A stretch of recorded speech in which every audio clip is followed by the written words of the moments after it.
Hello, everyone. I think we're live now. Hope you're all doing well. Well, if we aren't live, then we can talk about our plans to hide the body. I thought we already did that. Well, we got the bathtub and we got the lie and everything like that, but it's just we didn't line it properly, so it kind of fell through the Oh, floor. so we did the Breaking Bad. Yeah, admittedly, we put an intern on that, but fuck. Well, I guess that means the intern is next, doesn't it? Well, I mean, that's already been taken care of. Oh, all's good then. Didn't you notice the wood chipper going this morning? Fallout 76 is best Fallout. Just stop asking questions about new horse armor and get hyped for next horse armor. Yeah. Oh my god. Yeah.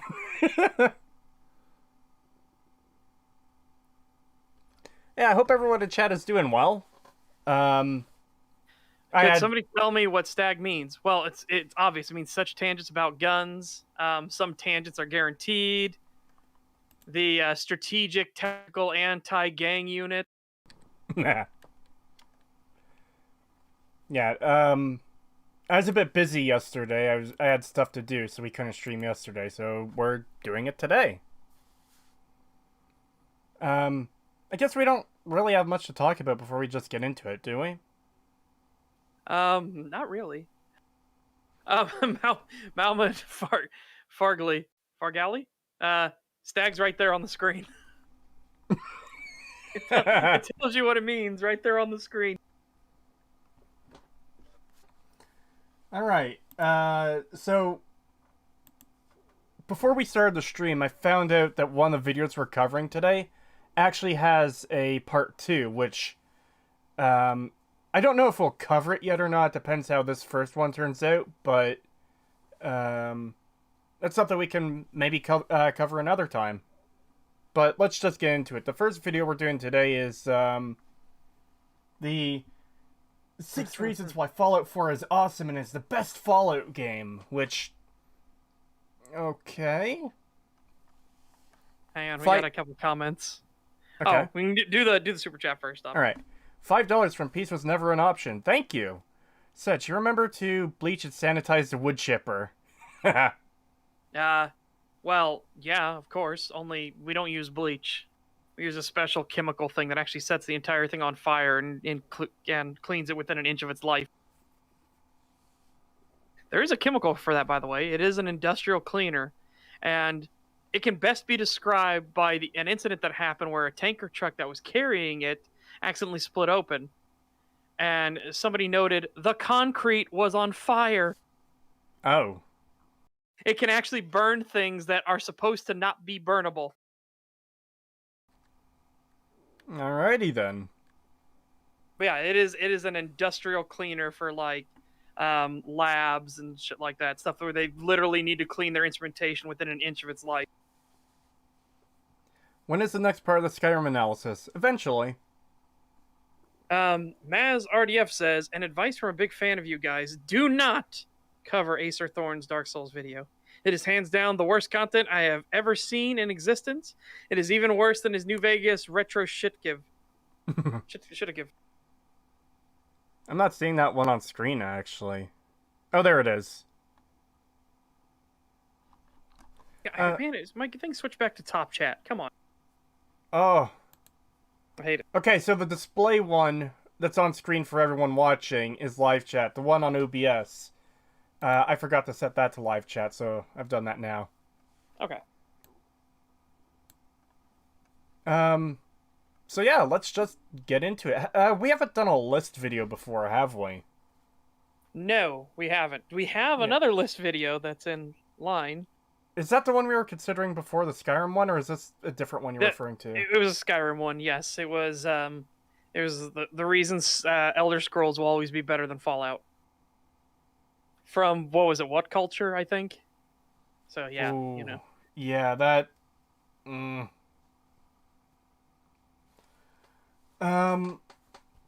So yeah, I'm sure everyone knows list videos.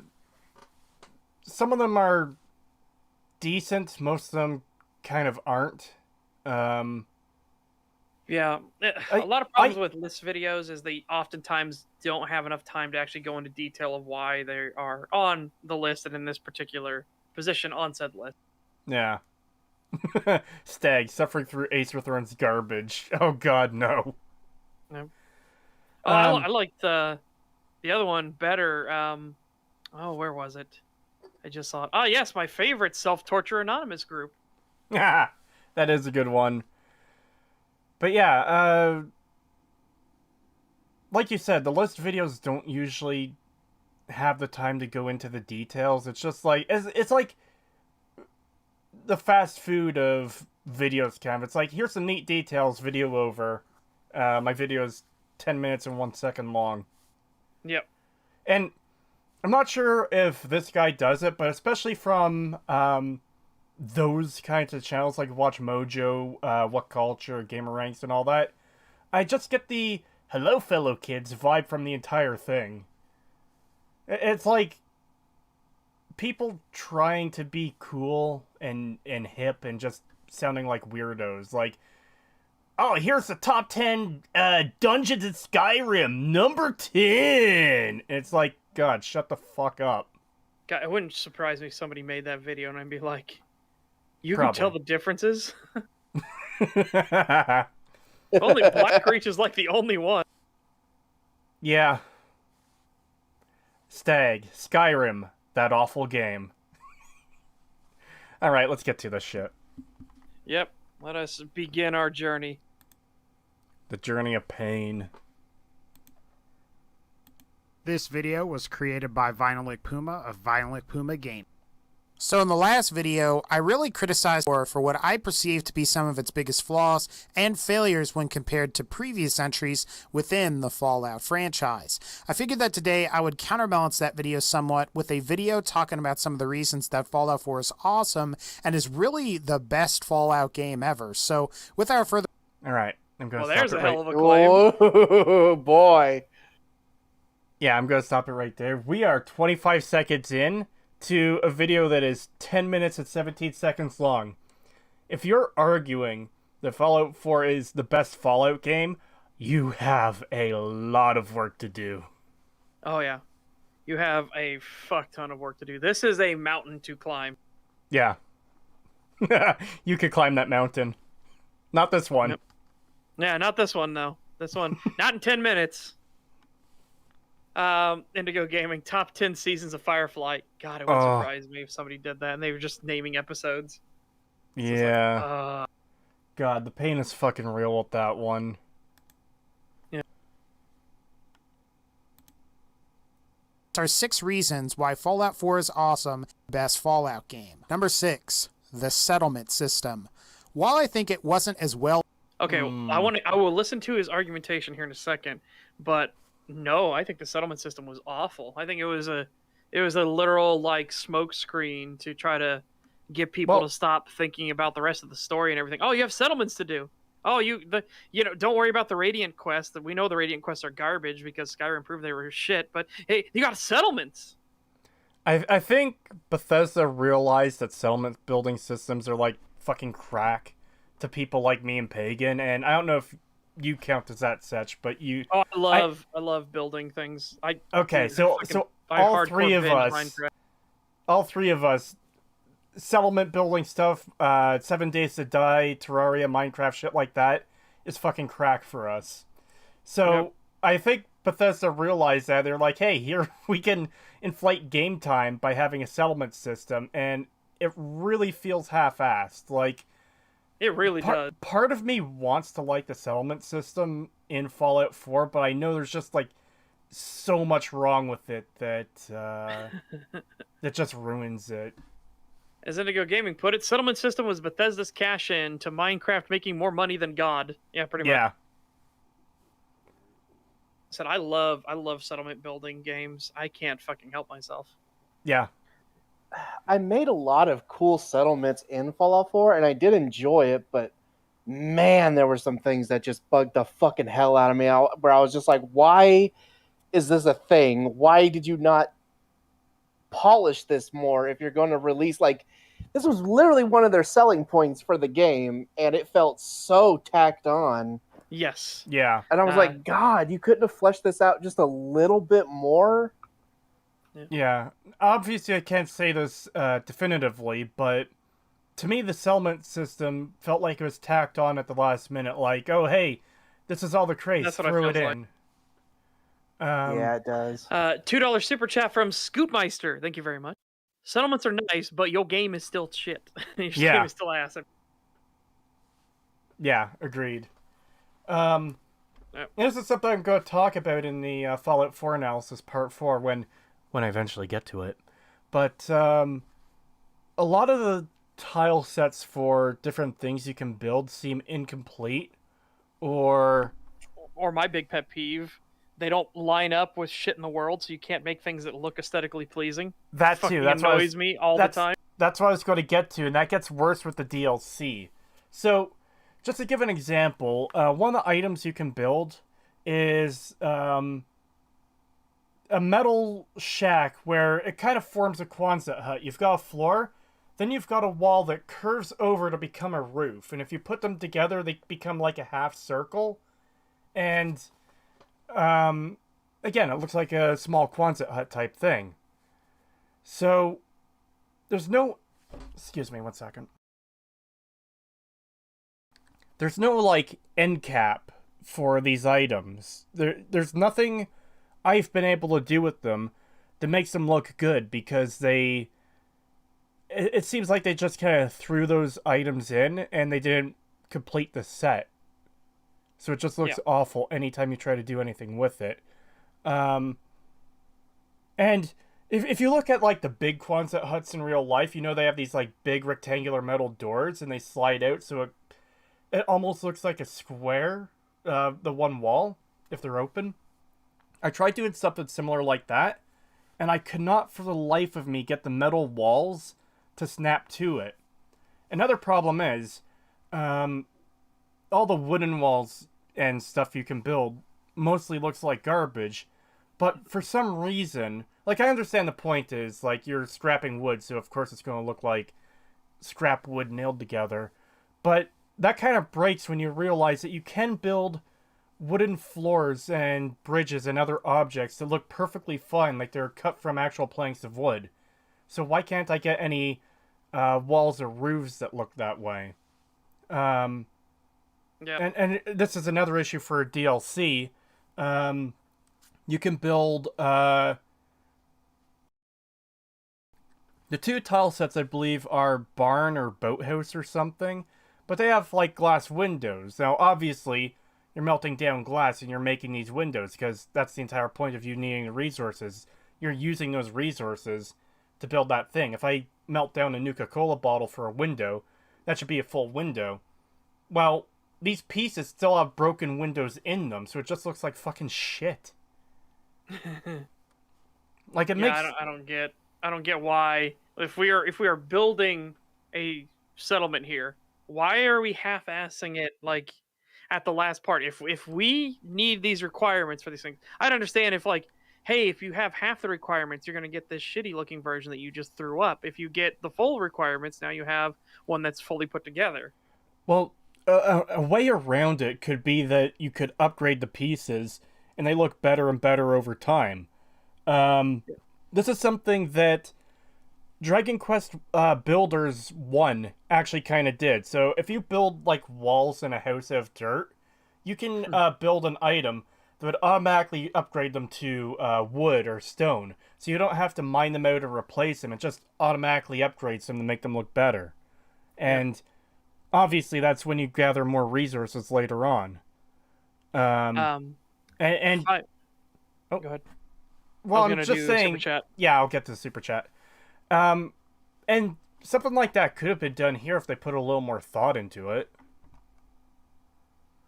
I'll grab that super chat now. $5 from McDingus. Thank you.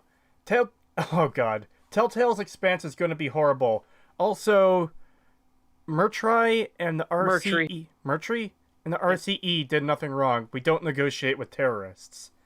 I've never read or watched The Expanse, so I would highly recommend reading it. It is a fantastic book series, and it actually has a underlying theme for each one, which is I enjoy when there's an underlying theme, but and it plays into things, and some of them you don't get how they all connect together until the end. Then you realize what the theme was in every single character's perspective.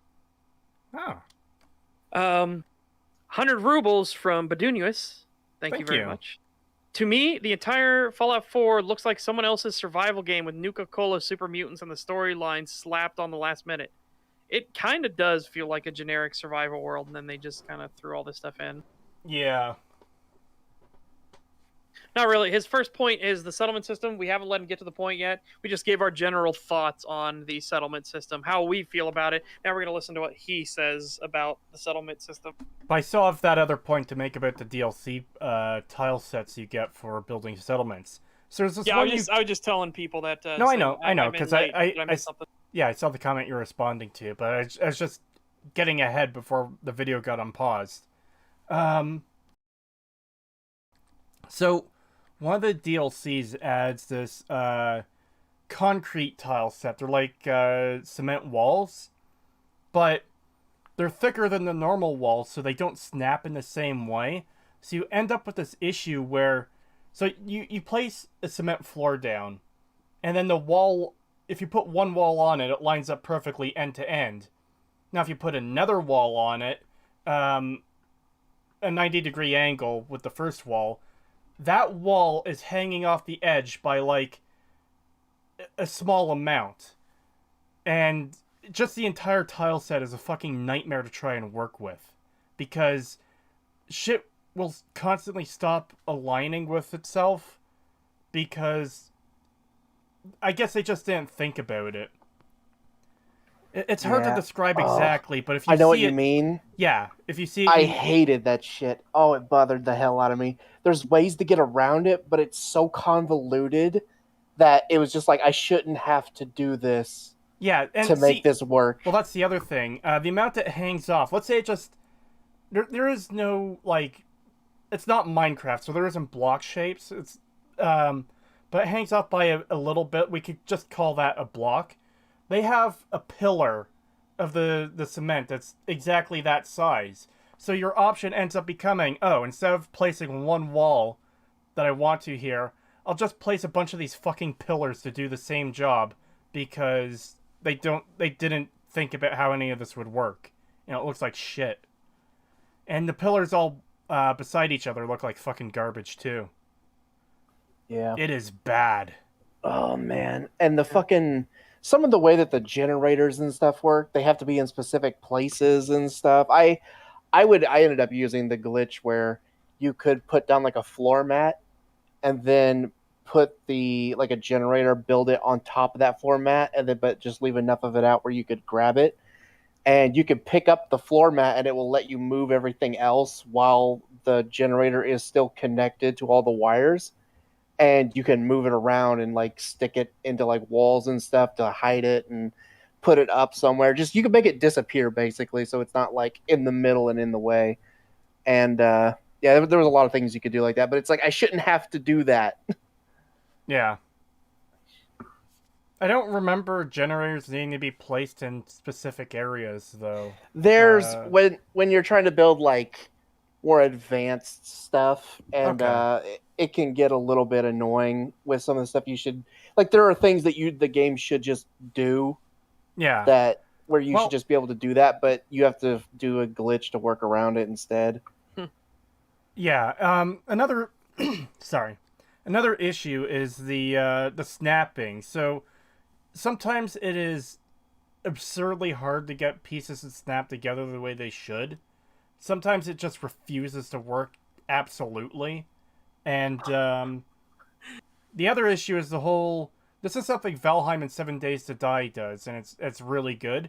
You can have floating pieces in Fallout 4 that make no goddamn sense. There's no structural limits of any kind that, oh hey, if you build something that isn't properly supported, it'll fall apart. No, you can... I've done it where I built a building in the sky and removed all support underneath it, and it just floated. Yeah. Yeah, that's definitely a thing. What just randomly reminded myself of the other thing, when you start putting in like stuff that's leisure activities or things like that. So if you put in the fucking, I think they're called pommel horse. It's the gymnastics thing, and then you see old cryptic fucking fortune teller lady go up to it and start going, wah, wah! Yeah, that shit. I've seen that. I've never It done is. that. Damn, you are spry and limber. For I- your Oh my I've god. I've never. Have you seen? Go ahead. I'll let you finish. But yeah. I've never cared about the settlement characters that much because they're all nameless Randys. So I've never put shit like that in. That's hilarious. Yeah, Have it you just- seen? They just randomly do it, and it's just fucking hilarious to see this decrepit, ancient ass woman get up on the fucking pommel horse and start like swinging your legs out like she's fucking 13 going. Yeah, I've seen that. It's insane. Have you guys seen the clip of the fucking like where they glitched? They like clip the punching bag into a super mutant tank, and it looks like the guy is punching a super mutant's balls. No. It is really funny. Yeah, you can like glitch stuff Mama into Murphy. it. Mama Murphy secretly has 11 agility. Oh man. God. Yeah, what the snapping. Yeah, that's another thing that the floor mat glitch was good for, was if you didn't want the wall to snap to where it was going, because like God forbid you're trying to make something like I want it right here, but it keeps snapping like 4 feet away onto this other wall, and I don't want it to do that. That is another thing that the floor mat glitch is good for. You can put it on top of the floor mat and just slide it to where you want, and so you could do a little bit more pinpoint kind of stuff with it. So that was another thing. But again, you should just be able to say, turn snapping off for a minute so I can do this. But no, there's no option to turn off snapping. Yep. Yeah. And another thing, and this is more of a small point, I think I mentioned it on stream before, actually. They give you Sanctuary Hills, and some of the buildings are completely collapsed. So it's like, hey, this is a perfect place to build in, right? Fucking nothing aligns with those house bases. Yes, that's the one that triggers me the fucking most. Oh, yeah, that pisses me off. There is no angle you can possibly turn these things to line up with the base, and it's just like... It's not even about angles, it's just that they don't fit. You put 2 walls on the base, and one of them is going to overhang. Even if you align it perfectly, one of them is going to overhang. Literally, the best option is to get, like, the cement block floor and put it over it and completely ignore the base. Why keep... Yeah, I would always just take the wooden bases with the little, like, poles that go into the ground. Yeah. And I just covered the fucking bases. You couldn't even see them anymore. I would just hide them. Yeah. Yeah. And, so again, another small point. Fucking Preston's crew of rejects constantly hammering on that one house to literally no effect. So obnoxious. Yeah, oh my god. Like, anytime you're trying to, like, that's where most of the crafting stuff is, by default. You can move it, of course, but that's like the central area of the town still.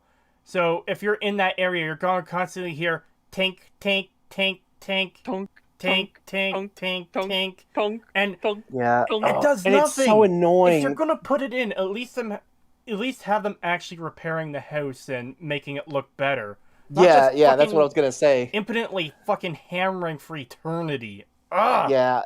It's just so annoying because they're just wasting time. They're not doing anything. It's like there's a million things you could be doing to help around here, and you're just hammering a fucking random wall that doesn't do anything. You're not helping in any way.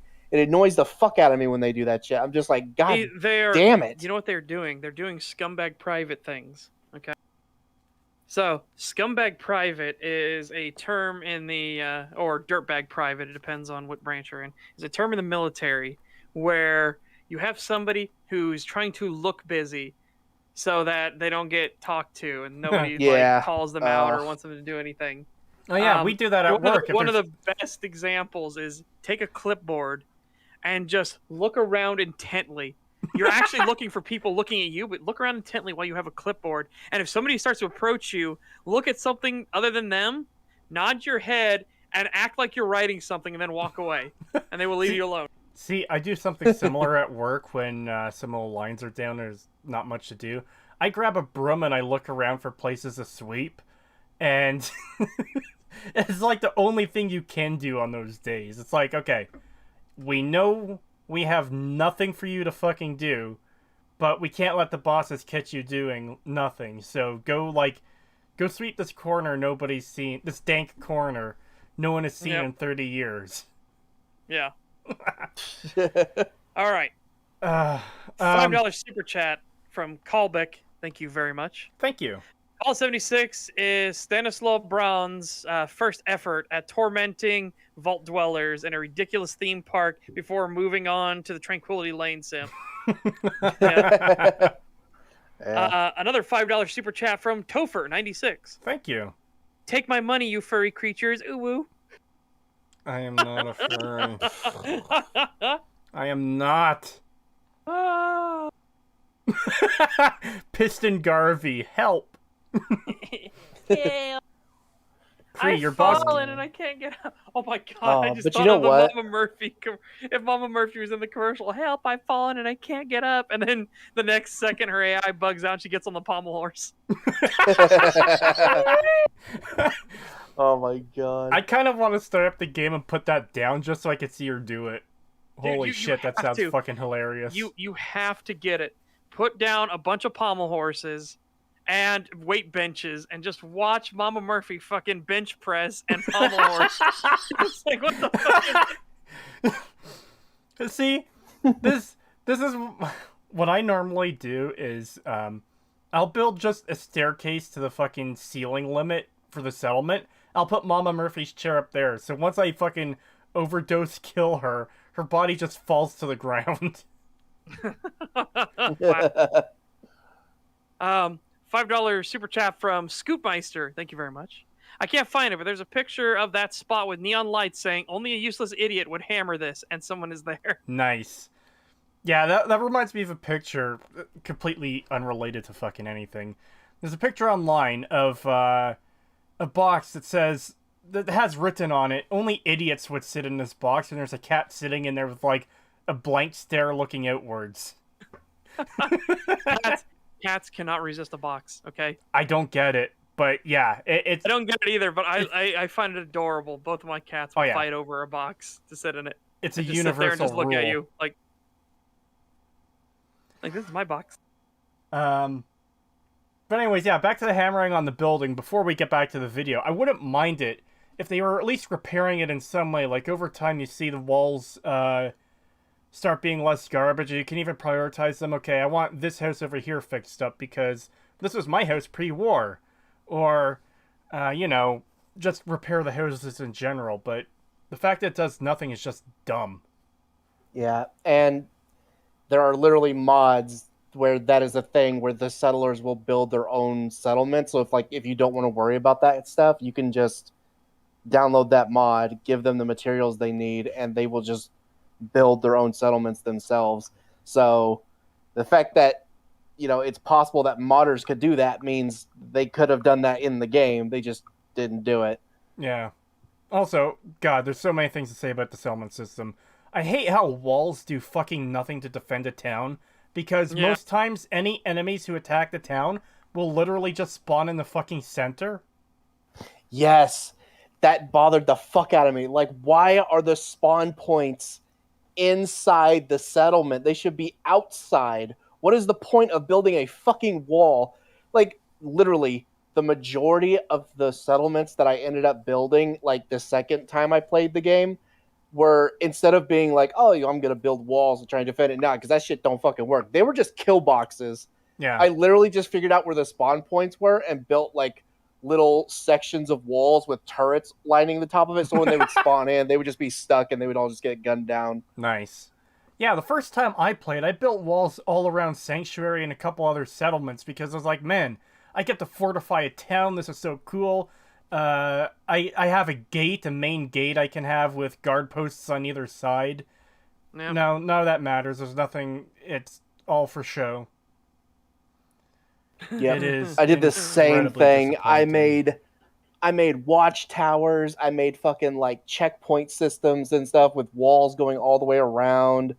You know, I had like actual watchtowers that went like several stories up with like a sniper's nest and stuff, all kinds of shit like that. And then anytime we got raided, they would just spawn right in the middle of town next to like in Sanctuary, for instance, they would just spawn right next to the main house where I had the bar. So it's just like, oh my god, what the fuck is the point? Yep. Like, why even bother building up the town if it's just gonna get fucking raided and they could just spawn right in the middle? It's so dumb. $2 super chat from Peace is never an option. Thank you very much. Thank you. Remember, when at work, become an idle NPC. Yes. 100 rubles from Bedonius. Thank you very much. In fact, cats cannot resist even a box sketched on the floor with duct tape. Yeah. It's boxes. They just can't. They just can't. It's a box. They I gotta get in there. don't understand it, but there's something psychological with them where it's like they need to get in a box. $5 from Mystic Space. Thank you. Hey, Creetosis and the gang. What people are being covered now? Also, is it okay if I mention a video title here I'd like you guys to see? Yeah, you can certainly suggest something. And the two people we're covering today are, God, I always fuck up this first guy's name. It's like Vinylic Puma Gaming and Yeah, you got it. Sorcerer Dave. Yeah. So, All right. Yes, Well, let's get back to this. Finally get onto his thing. So we have a ton of criticisms, not really many positives for the settlement system. So let's see what he counters with as positives of why it's the greatest thing ever. Well, maybe he'll make a really good argument in the, like, 3 minutes or whatever he's going to dedicate to this point, because it's a list video that's 10 minutes long, and he doesn't have enough time to substantiate his points. Yeah, well, let's find out. Is game. Number 6, the settlement system. While I think it wasn't as well implemented, nor as explored and expanded upon as it really should have been, Fallout 4's settlement system is neat, and judging by its popularity among Fallout 4's modding community, I think it's safe to say that the settlement system was a welcome and good addition to the game. Okay. How many of those mods are fixing the settlement system? Or Quite a just lot of working them. with one of most of them? And how many of those mods are, like, just expanding on the one part of the game that a lot of people actually kind of liked? Because that's one of the most common ones I see is, oh yeah, I don't like Fallout 4, but I do like the settlement building system. Dude, I love his point was, the settlement building system is neat. Yeah. Here's 6 reasons why Fallout 4 is awesome and the best Fallout game. The settlement system is neat. Yeah. I'm sorry, that doesn't line up. Mystic Space with $5 says, this is what he's recommending. How to watch Star Wars Part 1.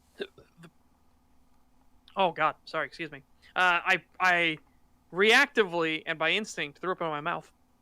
Oh. How to watch Star Wars Part 1. The prequels are better movies than you deserve by Rick Worley. Ooh. Odd title, I know, but the video isn't that bad. Oh. Isn't that bad. So, is this something that we should just watch, or is it something that you think we should cover? Because, man, that title doesn't exactly inspire confidence. Yeah, no, that Maybe- title is fucked. Maybe he's saying that from the people that watch the sequel movies and come in with the sequels. And it's like, yeah, no, the prequels are better movies than you deserve. Maybe. I was like, maybe if that's what you're going for, I can see that as a take. I'll try spinning. That's a good trick. Yeah, see, the thing is, I like a lot of the ideas that go into the prequels. I don't like the execution. I was genuinely fascinated by a trade federation blockading a planet and having to hide is like, no, we're not doing that, and stuff like that on a galactic scale. Interesting concept. Did it play out to anything? Fucking of course not. Well, there's just a lot of things in general. Like the entire backstory of Anakin's rise and fall is something that could have been a really, really good fucking story, and it just... Yep. There's so much you could have done. $5 super chat from Zykos. Thank you very much. Cats get comfort and security from enclosed spaces. Cats use boxes as hiding places where predators can't sneak up on them from the side or behind. Yeah. Yeah, that's fair, but there's like a lot of places in the average home that could fit that I guess need, and I still don't see cats go for that nearly as much as boxes. Yeah. And 6 PLN Polish from Lodi. Polish Lodi from Midnight Fox 745. Thank you. George Lucas went a bit far in some places. Yeah. As Indigo Game puts it, prequels. Good idea / world building. Terrible execution. Yeah, pretty much. Yeah. Have I told you about Darth Creetosis the Wise? Ah. He had many abilities that some YouTubers would say are unnatural. What? He could make the videos of the law. Anyways, let's get back to the video. Escape, abort.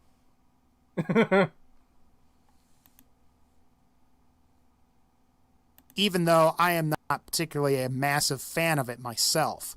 The ability to create a player home as well as create small towns and settlements is pretty cool. Some of the utility settlement objects that have been added in DLC are also quite nice. So, things they didn't have at launch. You need to pay us extra to get some actual fucking utility out of this. Nice. Well, Yeah. even then, the settlement system feels extremely limited overall. The number of props you can use they feel limited. There's a whole bunch of fucking containers you can build, and it's just the containers you find out in the wild. But like, why would you need all these different kind of container types and not other more interesting props, I guess? Yeah. Because that's the thing. When I was playing a couple months ago for the remake of Part 1 of the Fallout 4 analysis, which I'm still working on, I built a set of houses for the NPC. Here's another issue. I built a set of houses for these NPCs. I built it sort of like an apartment complex. So there are stairs going up to multiple levels. The NPCs wouldn't fucking walk up the stairs. So that's fucking annoying. They would teleport up there if you rested, but they wouldn't walk up the stairs. And also, I'm pretty sure I mentioned this before on stream, certain objects you can't put up against a wall, like filing cabinets or the Nuka-Cola machines. For some reason, there has to be a huge space behind them that a character can walk behind them, because you can't put them any closer to a wall than that. It is annoying. Holy shit, is it annoying. Again, There you that go, is Cree, by the way. another... Huh? What? I put something in our chat. Oh. Oh. But yeah, that is another reason of why people would use the floor mat glitch, was so you could put things like that against the wall and clip into things and stuff. Maybe we could show that video on stream after we're done this video. Sure. But yeah, it largely feels like you can't, like, there isn't as much option to build a really, like, nice homey kind of feeling in Fallout 4. And again, I know it's the post-apocalypse. It's not like you're gonna have, the super beautiful house, but it just feels like it's lacking in a lot of ways. Yeah. Because even 7 Days to Die, that's a post-apocalypse game. Everything is in ruins. The firehouse we've got on the server feels really fucking nice and comfortable. Yep. Well, it's because we also saved the pool table, baby. Anyways, $2 super chat from Harry S. Plinkett. Thank you. Thank you very much. Prequels are works of art. There's some enjoyment to be gotten out of them. I admit there's an experience in viewing them, yes. $5 super chat from Callbeck. Thank you once again. Thank you. I'm going to say it again. King Gath invented settlements way back in the day for Fallout 3 before Fallout New Vegas came out. Dude now does the Sim Settlements mod series.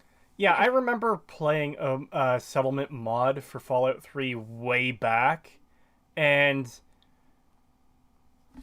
it's not something I can really talk about objectively, but from memory, it feels better than even Fallout 4's settlement system. Because that's kind of my first impression with the settlement system of Fallout 4 is this feels like a mod someone made, not a very good one. €2 super chat from Enclave Emily. Props are like the guns. A lot of pipe trash. Yeah.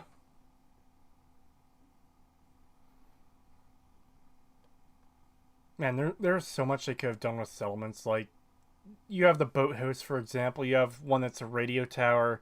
You have one that's near, like, a forge, a foundry type place. And it's like, okay, you would think these would be valuable resources, and you can't use any of them as part of your settlement.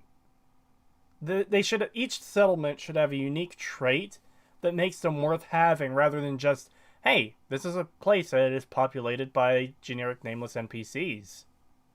Yeah.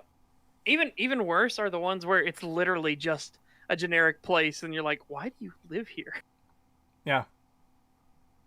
Oh, we got some crops here. It's like, I see 6. Why do you live Yeah, there's one in the very southern end of the map where, near the Vault Full of Gunners, the, drug rehab vault. And it's just a house that's kind of there. Yeah. There's another settlement that's just in an alleyway for some reason. And here's another thing. We already kind of mentioned it with the basis for the houses.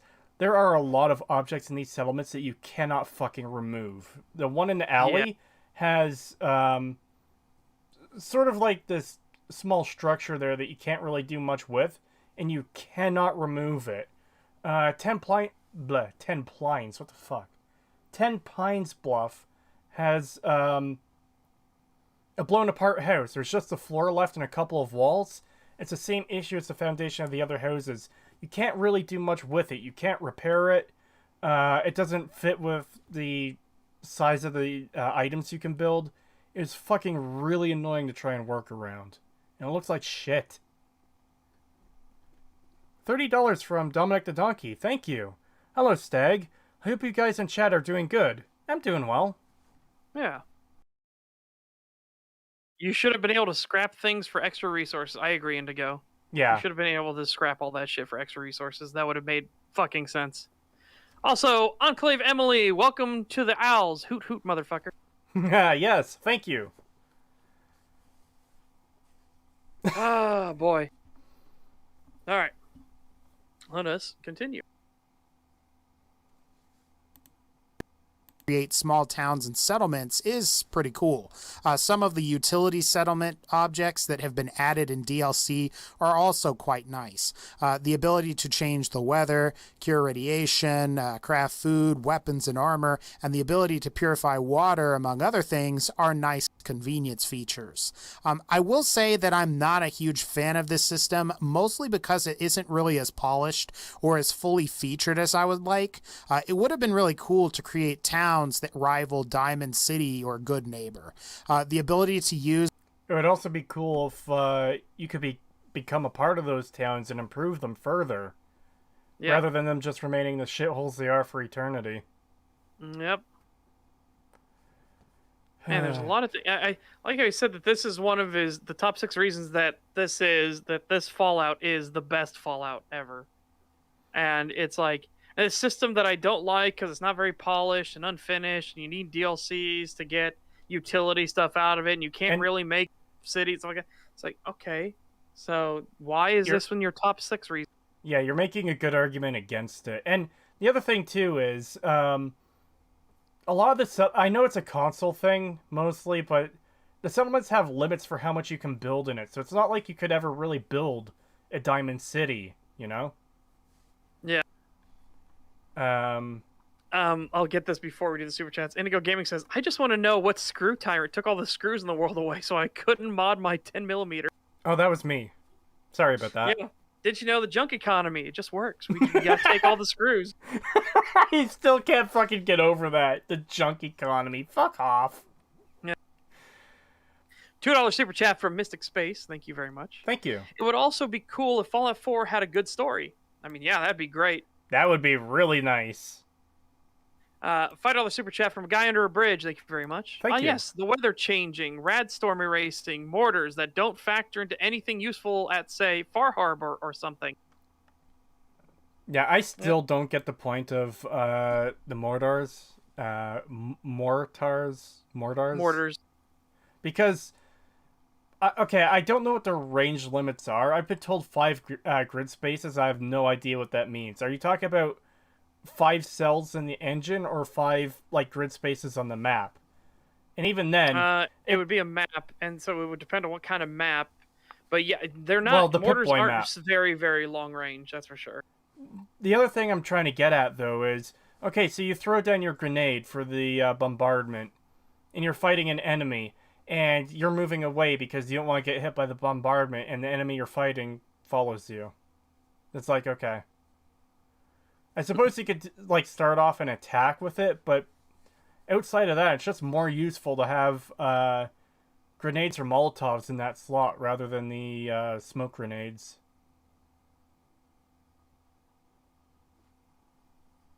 Yes, that's what I was getting at. Nico the Anarchist says, to be fair, mortars are pretty close range compared to most arty. Yes, they're just an indirect fire weapon.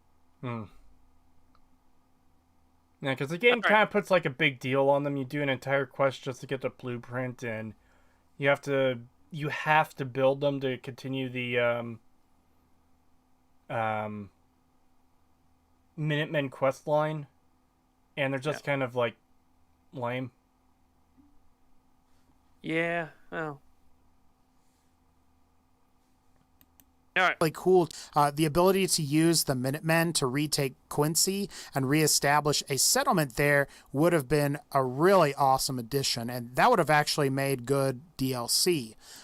No, it shouldn't have been DLC. It should have been part of the base game. This is the part I somewhat agree with, that the Minutemen should take back Quincy because that's a big part of what little story they have, and it's just not there. You never do anything with it. You can go there and kill Clint and the other fucking named characters that betrayed Preston, and the Gunner characters who wanted in. Why did the Gunners want to take over this random town? Because it seems like they're just holding it for the sake of it being a dungeon, and not anything particularly useful to them. Yeah, I have no idea why. Because they make it a big deal in Preston's backstory. Again, what little there is. This is a huge part of why he is where he is in the game. And they just don't do anything with it.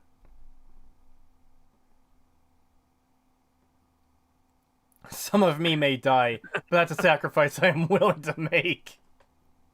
Mortar user. Mortars are something that you wouldn't expect to be as terrifying as they are to be firing off, by the way. You don't realize how violent a mortar going off is. There's a reason you have to drill for that constantly, because if anything goes wrong in that, oh boy, the consequences are fucking dire. Oh, God, that tangentially reminds me, and I'm sorry for bringing us further away from the video, but in World War II, the Japanese had these portable mortar systems, okay? And they knew, as being the ones that created it and had manuals and training on it, that the way you did it was you would sink it into the ground and you would put your foot on it to help you aim, and you would fire it that way. The Americans who would capture it had a lot of instances of thinking that you braced it against your knee to fire. Uh-oh. Yeah, so a lot of American servicemen came back with their lower leg going the wrong direction from where their upper leg was, turning a 90-degree angle the wrong way. Ew. Yeah. Mortars are exceptionally violent, and Jesus Christ, they called them knee mortars. Yeah, they were bad. They were really fucking bad. Don't do it.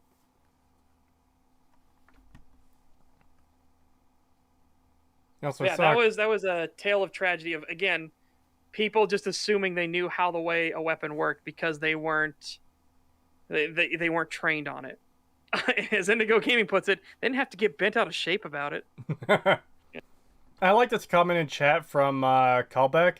Why the Gunners is an excellent question, just generally speaking. Yeah, everything about the Gunners doesn't make any fucking sense. Oh, I hate them so much. Yeah. Let's continue. To retake sea and reestablish a settlement there, a really awesome addition, and that would have actually made good DLC. Or maybe you could help the ghouls at the Slog reestablish another settlement in the Glowing Sea. That would have been pretty interesting, helping them do that. I also wish things like... Hold on, what benefit is there to having a settlement in the Glowing Sea? And why would the ghouls at Slog want to go live there? That place is nothing but a hellhole. How would they grow food? The whole point of the Glowing Sea is that it's this fucking nightmare. No. Remember, this is fucking Fallout 4. Ghouls don't need food and water anymore. Okay, well then let me rephrase. Why would you want to live somewhere where there's nothing but giant mutated insects and death claws everywhere? And the Cult of Adam, who, by the way, all those Cult of Adam people who are living there in the crater, yeah, they're just immune to radiation because we need an excuse for them to be there. Yep. They're just randomly immune. That makes total sense. Indigo Gaming coming in with two quick ones. So number 6 is saying all the ways Fallout 4 should have been better, and then said alternative title: Why Puma deserves less. Oh. $5 super chat from Peace is Never an Option. Thank you very much. Thank you. He wants to live in the Glowing Sea because it reminded him of home. Chernobyl, Reactor 4. Oh, God. Oh, God. All right, let me just back this off a bit, and now we'll continue. And $10 from Crumb. Thank you. Hey, Stagcast. Your boy Crumb ain't doing so hot. I'm positive for COVID, but I'm hanging on. Just wanted to know your guys' favorite Fallout faction. Well, I hope you get better soon, man. Favorite Fallout faction. I am incredibly biased in this because we don't see them much outside of, well, we don't see them in a good light outside of 2, where you start to, when you go to the oil rig and really like talk with them, but the Enclave. And I'm very biased in that because of a Fallout server I was on. They started gathering people to do Enclave, and they wanted the best role players and people who take things seriously, and I got into the Enclave as one of the engineers, so I got Tesla armor. Nice. So I'm very biased in that regard. If I had to completely say that's not allowed because I'm that biased, House would be my favorite faction. My answer is going to be fairly similar. I really like the Enclave. I wish we had... I wish the Enclave appeared in more than just one Fallout game. It's really weird they never did anything with them after Fallout 2. But, you know. Yeah, they're good. And my runner-up is the same as Setch, actually. I really like House. Yeah, it's basically the same thing as me as well. House. Well, actually... But I like Enclave. The Enclave did show up in New Vegas, so... Yeah, it's a little wrong there. Remnant. But... Besides Fallout 2 in New Vegas, it's weird they never used them outside of that. Yeah, it's weird that they got these people that they call themselves the Engrave, and they were fucking had similar armor but not the same ideology, and they let a fucking machine AI be their fucking president. Oh my god. But... Fallout 2 made them interesting and mysterious. Yeah. Yep. That and you could genuinely see why people in the Enclave would side with it, even though they knew they were killing people and, you know, civilians and everything like that. It's because, yeah, we're trying to bring back the world that was. We're trying to bring back, like, comfort and happiness and all the good things and, you know, the American dream and everything. We're trying to give that back, what we lost. Fallout 3 made the Enclave kind of boring and non-threatening. I think it goes a bit deeper than that because... it actively makes their entire leadership, all 2 characters, their entire leadership dumb. Yeah. Eden is just kind of like a really dumb AI that believes in what the Enclave. Can I fault- do auto? Yeah, sure. No, you finish Eden. You finish your thought on Eden, and then yeah. I'll do my thoughts on Autumn. I'm gonna say it in a very specific way. All right, I might add on to that after, but yeah, Eden is just a dumb AI that is following the ideology of the Enclave and Fallout 2 without understanding why they followed that ideology in Fallout 2. He just wants to wipe out all the impure because reasons, pretty much. There's no depth to it. There's no expansion. There's no like, it's just really shallow and dumb, especially considering Eden fucking hires a dirty wastelander to put in a virus that will kill all the dirty wastelanders. Like, what the fuck was he thinking? He knew you came from Vault 101. He mentions the vault, but like, he also knows that, oh, well, he should be able to know because he has that information. Hey, this kid was actually a wastelander that the vault let in because they were opening up the vault. Yep. Now, Autumn, on the other hand, no, the president would never betray me as I'm in the process of betraying him for betraying me. He would never do that. He wouldn't lie to me. Autumn, why are you so fucking dumb? You are in the middle of a coup d'etat against your president, and you're like, no, he would never betray me. It's and keep in mind, the coup is all because the president wanted to talk to you. He doesn't know what... He doesn't know what you've talked about or what the president has planned. No. He just randomly betrays the president because, like, it is genuinely never explained because... this is something I noticed in the Fallout 3 response to Miniature Nerd, and I might have to look at the script again to find out the whole sequence of events, but yeah, you know what? I'm going to bring up the script because I can't remember the exact thing with that. I forgot it. So, Such, take care of those super chats while I bring that up. Okay, $5 super chat from a guy under a bridge. Thank you very much. Thank you. My gunner theory is that based on Preston, they're meant to be an offshoot of Minutemen. I mean, they sell their services to anyone except your character. That could be an interesting theory if it ever would have been played with.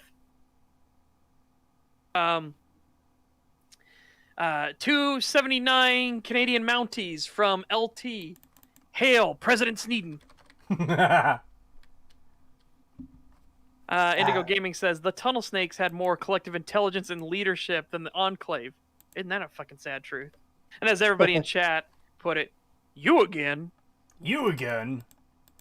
The amazing dialogue of Fallout 3. Yeah. The Master in Fallout 1.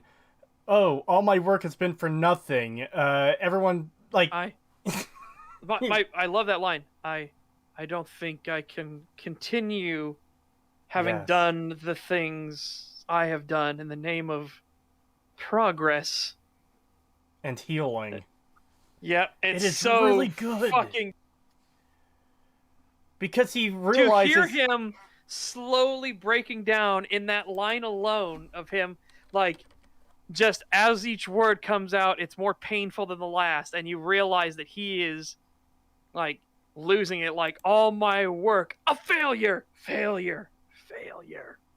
Yeah, because he's realizing that, you know, what he's done was the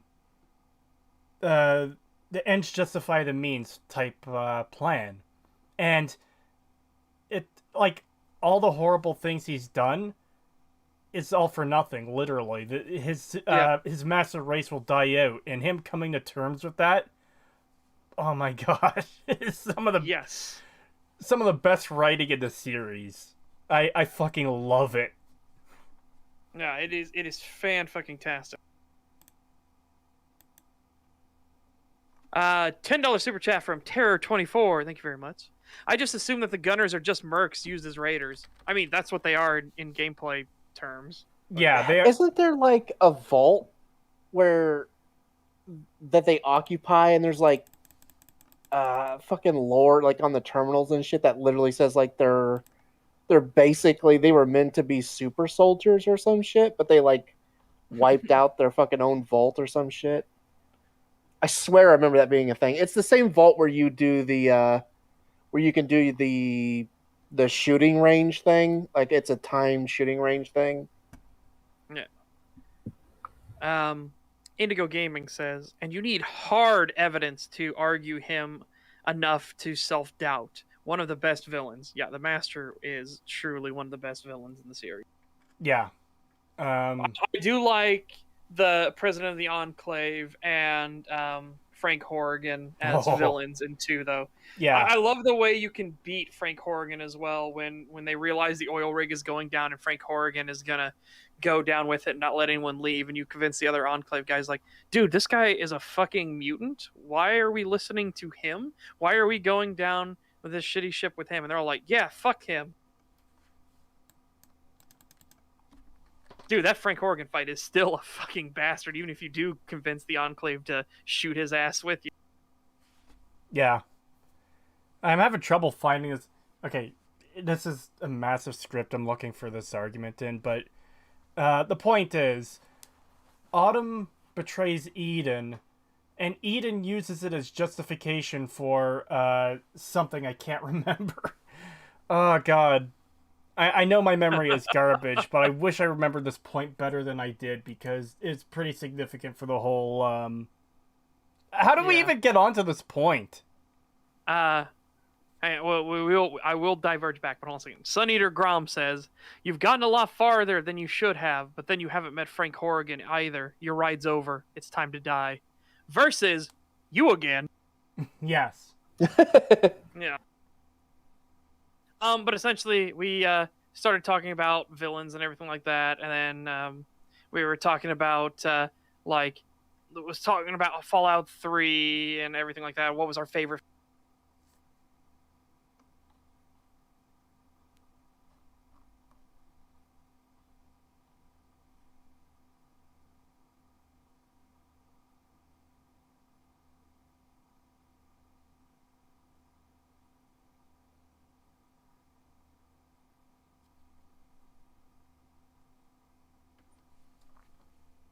Yeah, this is too much script to kind of look through to try and find this exact point, so I'm just gonna drop it.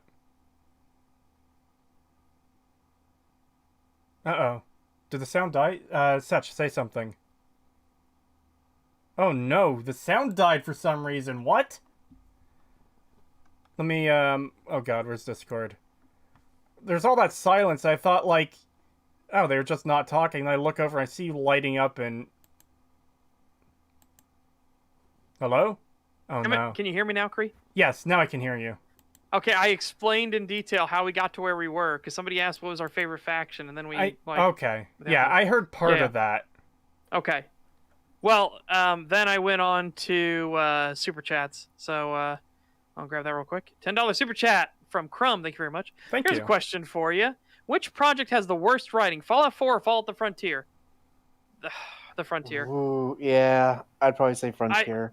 Okay, so I guess I will say, on the caveat that the Frontier is a bunch of amateurs, it can be forgiven for how bad their writing is. Emil being a paid professional, it is unforgivable how shit his writing is. Yeah. Yeah. So I would say, in terms of because he's supposed to be professional, Fallout 4 has the worst writing. Yeah. But if we looked at it completely, didn't care what level of like pay or anything that was going on, if there was none of that, if we only looked at the writing in a vacuum entirely, Frontier's writing is worse.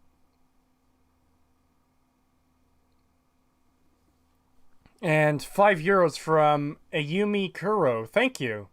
Bethesda Game Studios storytelling in a nutshell. It would be cool, bro. The community will fill in the gaps to make for it to make sense. Yeah, that kind of seems how it comes across. Yeah, there is a difference between a game where the story is well thought out and then they remove bits and pieces to allow the person to fill in the gaps, aka Dark Souls, and a story where they are just leaving gaps because they don't know what to put in them and they let people fill it in for them, aka fucking Fallout. Yeah. The new Fallout, I should say. $2 from Peace was never an option. Thank you. The Frontier? You mean the Courier Suck Party? Yeah, it is weird how parts of the frontier. I haven't played it, I've just seen the screenshots. Where parts of the frontier are like worshipping the courier. Like he's Yeah, this it is legendary weird. figure. It's like, why?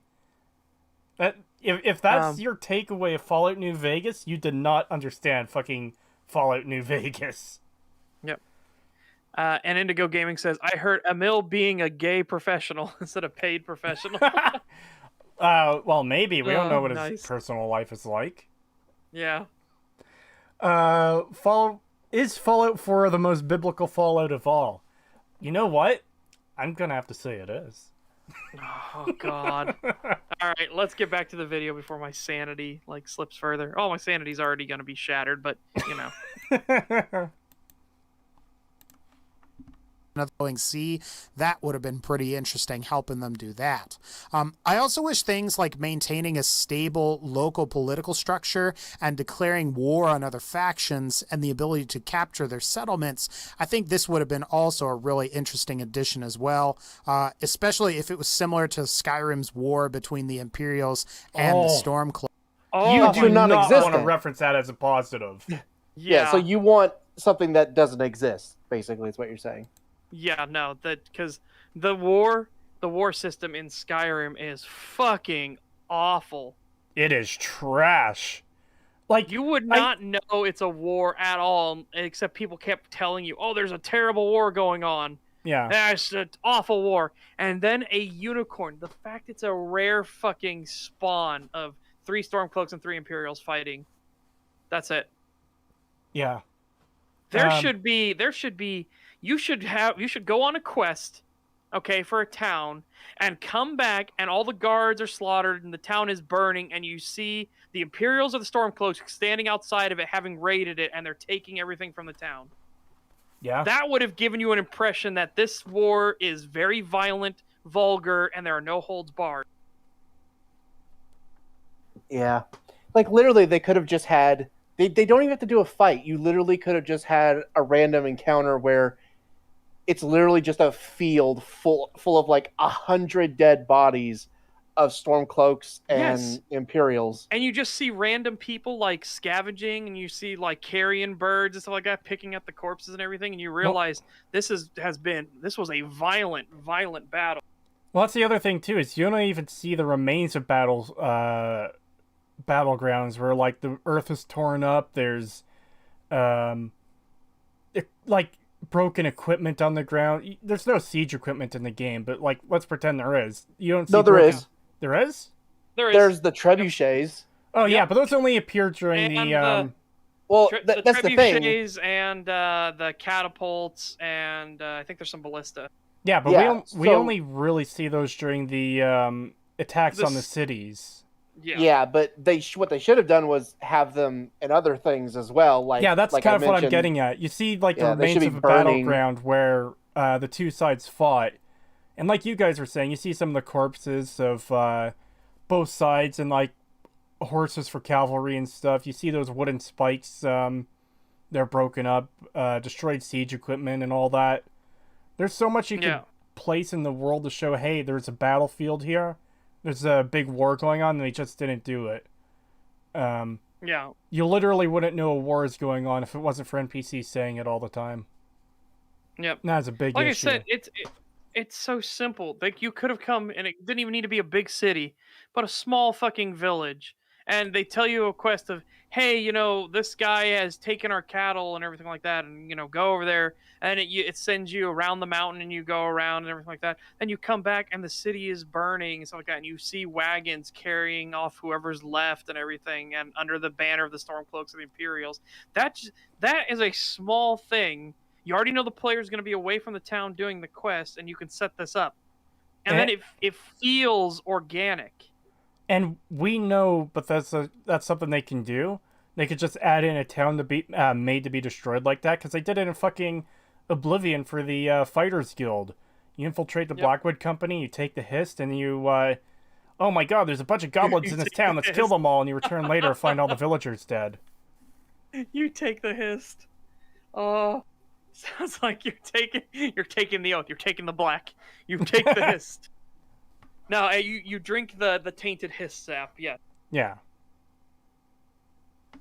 And Yeah, and Helgen, they had Helgen in fucking Skyrim. When you go back to Helgen, it's a burned out hellhole. yeah, it's just another dungeon, really. But Yeah. the thing is, I don't entirely disagree with his point here that, yeah, there should be some more interplay between the factions where you can declare war on them and take their settlements and stuff, but the game just isn't built around that because no one has any settlements until you go and get them for them. Yep. The Minutemen don't have any settlements until they start sending you out to get them. The Railroad doesn't have any extra safe houses until they go tell you to make one for them. The Brotherhood doesn't have any settlements until they tell you to go gather food from them. So there are no settlements to take except for the entire 3 that are in the entire game: Good Neighbor, Bunker Hill, and Diamond City. And even then, you can only get one of those. $5 super chat from Terror24. Thank you very much. Thank you. The Witcher does this great at Novigrad's Bridge. I still need to play those games. Yeah, so again, we don't disagree with his point currently. We just bad example. Bad example. Yeah, Skyrim. There's probably some positive things you can reference for Skyrim. This is absolutely not one of them. Yep. There's very few positive aspects you can reference from Skyrim, but, you know. Yeah. Sure, they're settled. I think this would have been also a really interesting addition, especially if it was similar to Skyrim's war between the Imperials and the Stormcloaks. Number 5, weapon and armor customization. Oh, okay. I just realized how this video is going to go, by the way. So he didn't show any of that in his footage of him doing settlements. Yeah. And now I doubt he's going to show anything about weapon and armor customization. See, And this is such a basic bitch thing. And also, I'm sorry, but New Vegas has weapon customization and everything. So it's oof. yeah. Unless he means like actually ripping the model apart and everything like that. This is something I noticed when I previewed the video too. He cuts to his number card for which part of the video he's talking about, then he just cuts back to the exact same footage. Yeah. This video was made in 2016, I think, or 2017, something like that. But just a tip for anyone who does end up making lists of videos, this kind of thing makes your video look incredibly lazy. Yeah. Like, even if it's a short video. In fact, if you are doing a short video, that's all the more reason you should get the fucking proper clips to go in the background for what you're talking about. Because you have so much less time to fill than someone like me who does 2, 3, 4, 5 hour long videos, you know? Yep. And let me tell you, getting footage for those can be a nightmare sometimes. Lazy editing, I spend so much goddamn time looking for relevant footage. I try to do that too. I don't always do it. I almost always hit the point where I just say, fuck it, and I just give up on finding relevant footage. But that's usually towards the end of a video, when I'm, like, fucking tired of it and just want it to be done. It's not something I do for the entire video. Yeah. Usually. So... Again, that's our thoughts on it is weapon and armor customization, at least for me, is completely surface level in Fallout 4. Yeah. Like, it's a thing to do just to do. It's not like it doesn't feel like an integral part of the system or anything like that. Even building your own fucking power armor feels fucking off. Just feels so lame. It does. There's numerous reasons for this. One of the reasons I think is, especially with power armor, there's usually very little visual difference. So you can make, so you've got your power armor piece for whatever it's said, and you can upgrade it to A, B, C, D, and E. So you can have T61E power armor, which didn't exist before that. That kind of ruins Ricky's line in New Vegas, where he gets everything wrong. But, you know. But there's no visual difference between each tier from A to E. It's just a number that gets slapped onto the end, so it doesn't even look different. I do like how you could take, like, the guns, how you modify them, and it actually changes the model and sometimes in pretty significant ways, but even then, it just felt like something I never really had to deal with.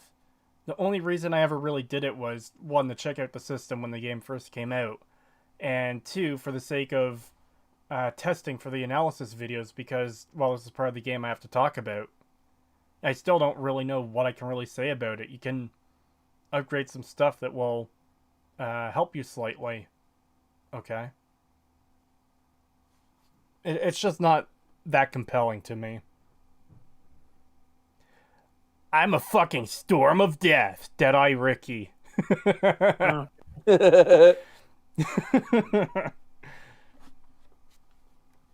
All right, let's continue. Yeah, I already wound it back, so here we go. It was similar to Skyrim's war between the Imperials and the Stormcloaks. Number 5, weapon and armor customization.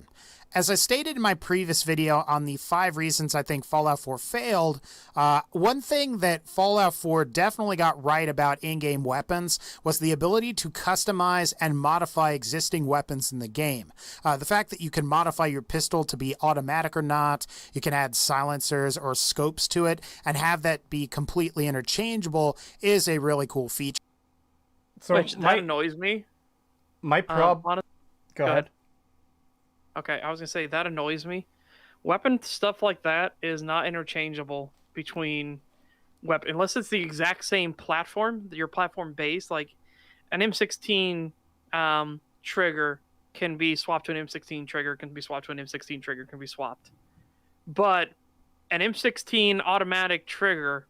So if you wanted to take out the trigger group, the fire control group, and put in an automatic fire control group, okay, in an M16 to basically convert it into an M4, you cannot take that same fire control group and stick it in a fucking pistol and make it an automatic.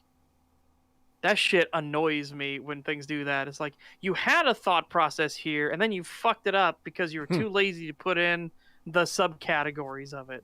You need a pistol group and a specific type of pistol fire control group. 6 reasons it's the best Fallout. It has game mechanics. Yeah, that's what it feels like. But the point I was going to make was, my problem with the system is that it doesn't do anything special that New Vegas doesn't already have with its weapon mod system. Like, you can add scopes and silencers to weapons in New Vegas, which is a neat feature to have. They could change the way you use your weapons. But Fallout 4 does that as well. But the entire system almost kind of feels like fluff added on with all the other shit. It feels like they needed to justify having the system exist in this way, and not the way it existed in New Vegas. So they just added a bunch of shit that you don't really need and probably aren't going to use, and don't make a significant difference to anything. Yep. Oh, apparently we're buffering. $5 super chat from, well, you are recording this as well, right? Yes. Okay. Well, $5 super chat from Danger Dave. Thank you very much. Thank you.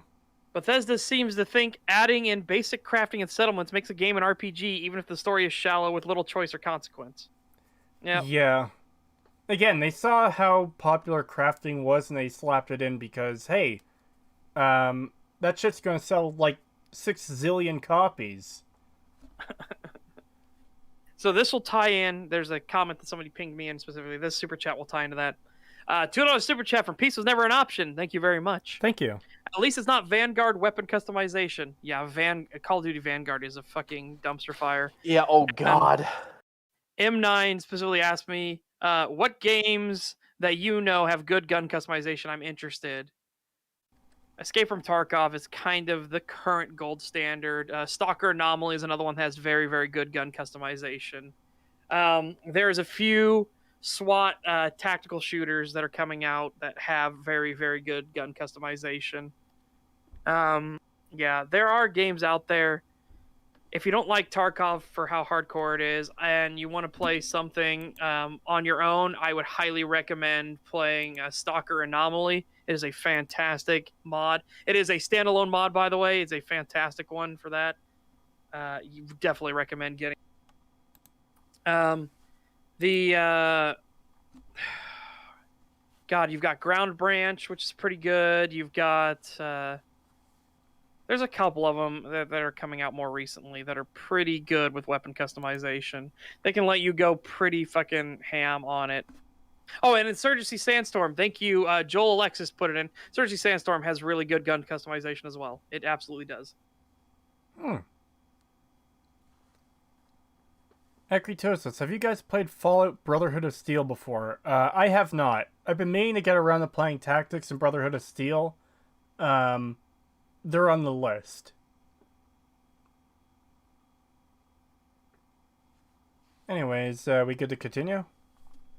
Yep, give me a second. I'm going to wind us back a bit more just in case. So, there we go. Or not add silencers or scopes to it and have that be completely interchangeable is a really cool feature. I like how laser and plasma weapons are almost completely interchangeable as long as you're willing to swap barrels, weapon stocks, and grips along with some.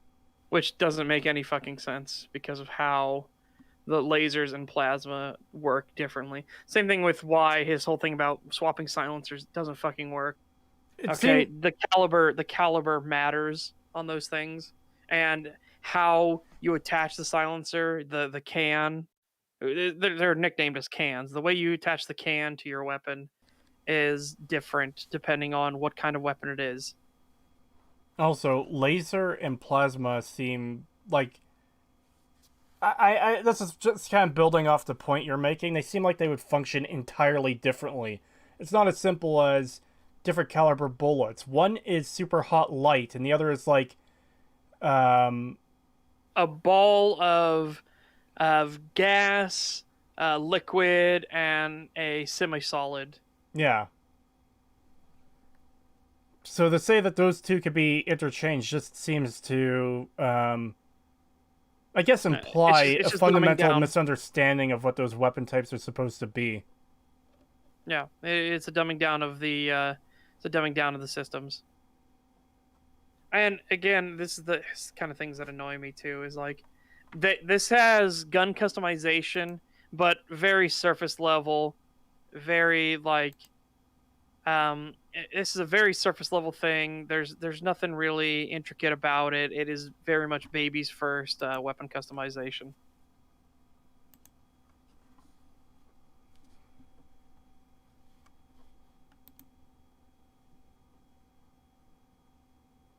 We good to continue? Yeah. Although I do have a question though, and I'll see if anybody in this chat knows. How the hell do those spam bots gain anything from just saying one or two words? They always say two words, but a word dot a word. How does that gain whoever created the bot program anything at all? Yeah, they leave those comments on videos too. It's really weird. Yeah, it's like, how does that get you anything? How do you make money off of this? How do you get exposure off of this? Like, what is the purpose? Because it doesn't seem to be like an actual link. It's just like, yeah, yeah, no. Yeah, I don't understand what the point and purpose of those spam bots are. I think the spam bots expect people to click on their profile. Do they? But you can't do that in chats anymore. Yeah, which by the way is really fucking stupid. Holy shit. Yeah. You should be able to click on profiles because, for example, when we were covering the Acerthorn video and the fake Acerthorn came into chat, we couldn't tell the real one and the fake one apart. Same name, same icon. There's no way to differentiate them. Yep. So we just had to take a gamble, and we banned the one who had made the most aggressive comment. So the real Acerthorn got banned, unfortunately. No. Well, he would have, honestly. I wish. But, no, yeah, we got rid of the one who the other one was like, that one's a fake. And yeah, it turns out that he was a fake.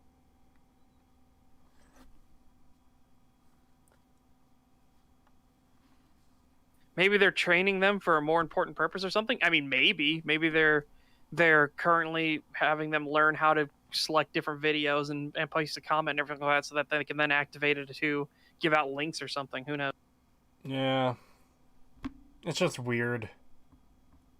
All right. Laser weapons are almost completely interchangeable as long as you are willing to swap barrels, weapon stocks, and grips along with some other pieces. You can also add splitters to energy pistols and rifles to give them the properties that are more akin to like a shotgun type weapon. And you can also attack. Which, let's talk about how dumb that is. I was going to say, I'm not a gun person. Do you realize how dumb it is for, like, a laser shotgun? How silly that is? Yeah. The reason the shotguns have spread is because you're trying to maximize your ability to hit a target. It is to maximize your chance of at least doing something at range. This is one of those things where video games get this wrong quite a lot, but shotguns are not only super close-in range weapons. That's more of your personal defense weapon, your PDW. Those are your close-in range weapons. Your shotguns are actually so that you can hit a small target at a football field's length or more. That's just how they fucking work. That's why they have spread, but they also don't spread out to the extreme degree that shotguns do in video games. Like they like hyper exaggerate the amount of spread. There is some, but it's not going to be like a fucking at 2 feet. It is a concentrated uranium death explosion. At 5 feet, it looks like you shot a target at 300 yards. And then at 10 feet, the pellets don't fucking exist anymore. Yeah, I hate that shit. It's so But dumb. the reason that the spread on a laser gun would be really incredibly stupid is because you're diluting the power of the beam itself. The laser beam gets weaker. It's not that so much that you can hit the target better. It's that you are actively making it worse in every regard because it's not going based off of momentum or anything like that. The pellets, though they are spreading and not as concentrated, they're still going at quite a fucking clip. So you're literally just making it worse so that you might hit things more when it comes to the laser shotgun.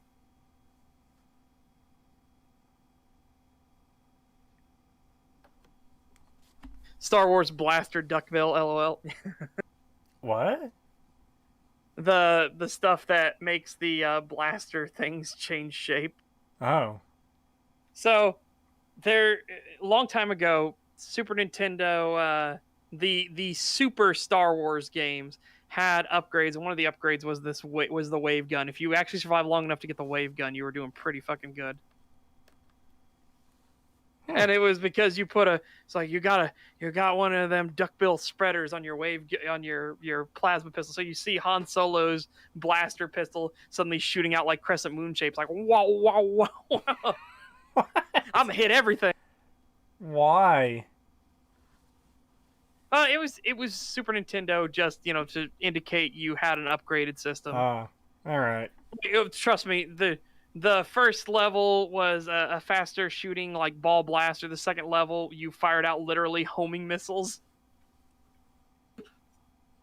And then the third level was a zappity zap that would bounce around and off of surfaces. And then the last one was the crescent wave, and it was the most powerful of them.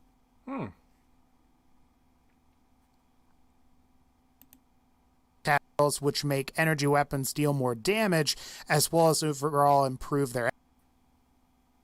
Oh, hang on. We got to back up a bit. He hiccuped there. He's talking about sniper barrels to improve their damage and accuracy, and I'm curious how it would improve damage. I could get the accuracy part. You have something that can give you a longer thing of focus. That's why longer barrels are better.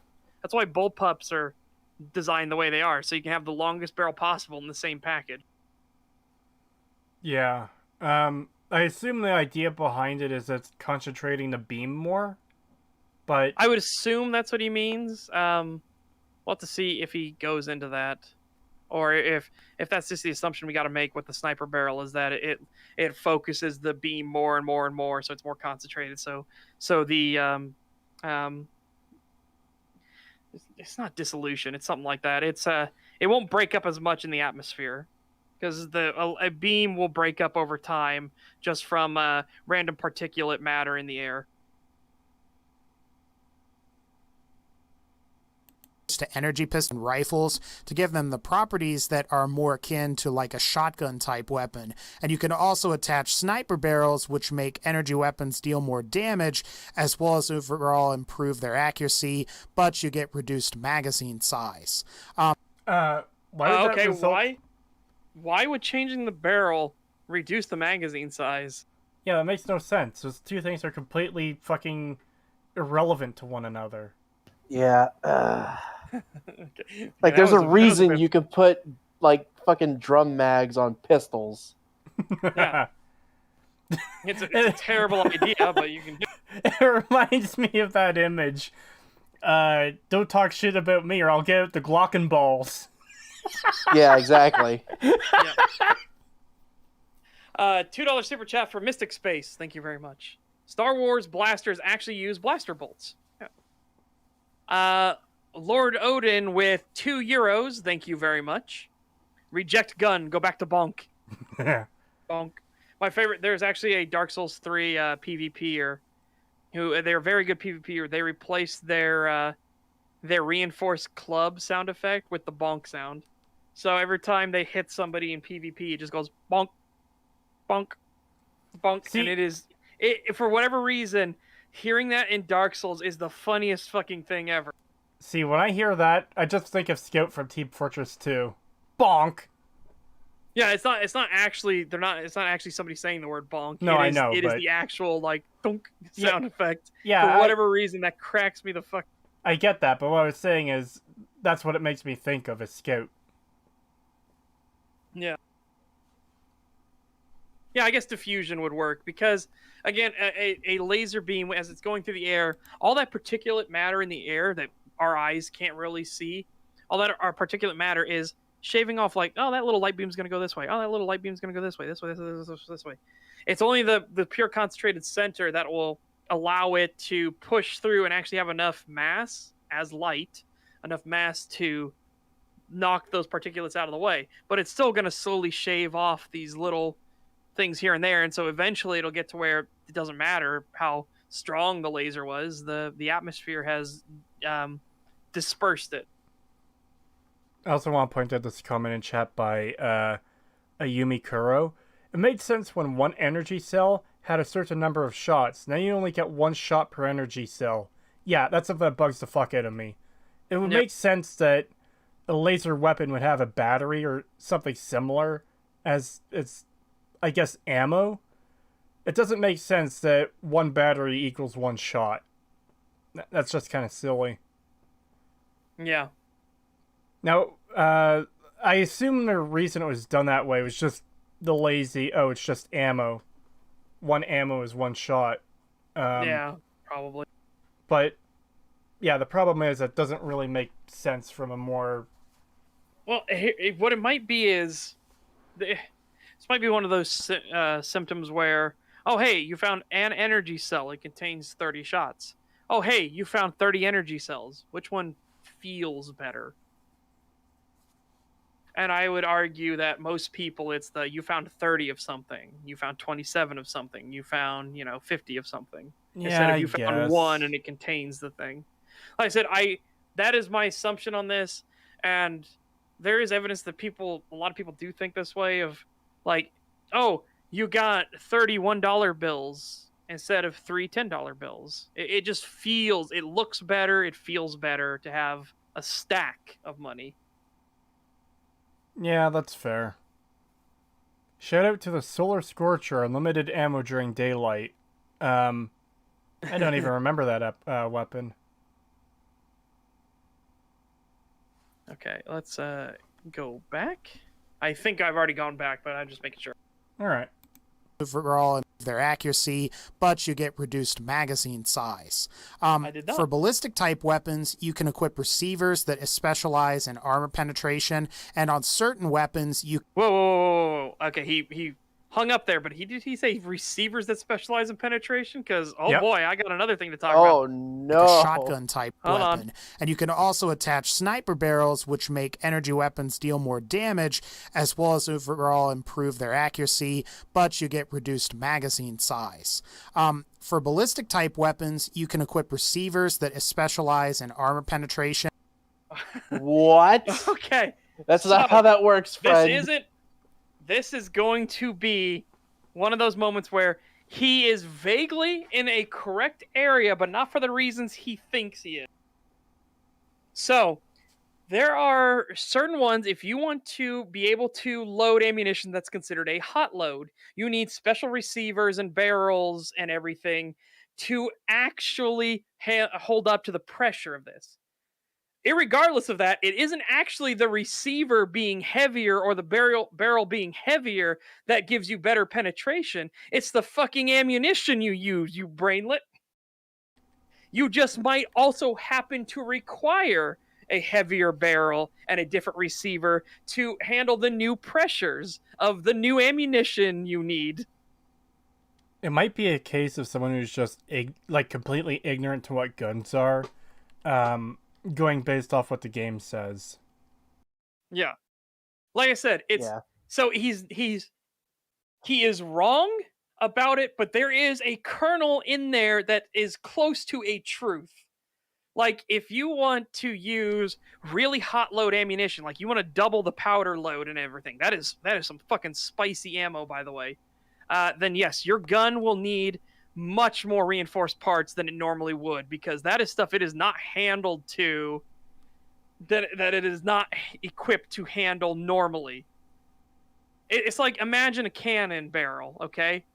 And the cannon barrel, the thickness of the cannon barrel does not affect the velocity of the ball that's coming out of it. However, a thicker cannon barrel will hold up to you shoving in twice the amount of powder down the damn barrel and won't explode. Also, this is a problem that's persistent through all of Fallout 4, where the properties of the weapon will fucking transmute properties into each bullet fired out of the weapon. This is kind of one of them here with the receiver doing armor penetration. Because there aren't any ammo types, but where you really see it is when you get guns, where when you shoot an enemy, the bullets will explode or will set them on fire or fucking whatever else. That's not the bullets doing that. That's the gun, and that makes no goddamn sense. And that's why when the game first came out, a lot of people were saying, "Oh, this is just fucking Elder Scrolls enchantments on weapons," because they're doing shit that they shouldn't be able to. Yeah. Yeah. As Daniel K just pointed out, if you want to see what a badly maintained, overloaded bullet can do, Kentucky Ballistics 50 cal exploding. Yes. That is, by the way, that is a gore warning. That is it will make you squeamish video. But he was firing off slap rounds, okay? Slap rounds are already hot round loads, okay? But because these were fucking Soviet backstock, they weren't properly weighed, maintained, categorized. And so his final slap round he put in was one that had like a powder load and a half more than the other slap rounds. So it blew the back of his 50 cal off and embedded part of it into his body as he shot it. It literally tore into his body and split one of his arteries. And he had to stick his thumb into this hole to keep from bleeding to death. So yeah. Sounds like a fun day. Yep. The crazy part is if he was using a different type of 50 cal, he would have actually been safer. Because if he was using a semi-automatic 50 cal instead of the bolt action one, because it's the bolt that got kicked so hard back out of the back of the gun, it actually ripped the container cap off the back of his 50 cal, which then shattered the two guide arches on it, and one of the guide arches went into him. But it is where he got his new shirt, stick a thumb in it from, yes. But if he was using a semi-automatic, it would actually push back into the recoil spring, which would have absorbed a lot more of the impact from this hot load, and it would have torn out the back, but it wouldn't have launched with such horrifying velocity into him. He would have actually had the entire buttstock and everything to support that, so the buttstock would have been shattered, and he probably would have busted his shoulder. That's quite the world generation glitch you got there, Pagan. Yeah, basically that entire section of the world just disappeared. It not disappeared, But, it just didn't generate properly. It flattened. I'm going to show this on Yeah. screen for Yeah, I see that. chat. It's fun. yeah, it's happening everywhere I go. Like every Really? every man. 10 or 30 feet, stuff Oh, just no. disappears. Well, there's a reason that they call it an unstable alpha. Yeah. Yeah, very unstable. Let's But yeah, that see. was one of the things that annoyed me about Fallout 4 going after Fallout New Vegas was I love that New Vegas added ammo types, and then Fallout 4's solution to that is, well, let's just not make any new ammo types. Let's just add like Skyrim enchantments on guns Yeah. and say that that's the same thing, which no, it's not. Just add ammo types, god damn it. Why is it so hard? Yeah. So Other games okay. do it. Because, yeah, that's the exact same thing enchanted bows will do in Skyrim. You shoot a normal arrow of a bow that's enchanted to do frost damage, and your arrow will do frost damage. Fallout 4's guns work the exact same way, and it's really dumb. Yeah. It was really incredibly dumb. Just have It's- the people make their own ammo. You actually have a factory system built into your stupid settlement thing. Just make ammo. Make different ammo types, for God's sake. Yeah, because stuff like that could easily be justified, especially in a science fiction setting where it's like, oh yeah, we have ammo that will freeze people, ammo that will explode them, ammo that will light them on fire, you know? Yes, those are all things that exist. Well, not the frost one, but the incendiary, armor-piercing, explosive rounds. Those all exist. Yeah. Yeah. And you can make them yourself. Man, Pagan, your 7 Days to Die be looking like default vanilla Gmod. Oh, dude, we should get a Gmod TTT server at some point, too. Holy shit. I want you guys to get into like Space Station 13 and everything, because I think we could do some true fucking autism on Space Station 13 server. Could be fun. I didn't know Kira, who's the MMO channel, Kira TV. I didn't know he played Space Station 13. He said like he couldn't get into Among Us because like after you play Space Station 13, you really feel this thing is so much lesser, and it just kind of hurts. And I immediately stopped that video and I said, I did not know you played the greatest autism simulator of all time. What code base were you, motherfucker? I go, were you Goon, TG, VG, Citadel? And if he says Citadel, I will laugh my ass. Can I make thunder bullets? I mean, why the fuck not at this point? I mean, you could make a squash head on your round and then have like those exploding pop cap things in there that they use in fireworks where, you know, kids throw them at the ground, the pop caps. You could do that, so when the head hits something, it goes bang as it hits. So you could technically do that, just don't fire it at people. It's a squash head, but for God's sakes, it's still going to go in. 5 pounds from Kuna. Thank you. There are 2 types of clueless gun people. Those who think that revolvers are the most powerful thing ever, and those that think silencers are perfect. Oh, yeah. Oh my God, yeah. Yeah, oh my god.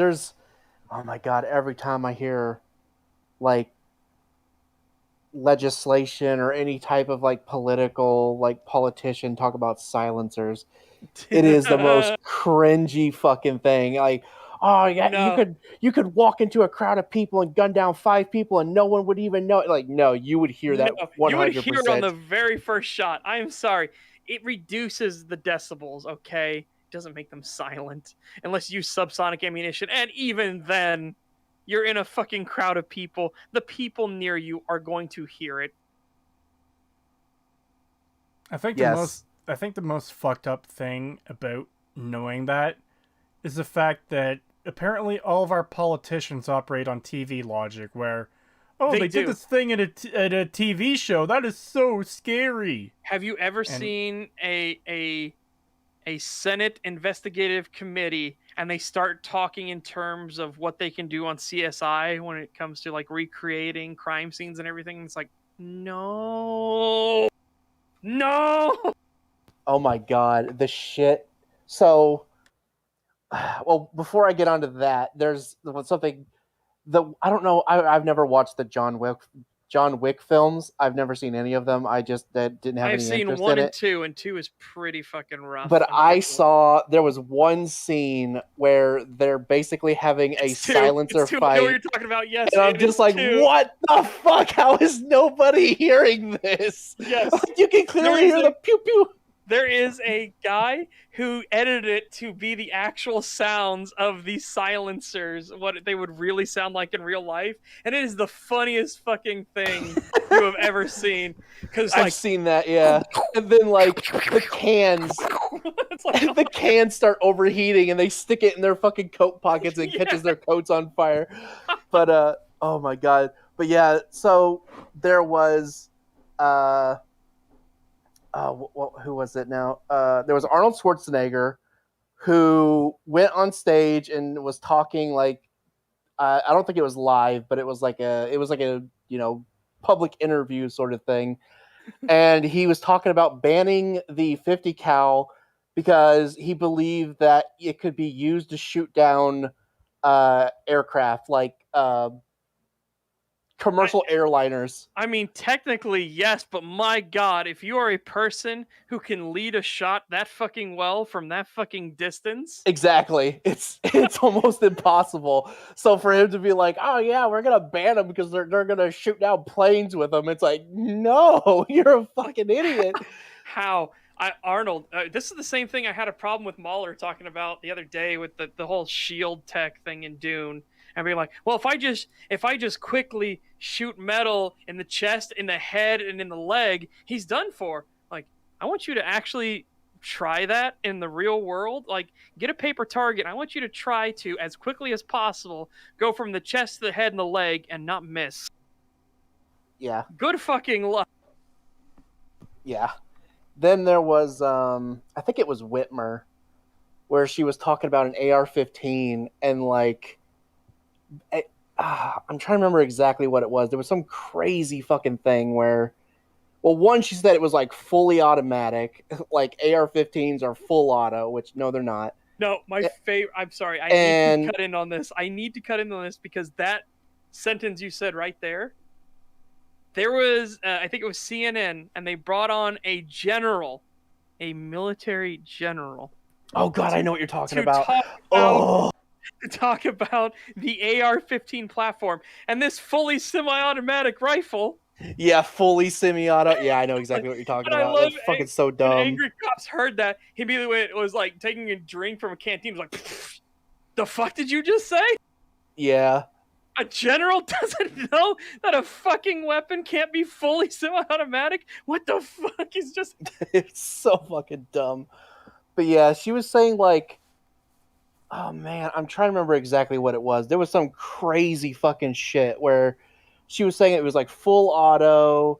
I might have to look up this clip again because some of the shit she says, like, I think she says it shoots like 50 BMG rounds and stuff like that. Just all kinds of crazy shit. And I'm just like, the fuck are you talking about? Did somebody stick a Ma Deuce in there? That's the only thing that can fire 50 fucking rounds. But like, she's just sitting here like, the AR-15 is a weapon of war and it should be banned because it is a weapon of self-defense. Yeah, it is a civilian grade weapon. It is not used in war. It's not used by the military. It is a sports rifle. Here's my favorite thing about that. Is like, I don't think these people realize that fucking Gage Grauskowitz, his fucking gun had a larger caliber than Kyle's rifle. Yeah. Kyle's rifle, big scary. Yeah. Oh my God. It's so fucking dumb. It's so dumb. I'm going to have to look up this clip and I will share it because it is like, it's a really infamous clip of just of a politician trying to scare people by talking about the AR-15 and just coming up with the most insane bullshit you've ever heard about this gun. It is the most stupidest thing I've ever seen. Yeah, and I apologize, Pagan, for cutting you off when you were midstream, but Jesus Christ, that immediately had to be like, no, we got to talk about fully semi-automatic general, man. $2 super chat from Peace Was Never an Option. Thank you you very much. Inserts Binger with AR. Oh God. I listened to Nick Rekieta's coverage of Binger's interview on some podcast. He's way more of a piece of shit than I fucking thought he was. What a fucking scumbag through and through. Dude, but you know what? You know what is so legendary about those? Their reaction to him, his little podcast thing he went on? What? It's fucking Bronca. When Bronca gets toasted. Yes. Bronca is the most based motherfucker ever. He is great. Oh yeah, him and Nick are fucking ruthless when they're insulting people. They Dude, did you hear their plan? Yes.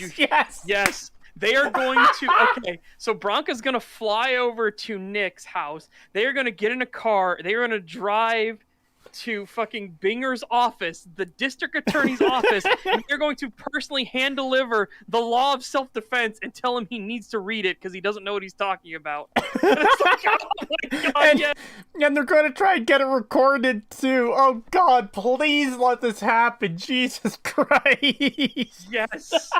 There's like, dude, everybody in chat lit up and we're like, yes.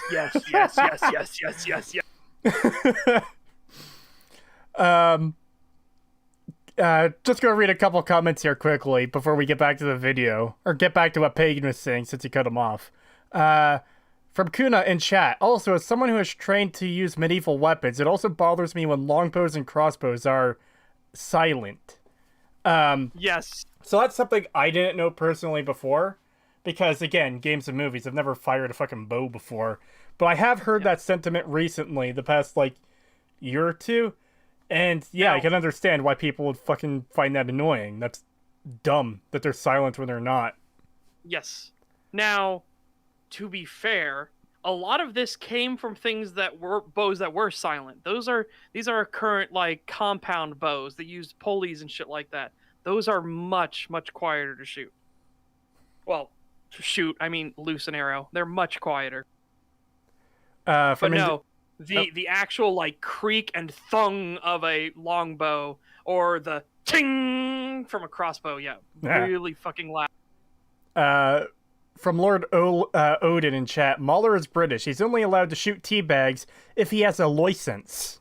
You want a license for that? Indigo Gaming, I like iCybermancy. It has full auto and fuller auto. Dude, yes. That is my favorite joke from Mandalore Gaming. He's like, and your pistol, which has full auto, and fuller auto. He's like, holy shit! He just emptied the magazine in like a millisecond. He's like, what the fuck? It only has those two options, too. By the way. Okay, I just looked it up again. It was Maxine Waters. Oh. And yeah, she's like, yeah, of course. Yeah, she's like, I wish I had it right here in my hand so I could tell you. It weighs more than 10 boxes would, and the caliber it utilizes, the 50 caliber, should be licensed. It should not be used on it should not be on the streets. And then she's like, the AR-15 should require a background check. It's like they do. It does. It does, you dumb idiot. All guns require background checks. But she's just going on and on and on about all kinds of crazy shit. Yeah. One more comment from Kuna. I have a 90-pound draw weight crossbow that if you use over the shoulder leaves your ears ringing. Ooh. Yeah, that sounds fucked.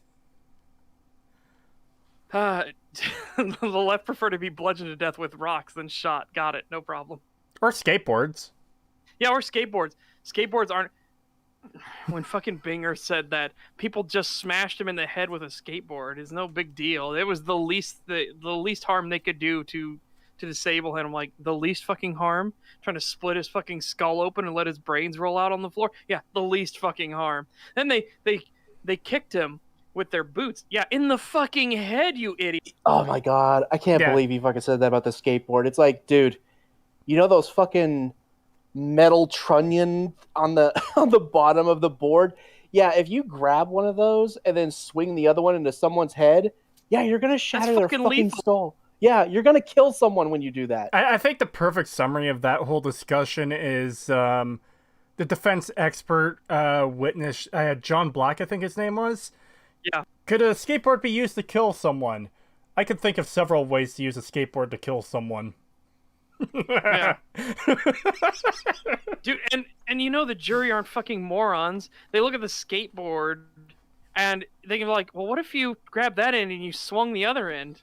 Like a club or Yeah. a bat. And it's like, yeah, it ain't fucking hard to put this together that this is very much a assault with a deadly weapon. Yeah, absolutely. And that's the thing. Pretty much anything could be used as a deadly weapon if you're fucking trying hard enough. If you are angry enough and you are committed enough, anything can be used as a deadly weapon. You could use a desk lamp as a deadly weapon. You could use a video game controller as a deadly weapon. You can use your fists as deadly Man, weapons, for God's sake. You just reminded me. Whenever I see people complain like, "Oh, but he just had a knife. The police didn't mag dump him because he had a knife." It's like, dude, Do you know how much have you damage? seen the videos of cops not pulling the trigger when somebody is charging towards them with a knife, and once they get too close and it's too fucking late? Oh my god, those videos are fucking horrifying. Yeah, it is gruesome. The amount of Just- damage and lethality a knife has is not to be underestimated. Just because the gun is more lethal at range doesn't fucking change that the knife is incredibly fucking lethal. Yes. And again, it's called the 30-foot safety zone. If, Yeah, I know what if you're you talking get about. It's somebody 20 who can draw a knife within like 30 feet of you, it's you're like 20 dead. feet. Yeah, it's like, yeah, if Yeah, people- that's people why are when People are when mentioning it people- in chat. Surviving edged weapons. Yeah. yeah. The So surviving edged weapons that movie is horrible. oh my A god. fantastic Christmas movie. I like how one of the clips is a guy like charging at you screaming with a machete. This represents a danger. This represents a threat. Yeah. You don't say. But yeah, there's a reason.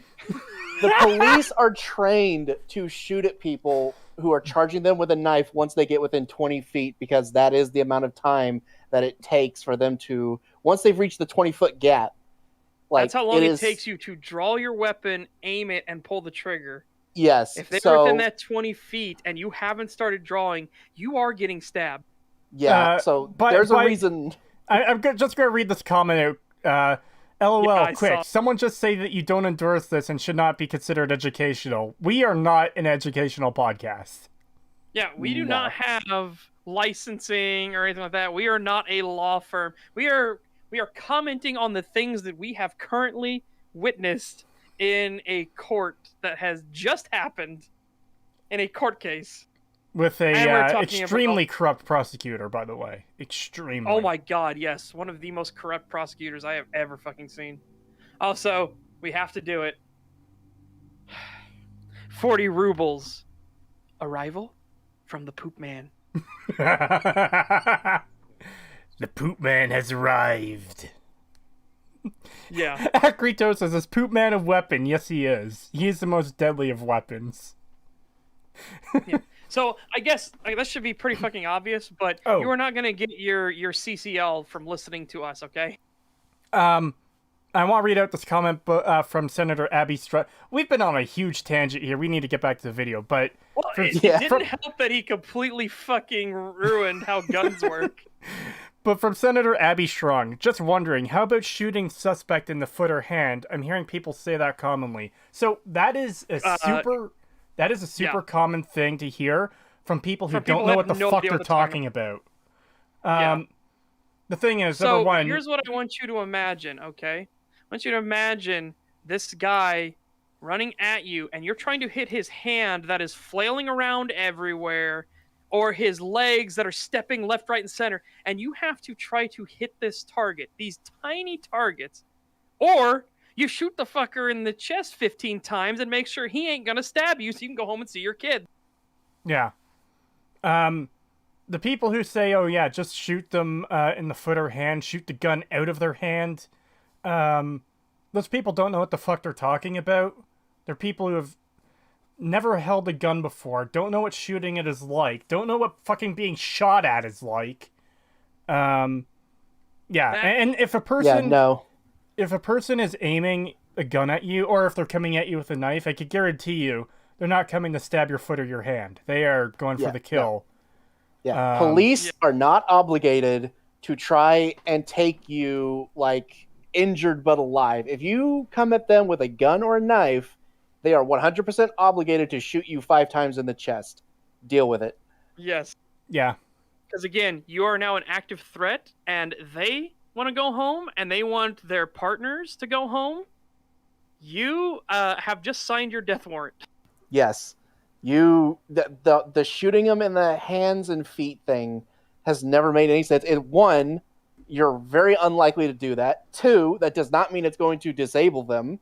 Yeah. And 3, you're supposed to go for center mass because it's the easiest thing to shoot. So, yeah, also another thing, not pertaining to cops, but if someone breaks into your house and you're just thinking to yourself, oh, I'll shoot them in the leg and, disable them, and then when the police arrive, they'll just take them to jail and I'll be fine. No, if that guy survives, if he lives, he can sue you. And there's plenty of instances where they win that. It's actually recommended by some states, not all states, but there are some states that just straight up say, if someone breaks into your house, kill them. Because if you injure them, they will sue you. Yeah. I have a point to make. I want to read a couple comments. The other thing, too, you have to consider is... police are not inherently political, Papa G. Okay, I was getting to that. Let me talk, please. Sorry, but yeah. The point I was going to make was... someone being a threat to you is absolutely no reason why you should die and not go home and see your family. Yeah. Your life is more important than someone who is threatening your life. That's what I believe. The other thing is, the Papa G's comment there, can we please not talk politics? So number one, this isn't politics. This is like basic stuff, I think. The other thing is... These are basic rights that, at least in America, this is basic rights we all have. You are born with these rights. These rights should never, or they're never supposed to be taken away from you. Yeah. And the other thing is, politics isn't banned on this show. Like, most times, we're obviously not a political channel. We don't cover political videos. We try not to. If it creeps in, it's happening. Yeah, but if they come in, they come in. That's ends up being part of the discussion. We're not going to not talk about something because it's too political or whatever. We just don't want that stuff on the server, is all. Yeah. And also... And the reason why is because there is a time where we can reel it back, and it's totally fine, and when we say it's done, it's done. Between the three of us. When we say it's done, okay, it's done. Yeah. No more. When you say it's done on, especially the Discord, people just got to get that last word in. Yeah, people will try to continue it, and they'll try to get the last word in, and it's very annoying to deal with. And also the fact that politics is super divisive. It could lead to issues on the server where people are, like, hating each other for months after the fact over, oh, they said this thing about politics and I don't believe they're right, blah blah blah. And it's so much of a fucking headache to deal with. I don't want to be dealing with people feuding with each other over their whatever beliefs they have. That's why politics and religion is banned its discussion on the server. Yes, because we don't have to worry about that between the three of us. We know what we pretty well know what each other believes in, and we know that we're not going to get into a huge fucking argument where we hate each other over our opinions. Not to mention, when we fucking disagree with each other, we don't hate each other. Yeah, like, remember a few streams ago we were talking about the game manual thing, where you guys believe that the tutorial should be in the game, and I said it's fine if it's in a game manual because that's part of the package. We don't hate each other for having different views there. Yeah. It's not like I'm Yeah. secretly planning on replacing Pagan and such with people who are more agreeable with me or anything like that. Oh shit. I guess I should mention I did not if two if you guys get a bunch of lizards to show up at your front door, don't worry about that. see, I just imagine opening the door one day, there's just a bunch of salamanders and geckos just sitting there, just like staring into space. I just imagine opening the door and there's like a bunch of clones of Mark Zuckerberg like trying to get me to leave my house. No, Mark Zuckerberg isn't one of ours. All right, we need to get back on track. I'm going to get a couple more things quickly. Indigo Gaming and a couple other people said, also, leg arteries are deadly too. Yeah, they absolutely fucking are. Yes, extremely. And 25 Polish Lodi from Supa Jaziu. Thank you. Well, shit, here I am listening to the 2.5 stag I missed, and this is going on. Euro Truck Simulator 2 is one hell of a drug. Yeah. Yeah, thank you for coming out, man. So What? this is a continuation from my stream, by the way. Piece of there an option goes. That's just ours. And 80 crowds goes, please, not again, not the lizards. I know we have to get back to the video, but I can't help but imagining the not the bees scene, but with lizards. Not the lizards! No! What did we watch? No. What was it? The VGAs that we just watched, and they did something, and I made that joke. Not the something. Oh my I God, believe what it was. I can't even remember though. Oh. Anyways. More a shotgun type weapon, and you can also attach sniper barrels, which make energy weapons deal more damage, as well as overall improve their accuracy, but you get reduced magazine size. For ballistic type weapons, you can equip receivers that specialize in armor penetration, and on certain weapons, you can even convert them from semi-automatic to fully automatic and vice versa. It's also cool that you can also improve both your power as well as non-power armors by adding certain modifications. For non-power armor, you can reduce the weight of the pieces by up to 70% in some cases, which is really useful if you're a sneak. Okay. But how do you do that while maintaining the integrity of the armor? Because I can tell you a real quick way to reduce the weight of normal armor, not power armor, but normal armor, normal body armor. You take out the trauma plates out of it. Wow, man, this thing is way lighter, but you took out the fucking trauma plates. It ain't gonna stop nothing. Yeah, it's just fabric at that point. Like you just.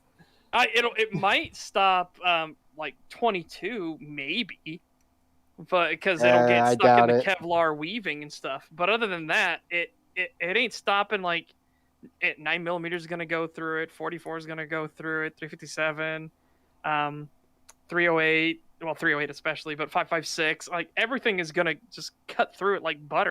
Yeah, you'd have to like double up. You'd have to like if you remove the trauma plates, you have to wear like 2 Kevlar vests with nothing in them in order for it to be like even have a remote chance of stopping any kind of like decent sized round like a 44 or something. Just say no, they legally can't shoot you if you do. Yeah, no, so I want to know how do you lighten the load on non-power armor and still have it be effective? Because if you lighten the load, I would say it should nuke your damage threshold. I can't remember if Fallout 4 still uses damage threshold or anything like that, but yeah.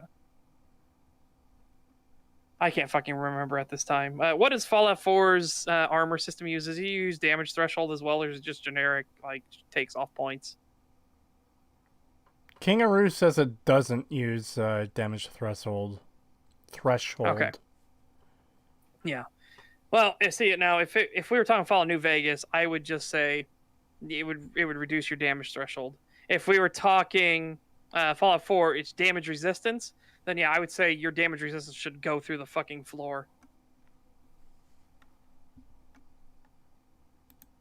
For power armor, you can reduce the weight of the pieces by up to 70% in some cases, which is really useful if you're a sneak character. And for power armor, you can add jetpacks, you can make modifications that affect the rate at which you gain experience. So this is going to be incredibly petty. Not the experience thing, whatever. That's completely like, fantasy land. But Yeah. jetpacks? Do you know how powerful your jetpack is going to be to lift up your fucking 10-ton ass off the ground? I assume pretty Holy fucking strong. shit. Yeah. My God. There's a reason, like, jump jets, and even in 40K knew that this is going to be ridiculous. So these people weigh like 10 fucking tons. So obviously the stuff you need to actually get them airborne is ludicrous. Hold on, guys. He wasn't talking about sneaking and power armor. He was talking about non-power armor pieces that can be reduced. He's talking for about sneak. normal armor. Yeah. Normal armor reducing the weight so you could sneak in it. Yeah. If he was actually talking about sneaking and power armor, Oh. I think even normal people would be like, the Stealth fuck are you power doing? armor. Stealth power armor. I mean, what it's the fuck? possible we might get there. Doesn't power armor actually have upgrades that make it quieter moving around for sneak? I can see that for like the joints and everything like that, but there's no way you're gonna make it quieter when a power armor boot steps on a concrete road and goes chunk chunk chunk. Yeah. How are you ever going to silence that without some ridiculous like airbag control? Yeah, I was gonna say like wrap like 100 towels around your feet. Some cases, which is really useful. Yeah, back us off.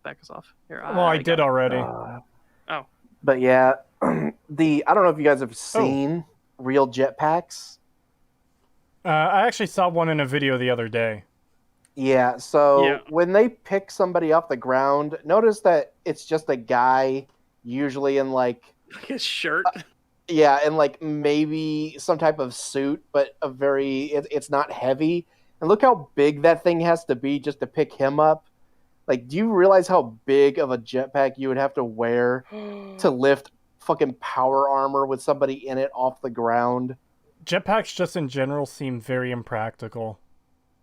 They're like a fantasy item that people made just for it to be real, and it's just not something you would ever really want to use unless we get to the point where you can actually have it store like a shit ton of fuel super efficiently.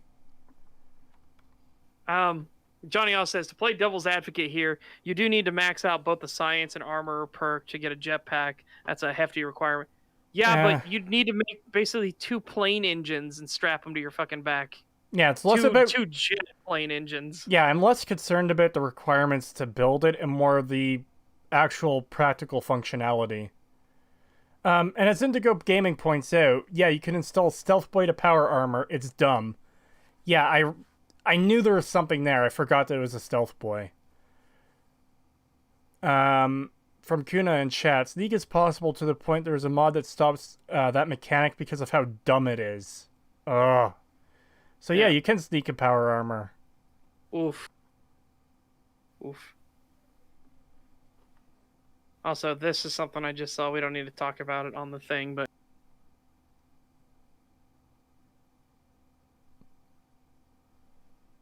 anyways, let's look at that.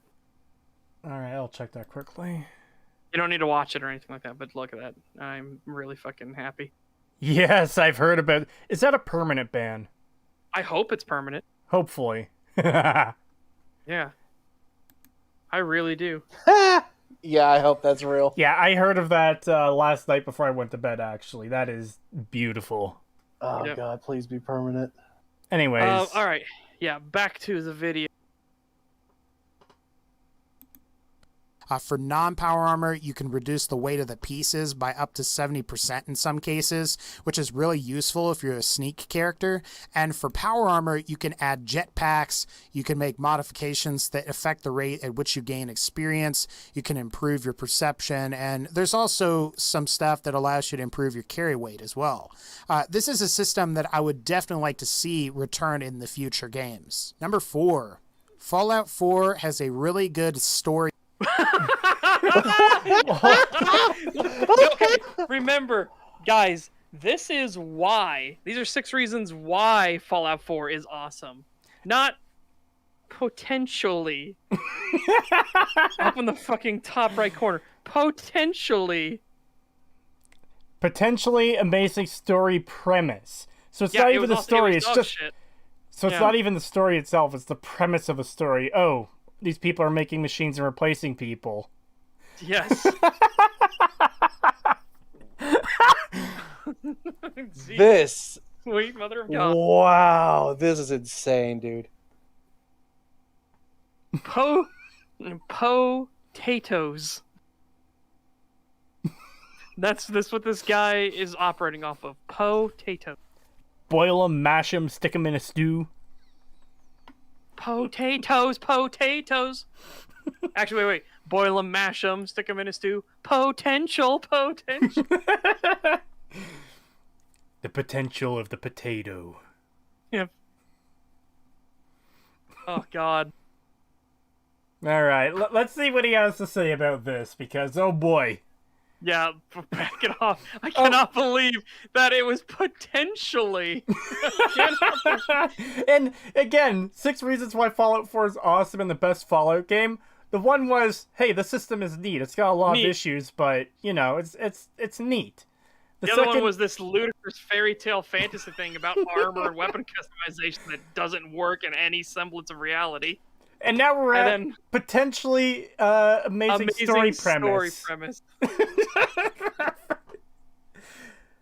Okay, this goes back to the thing we've said like 1,000 times before. An idea is fucking worthless. It's the execution that matters. Yes. There are infinite interesting story fucking concepts that have been executed horribly. Fucking Limbo of the Lost. Guy gets sent to hell or purgatory or whatever, and he has to make his way to fucking whatever. That game is a shit show. It's an interesting idea behind it, but doesn't mean it's good. I think he should be crowned the king of Limbo. No! What more can a poor boy do? No! Working for the likes of me and you. And again, this is another one I like to reference, Ride to Hell Retribution.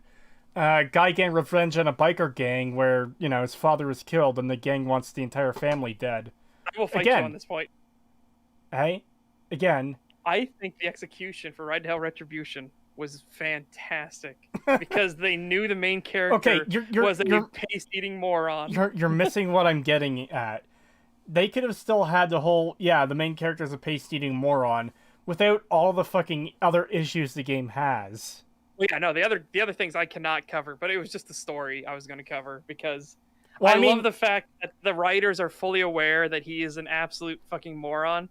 And my go-to example is, how do I get past this electric fence? Well, I'm going to steal this truck. Well, that's a good idea. Steal the truck, run over the fence. Then I'm going to drive down the road. You're getting further away from the fence. I'm going to go to the power station and blow it up so that it will depower the fence. And then I'm going to climb over the rock part of the fence, which isn't even electrified.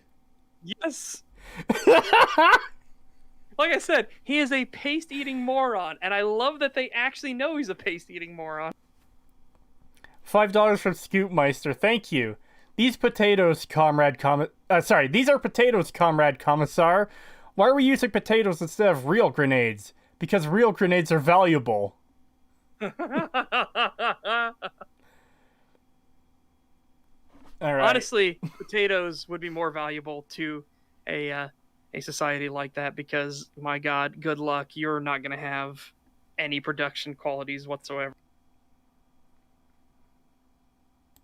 Food? Wait, What's that? This is a system that I would definitely like to see return in the future games. Number 4. Fallout 4 has a really good story premise. One thing that puts Fallout 4 above New Vegas, in my opinion, was Fallout 4's story premise. While I think we can all definitely agree that it should have been explored much more than it was, Fallout 4's premises and player characters... Premises?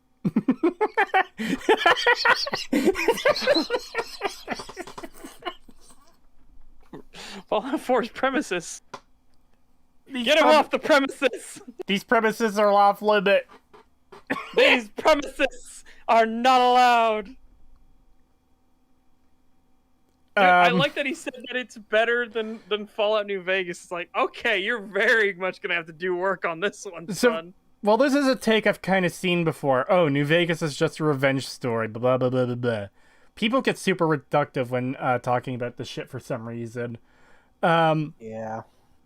Like, who was it we covered? Again, say the exact same thing with Fallout 4. Fallout 4 is a revenge story. You want to avenge the people that stole your child and killed your wife. Bam, done. Sort of, yeah. But it's like if you want to be just as reductive, is what I'm saying. Yeah, I've seen this sentiment before. I think it was actually in the comments section of one of Dashing David's videos where he said he likes the general idea of Fallout 3 better, the story, because, again, New Vegas is just a revenge story, whereas Fallout 3, it's a story about providing clean water to a world that's desperate for it. It's like, okay, I get why you think one concept is better than the other. The problem is the execution just isn't there.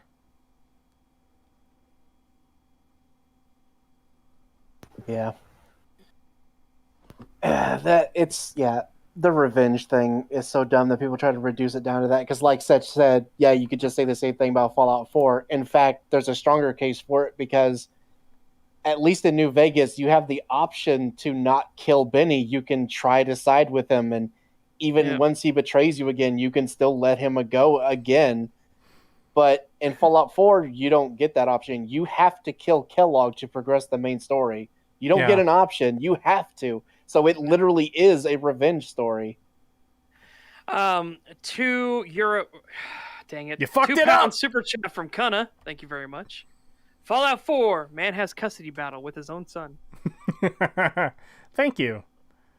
Yeah, there are so many issues with Fallout 4 story. It cannot... the number of issues cannot be accurately summarized on stream. Yeah, oh no, Gage, I know why he got banned. Yeah, because he said a racial slur, and if you didn't know, that is the racial slur against white people. And then suddenly he gets banned, and now he's, I'm not allowed to be racist. Like, yeah, go fuck yourself, Hassan Piker. You are a piece of shit. I'm actually surprised Twitch did that though, because the whole I'm surprised because they are so hardcore left leaning. Yeah. Yeah. Like, they won't allow you to say blind and blind playthrough because it's offensive to blind people who can't fucking read it. But,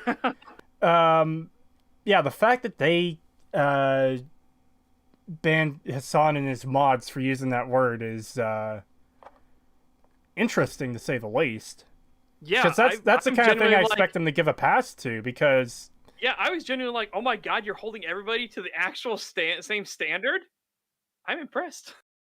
Yeah. I think your standards are stupid, but at least you're holding everybody to it. Yeah, exactly. I'm genuinely impressed. Especially with how much money fucking Nuggy Boy brings in each fucking month. Jesus Christ. Yeah, same. I cannot believe it. In my opinion, was Fallout 4's story premise. While I think we can all definitely agree that it should have been explored much more than it was, Fallout 4's premises and player characters arguably the best in the franchise. What? No other Fallout game... And player characters. You do know that Nora and Nate are awful. They make no sense in the story. They're the exact same character. Yes, they actually destroy the world and characterization single-handedly for different reasons. How does a lawyer know how to wear pyro armor? How is this soldier this fucking competent at everything. He was just a fucking soldier. He wasn't a fucking nuclear engineer or anything. He doesn't have like the letter of the law and know all this fucking shit. How Well, is he well, with the so Vault good? with the Vault Tech DLC, you can build a power generator that uses it looks like the same one you get fusion cores from, just not as old. So you can build basically this massive generator that gives off a shit ton of power Yeah. just because. And obviously this applies to both characters. There's no knowledge, there's no training, it's something they can just do. Like, fuck, they had this Now- character pre-war. Why didn't they just get the sole survivor to solve all the world's fucking energy issues? Exactly. Not just that, but the story, him being a soldier, the reason it ruins it isn't just because he's so good at everything. It's also the fact that these people want pre-war expertise, and a pre-war soldier, an experienced warfighter and veteran, in a place where guns and everything and survival is going to be important, you might want the fucking veteran. Yeah. And I also believe that I don't think Nate and Nora should be a thing. I think you should have your own character that you create that doesn't have a tacked on backstory. But if we absolutely had to go with Nate and Nora, it's my full belief that number one, their backstory should be important to who they are as a character as you play the game. And number Yes. two, those should also influence your starting build. So, you know, let's pretend there's skills in the game for a second. Nate should naturally be more skilled with guns, and Nora should naturally be more skilled with speech, for example.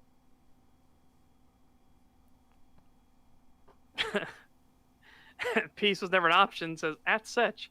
How does a boot know how to build a teleporter? I know drill sergeant didn't teach him that. Yeah. Dude, here's the thing too, is like, you have a self-insert character in Fallout 1, 2, and New Vegas, and 3, you can't really get away with it as much because you literally play from birth. There's a bit of oddities you can't really like make up. Oh, I was a farmer or anything like that before I Yeah. joined the courier service, or before I did this and that, or in the vault I was a technician for the engineers before they sent me out to get the water chip. That's why I'm going to get the water chip. In the vault I was a security technician, so they figured I, as somebody who would have security training, would be able to survive out there. So that's why I'm going to get the water chip. There are all kinds of things you can do with a self-insert character, where you decide your backstory and how everything happened. You know an endpoint. Hey, you're going out to get the water chip. Hey, you're going from Arroyo Village to go get the Gek. Hey, you got a package stolen from you and you're a courier. But you have multiple ways of getting to that conclusion easily. In Fallout 4, you are a soldier that woke up after the war. You are a lawyer that woke up after the war. Yeah. There is no getting around that. Your life is set in stone. You're married, you have a kid. A point Mr. Caption made, you can't be strictly gay because if you're playing a man, then you're married to a woman. If you're playing a woman, you're married to a man. Yeah. All that sort of stuff. You can't decide for your own character. It is set in stone. Even if you skip the intro, that doesn't change the fact that Nate was a Nate was a veteran soldier. who fought in a war. Yeah.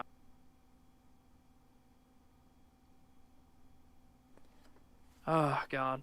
And the worst part is they don't even do anything interesting with these backstories for these characters. Again, they're the same character. They have mostly the same responses to every piece of dialogue. Yep. They say things in similar ways to each other. There's very little difference in tone of voice, aside from like what you would normally expect from getting two different people to read the exact same fucking lines. Yeah. Well, and the other thing is, And you still have all the them- same. You still have all the same options when dealing with quests as you would have had otherwise. again, them actually making them skilled in different regards too actually destroys the entire world and premise of Fallout 4. Why the fuck did the Institute not take them as well? Why didn't the Institute take everyone from the vault? Because this is like Yeah. prime pure DNA stock you have here. and they Yes. destroy it for no reason. And every single one of these people aren't going to know you're the bad guys. Okay?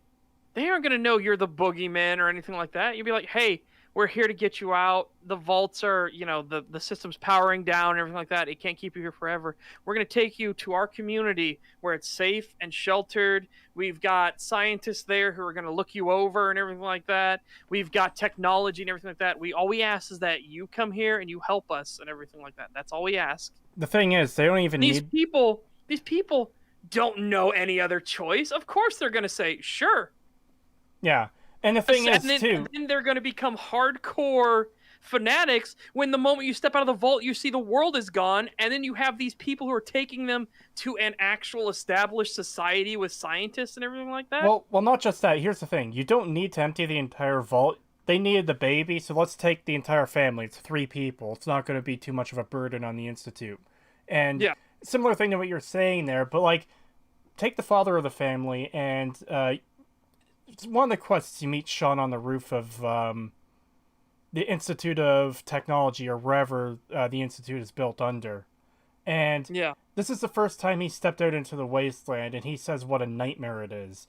They could have easily done the exact same thing to Nate. It's like, okay, you're obviously the head of the household. You've got your wife and baby child. We're going to take you to this underground facility where we'll keep you safe and for the rest of your lives. And this is what the outside world looks like. And just give them a glimpse of the ruins that Well, they're going Boston to. They'll be like, is. you don't even need to do that. If you just say, hey, you don't need to join us. We are offering you sanctuary and safety, and we have actual scientists and personnel and food and clean beds and showers and everything like that. And then you say, but you don't need to decide right now. You then walk everybody to the elevator. The elevator goes up, and they see the world, and it's like... And then you just turn back to them and said, it's your choice. Yeah. Damn, you have just now gotten every single person in that group to say, yeah, I'll go. Yeah. Because the world is fucking gone. That does seem a bit sketchy to present it to them in that way. It's like, you could come with us where it's safe, or here's the nightmare world you'll live in, but yeah, still... But it's just the obvious thing is like, even if somebody calls you on that, like, you're giving us a false choice here, it's like, is it really a false choice? You still have a choice. You can say, no, I won't go, and we will not stop you. Yeah. But this is the world. Like, you can go back in the vault and try to scavenge for whatever you are and live there. That is your choice. But we are offering you a better option, and it is not the only option. Make your choice. Yeah, there's so many ways they could have handled it better than what we actually got in the game. What we got in the game is probably one of the worst possible outcomes. Because bad writing. The script said we need to do this, so this is how we're doing it. Yeah. Because again, these are supposed to be some of the smartest, like, people in the world. And they're just dumb motherfuckers. Through and through. For the entire game. Yep. €5 super chat from a Yuma Kuro. A Yumi Kuro. Thank you. Thank you. Trust me, I'm your son. Now, don't let me give you any DNA evidence in this facility designing FEV and synths. Yeah. That's an issue. And also, because your son is a baby, you can't even have any memories of, like, what about that time you were at my kindergarten play or stuff like that? He has no fucking memories. He was a baby. So he doesn't have any way to convince you he's actually Sean. Yeah. And 25 Polish Lodi from Supa Jazziu. Thank you. We'll admit seeing how America looked in Fallout before the war was pretty cool, but I will never trade off character background choice for that. See, that's the thing, too, is I like that you got to see a bit of the pre-war world. The issue is that the intro cinematic and the segment of gameplay in the pre-war contradict each other, because the cinematic talks about how terrible everything is, society is collapsing, people are rushing this factory as if they're going to raid it for supplies or something on the collapse of civilization. But then you get into your house, it's like a fantasy land where everything is nice, there's no issues, la-di-da, everything is great. You're supposed to be on a military base. That's military base housing. Really? Yeah. Yeah, it's just, again, imagine if you then get to the institute, like this is your initial introduction, and then the thing plays of you walking with it, and it does the da da da, and it like comes up with Fallout 4 and everything as you're walking, and then from there you start in the institute, and then you start seeing all these other factions, and then you start thinking, yeah, but they also make sense in this world. Yeah, but they also make sense. It's like, are we really better than them just because we have running water and everything like that? Should we really dictate everyone else's lives and everything? And that can let players who actually get invested in your story be like, well, no, we're kind of authoritarian now that I think about our plans and everything like that, and how they're gonna have to wipe these people out. I was like, these people can't exist because they don't want to share anything with anyone else, so we have to destroy them. So it's like, do we have to? Oh, this is a piece of information I might have forgotten. Artemis Wolf in chat just said, not to mention that the bombs fell at night, according to Old World Blues. Is that true? Yeah. I might be. I don't know. I do not remember Old World Blues. I do remember Old World Blues, but I don't remember every intricate detail about it. Yeah, that's something we might have to look up, because that's going to be a big deal. And just one more comment before we get back to the video. So what is FEV again? Bethesda used that as a Deus Ex or whatever it's called way too much. FEV is the Forced Evolutionary Virus. To summarize very quickly, it started off as a program to make people immune to bioweapons, like biological diseases and stuff that could be spread. What it ended up doing was increasing muscle mass and other aspects, some cases intelligence and stuff. And this was turned into the FEV program, essentially to make super soldiers, which is where the super mutants come from. Yeah, I think I recall Dr. Mobius's narration flat out stating that it took place overnight. Oh boy, that's a big issue then. I absolutely have to look that up for the analysis series. 25 Polish Lodi from Super Jazzy. Thank you. Aren't Nate and Nora basically upper class? Neighborhood seems far away from big city. Rich people get away from the unpleasant reality, no? Their houses are super tiny, if they're the upper class. Oh, wait a minute. Hold on. If I think I remember it saying that they fell in the morning. Oh. Like early morning, which in Nevada, yeah, that would still be nighttime. On the East Coast, it would be morning. The day like the sun would have already started to come up. Okay, yeah, that might be the difference then. All right, so I don't know if you did this one. I had spaced out there for a second because I was checking something. I got a bunch of messages. All right, 25 Polish Lodi from Super Jazzy. Yeah, I got that one. Aren't Nate? You got the aren't Nate and Nora basically upper class? Yeah, because my answer to that was their house is super tiny if they're upper class. That is a small house. Yeah, it's military base housing because you can tell because every other house looks very similar to it, like very very creepily similar, and it's laid out that close to a vault network with the military being right there. Like, why is the military right there at a vault? Of all things. Sorry, just quickly, I need to take care of something. Okay. Joao Cabral, stop spamming. All right. Did you get Crumb super chat as well? Not yet. I was just about to get to that. $10 super chat from Crumb. Thank you very much. Hey, off topic, but are you guys into manga? If so, I got a recommendation. Record of Ragnarok. It's about a tournament arc between humans versus gods. Current fight right now is Hades versus Qin Shi Huang. I tried watching the show version of it, and I about wanted to shoot myself, unfortunately. So, in Minecraft. Well, no. Yeah, no, I was not... You don't have to Minecraft yourself if, like, you don't have to do the Minecraft thing if it's towards yourself. If it's no, you still should, because people then understand the joke of, Oh. He should go jump off of a bridge in Minecraft. Yeah, that's what I'm saying, is towards other people you say in Minecraft. Towards yourself, it's not necessary because it's like, oh yeah, this TV show is so bad I wanted to shoot myself. It's obvious that you're not actually going to kill yourself because of a TV show. Yeah, and again, it's just because they play such fast and loose with the theology of every single one that they show up, and it's just kind of like it just hurts. It hurts, and the only thing I remember was there was actually somebody did it is not safe for work, mind you, and it is furry for sure. But somebody actually took all of the memes that have been recently and put them all together in one picture with a dragon guy bent over in the Jacko pose doing the think motions to his forehead while two other dragon guys are like holding his butt up as if they were the boobs from the one the Aphrodite in the fucking Ragnarok show, which has become a meme. And it's just like, you got every single meme pose in one picture. How did you fucking do that?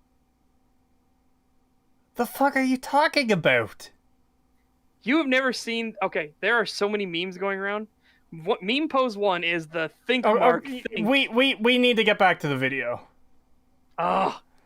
$5 from Terra24. Thank you. I thought it was a suburb because there's others being constructed like on the other side of the map. I don't think I actually ever found a similar location to Sanctuary, but I guess I should look that up. No, I would say it's military base housing. I mean, maybe. Yeah. Explore much more than it was. Fallout 4's premises and players arguably the best in the franchise. No other Fallout game before it has had a player character that actually lived before the bombs dropped. The sole survivor is... Okay, so that doesn't matter. That doesn't make them better characters. It's interesting that you, like, again, potential. Yeah, there's potential there that you could work with. They didn't fucking do it well. It doesn't make it good. Yeah, and it's definitely not well. In fact, them actually being survivors from before the war actually destroys the story premise. Because the Institute wants pure people from before the war. Yeah. So, yeah, you actually got the wrong thing here. It entirely ruins Fallout 4's story. the best franchise. Pause that. No username says, what the fuck are you talking about, Creetosis 2021? The new, what in God's holy name are you blathering about? What? Where's that from? No username in chat. No. The second quote that he said. I just assumed it was like what people would normally say of like, are you speaking in tongues? Like, what the fuck? And Super Jazzy said, Creetosis confirmed for Normie, couldn't even follow Setch's tangent. No. He's talking about meme poses. Two characters holding someone's ass in the air. Like, well, I don't know what the fuck that is. Yeah. The Jacko pose. Yeah, he's in the Jacko pose, and then he's got his fingers to his temples if he's doing the Mr. Incredible. The Invincible, like, think, Mark, think. And he's got two people holding his butt as if they're the boobs of Aphrodite, which comes from that manga/show where Aphrodite's a character and she just has these two nameless, like, golems that are holding her boobs up. Hang on a second, I'll do this. Yeah, show the picture. Post it in the Discord so he can see what you're talking about. Anyways. I need to do this. Yep, sorry, you were warned beforehand. Enjoy your band.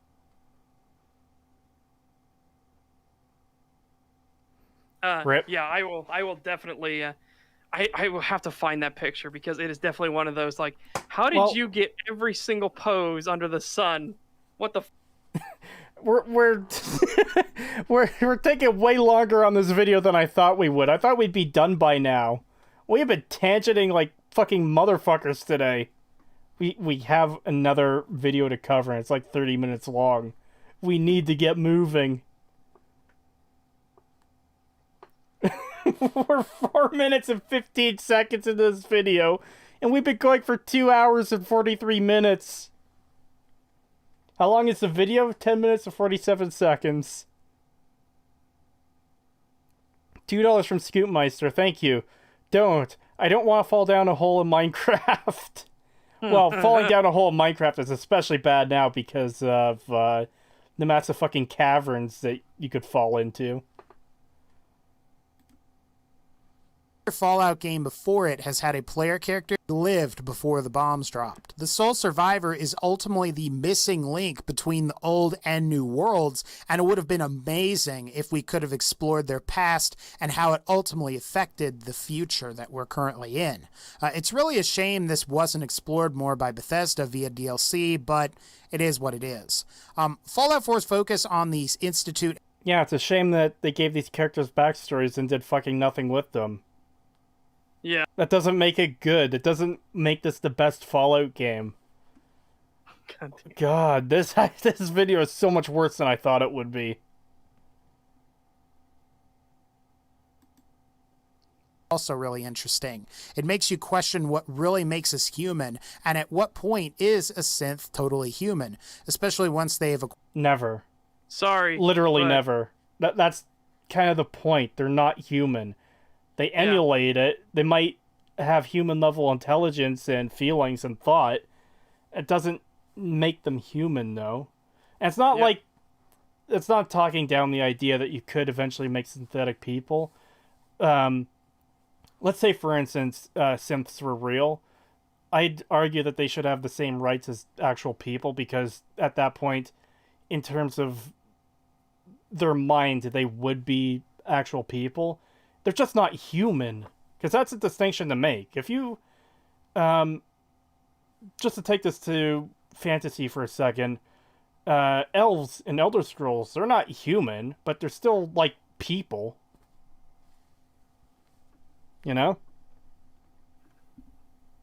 Found it. What? Oh. I'm gonna send it to Pagan, though. Also, as Daniel K. pointed out in chat, the missing link between the old world and the new world. Ghouls who lived before the war. Am I a joke to you? Creetosis Boomer confirmed. What? How? $2 from High Speed Tacos. Thank you. No, all these insanity fucking meme poses that get posted everywhere.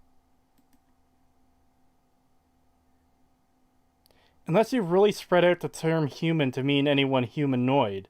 But that's the point of the term humanoid. Synths are humanoid, they're not human, they're synths.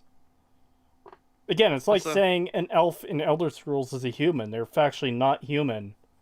It doesn't mean they're any less of a person. There you go, Pagan. I sent you them on Discord.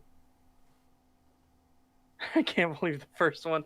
It's still so fucking good. They got every single meme pose in one. Oh my god! They actually got every single meme pose in one. Oh my god! Jesus Christ!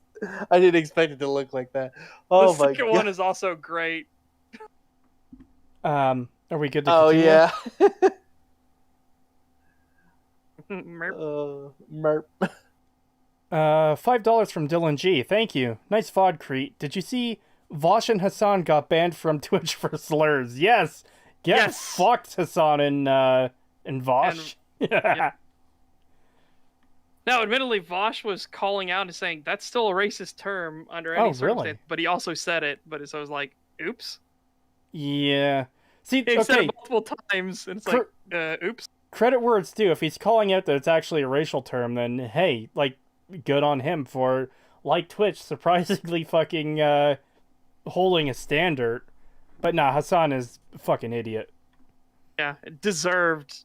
He should have been fucking banned for just stealing content. He even fully admits he steals content. Yeah. That was the part that was insane. And then he realized what he admitted, and then he tried to start talking over it. But people got that. They got that fully fucking clipped and everything.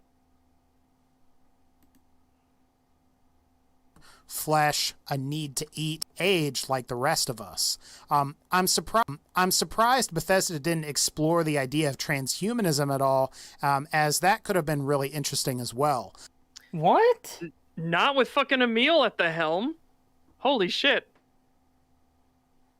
How does that even play into anything in Fallout 4, though? Yeah, no. he wanted them to talk about like synths being human and everything like that. And none of this fucking works, dude. None of it works in Fallout 4. How the hell does the Institute have technology that is 1,000 times better than what was before the war? How? Yeah. Limiting free speech is wrong no matter what, even if it hits the right people, in your opinion, racists in this case. Okay, so we're not celebrating the fact that someone was censored. We're celebrating the fact that the standard was held up equally. Yeah, we said the standard was shit. We said it's an awful standard. Again, our free speech should not be dictated by your feelings. However, we are just happy that this standard is actually being applied. That it's being applied equally. That it doesn't seem to have a leaning bent to it. Because it's a racist term, just because it's used against a different race, yeah, you're still gone. And I love the fact that these same people will often say, like, you are not, whatchamacallit, it's a private company. They're allowed to censor whatever they want. Ha ha ha. Get screwed over, alt-right. And then they get banned. It's like, no, that's not fair. It's like, no, it's entirely fair. $5 from Zikos. Thank you. I need that meme image. Also, I don't know if it happened for you guys. Did the video suggestions pop up over the entire window?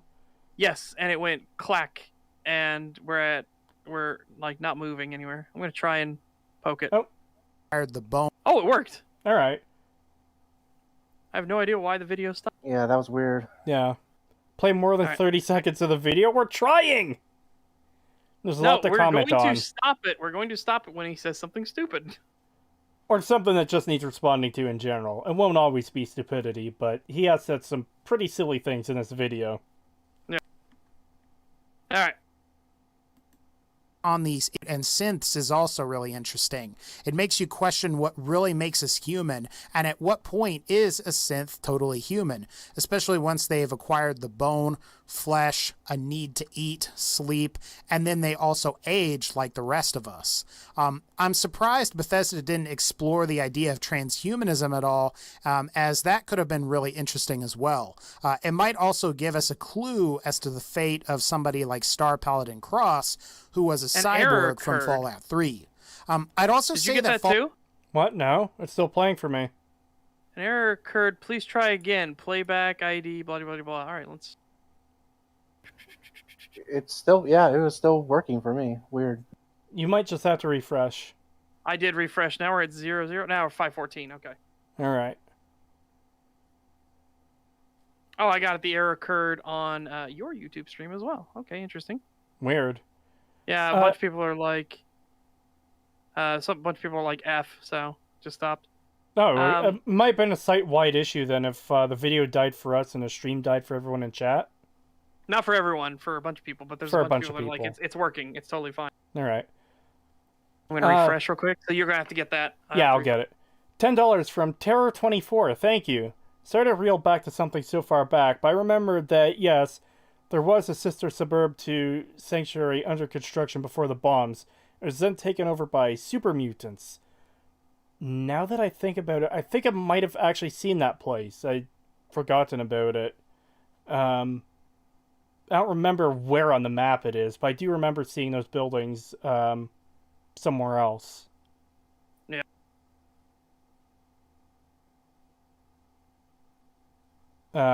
Hopefully everything is still good for people in chat. Just go type quickly.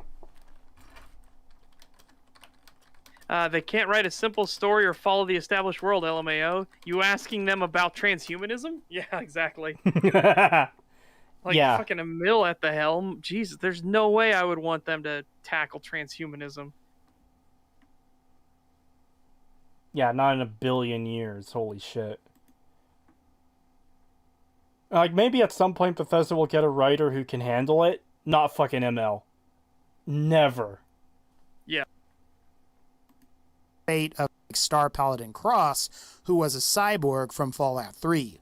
I'd also say that Fallout 4's factions could also arguably represent some of our modern political ideologies. You have the railroad that's, I guess, like the more progressive and tolerant That are also full of idiots and morons. Like, dude, I cannot believe you're actually going to try to make this claim that they represent modern day political factions.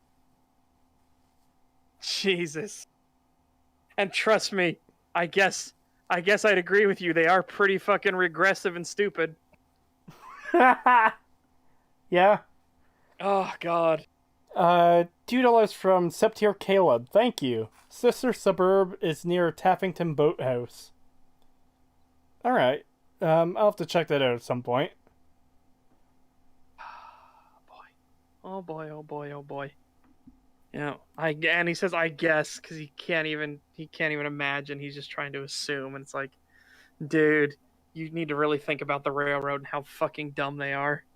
I want to hear what he says.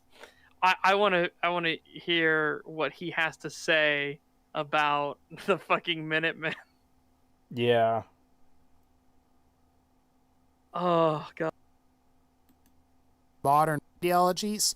You have the railroad that's like the more progressive and tolerant faction, while the Brotherhood is possibly more conservative, with both the Minutemen and the... Oh, The Brotherhood is more conservative? Is that because they're kind of the bad guys? Is that because they're religious fucking zealots? What the fuck do you mean they're more conservative?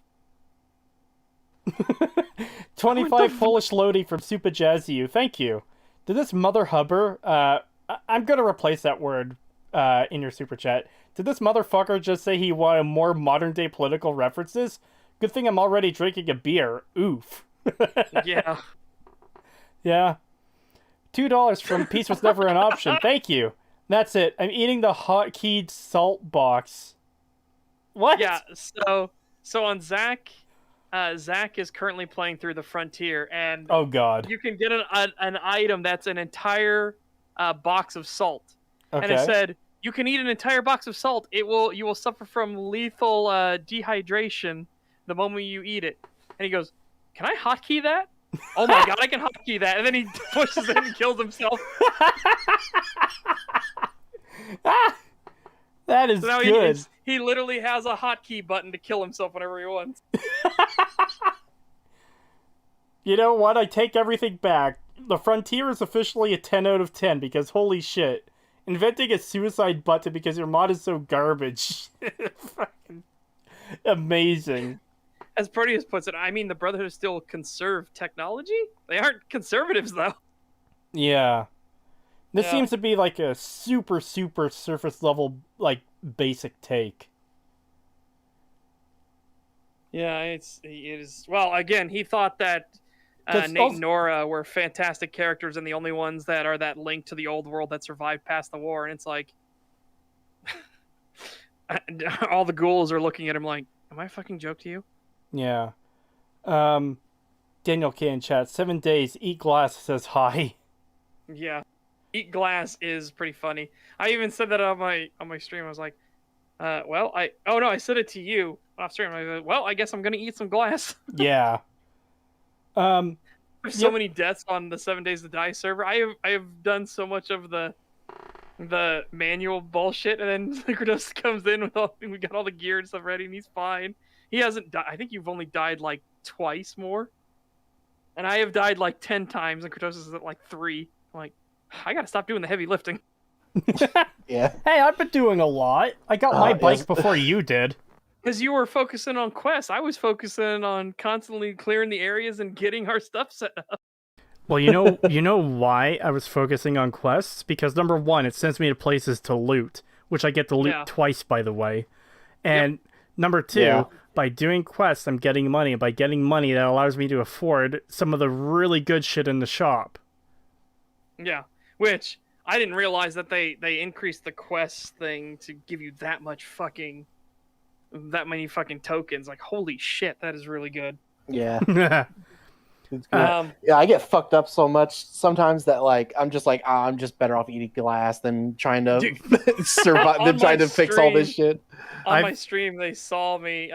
There was a floor trap up in the attic that sent me down not just one floor because there's a giant pit beneath this floor trap. So I went down multiple floors. So I broke my legs. Didn't have a splint. I'm now infected, Nice. so I'm running hyper infection. I have abrasions. I have a torn, a wrenched arm and everything like that. I'm like, I am so fucked up. I am moving like a snail. This is intolerable. Nice. 25 Polish Lodi from Super Jazzu. Thank you. Did I miss the Republican? Sorry, did I miss when the Republicans decided technological hoarding and mutant genocide was an agreed party issue? Who's the libertarians then? The ghouls? That's actually kind of the point I was trying to work myself towards. Does this guy think the Brotherhood is conservative because the Brotherhood wants to exterminate the ghouls and super mutants, and people with like basic bitch shitty understanding of politics thinks Republicans are all, or not Republicans, conservatives are all racist, hateful people who hate anyone who isn't them? Because that's not what conservatives or Republicans are. Yeah. Your understanding does not match reality is basically what we're trying to say. It's basically the extremist leftist talking point that conservatives want to get rid of all the people who are different than them. Oh yeah, antibiotics now in 7 Days to Die on Alpha 20 are fucking super rare. I am so glad I went fucking digging hardcore, and we have like a stockpile of them now. But I've yet to find a single antibiotic. Okay, start thwacking trees hardcore. You can get honey. Honey acts as an antibiotic. Well, you okay. can, Well, I got honey. Thank God. I'm pretty sure you can only get that if you have the book perk, though, because I do. Yeah. And I still rarely get it. Yeah, but even still, you can loot honey as well. So there you go. There's another antibiotic source. It's a very weak one, but it is an antibiotic source. Yeah, it kills 5% of the infection. So as long as you're below there, then it's good. If not, eat glass. All right, let's see. He was about ready to go into the Minutemen. I can't wait to hear what political leaning this guy thinks the Minutemen are. Oh boy. Some of our political ideologies. You have the railroad that's, I guess, like the more progressive and tolerant faction, while the Brotherhood is possibly more conservative, with both the Minutemen and the Institute somewhere in between the two. What? What? Do you think progressives and conservatives are inherently opposing factions? You don't think that there are people within each of these camps that be like, yeah, we should change this, but we should keep these because these are important? Like, what the fuck? Yeah, he's saying they're near the center, so they're saying they're centrist. It's like, my God, that's fucking insanity. And how are the fucking Institute centrists? Yeah, it feels like we just dived headfirst into crazy land here. Like, the first half of the video wasn't that good, but we just stepped off the fucking cliff. Holy hell, Hannah. Okay, yeah, fucking, yep, there it went. There went my sanity. It just fucking dive bombed. This is not your brain on American politics. This is your brain on when you've been just eating paste for your entire time and listening to the fucking weirdos. Yeah.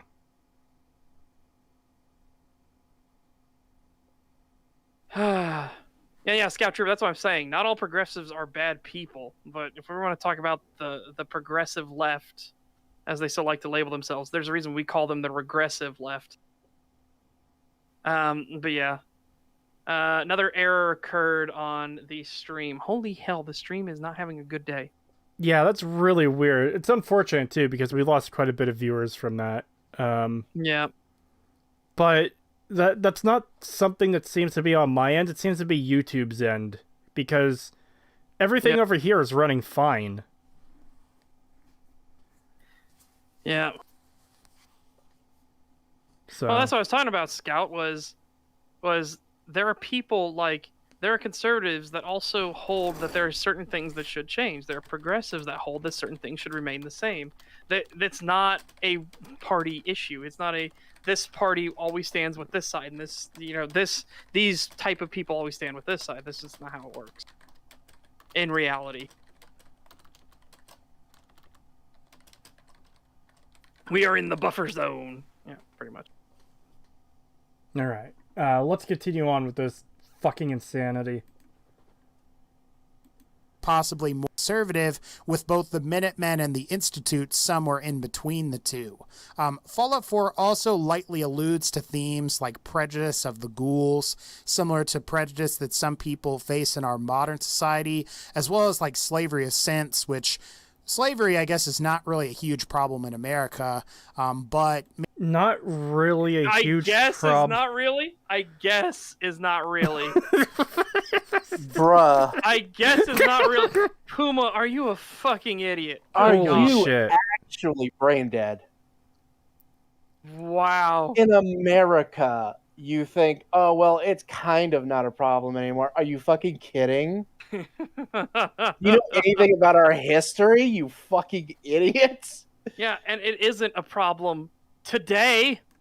And you're talking about modern day politics. That you are a fucking insane person. I mean, it's a problem in some places in the world. Sure as fuck not America. How many years ago did slavery get outlawed in America? Was it like 5 or 10 years ago? Yeah. Oh my god. Oh, it might have been crazy 20. people. Some of these crazy people, yeah. Jesus Christ.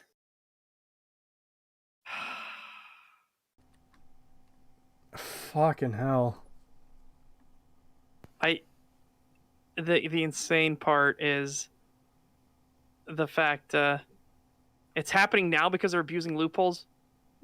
Scout Trooper, a fucking citation needed on that one if you think slavery is happening today. Someone is trying to adopt kids just so they can do labor for them in southern Georgia. Well, they're probably doing it fucking illegally then.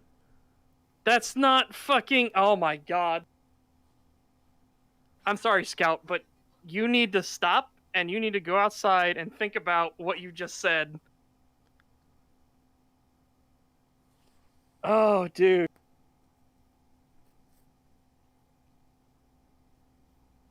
To be fair, slavery ring got busted pretty recently last week in Georgia. Okay, so it's an illegal activity. Yes, it's illegal. Yeah. If I go out and kidnap a bus full of people and I force them to work in my basement, essentially enslaving them, that's not something I'm doing legally.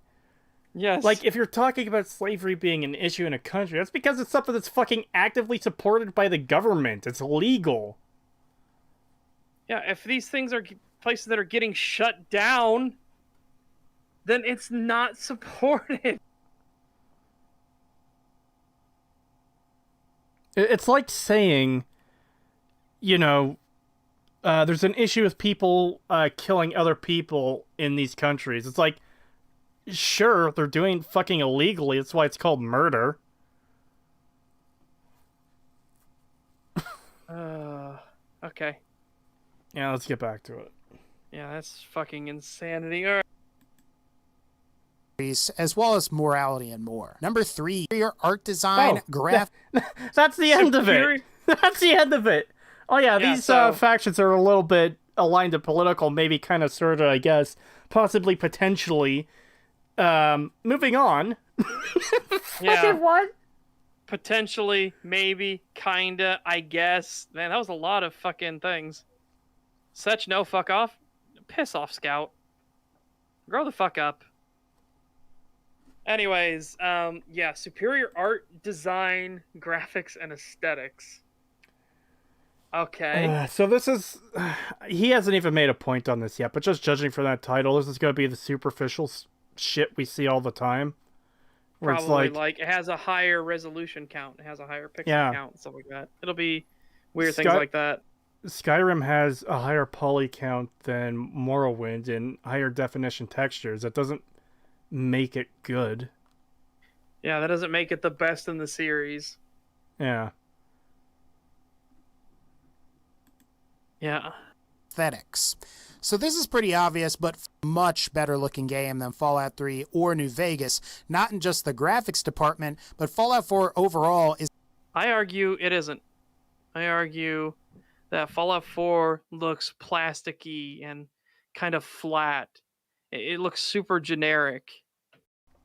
Yeah. Fallout New Vegas feels like it actually has a location, a place that it exists. Like it actually feels like a lived-in world. Fallout 4, on contrast to New Vegas, feels like a bunch of Barbie dolls. Yeah.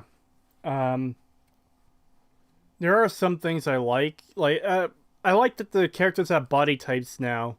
I hope they Yes. keep this in the future, and maybe even it's something that changes their sizes, so you can have people who are tall, and so you can have manlets in the game, because it makes sense. It makes sense to have people of different heights, and hey, it'll put a bit more variety in the characters you see. And like, do we need to explain ghouls? Like, how different ghouls are? Ghouls was a horrific condition in Fallout 1 and 2 and 3 and New Vegas. In Fallout 4, they look like they're people that have just been dried out. Sort of. There's Like, weird things they do with the ghouls in Fallout 4. I'm just looking at like the Vault Tech merchant and everything like that. Literally looks like he just got dried out. Yeah. No, you're talking about the ghoul people, not like ferals. Oh yeah, not ferals. No, I'm talking about like, ghoul people. Yeah. It literally just looks like they've just been dried out. That's what it does. Their nose is missing. They've been dried out.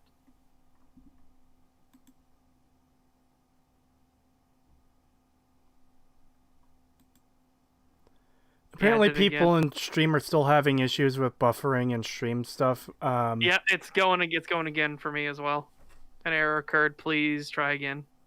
Yes. Again, everyone in chat, I'm sorry that it's doing that, but that's not something we can help or fix, because that's something that's just happening. I assume on YouTube's end, because again, everything here is moving smoothly. Let's open up the stream quickly and see what they're seeing. I gotta see this fucking citation, because I bet you it's gonna be the stupidest thing I've ever read.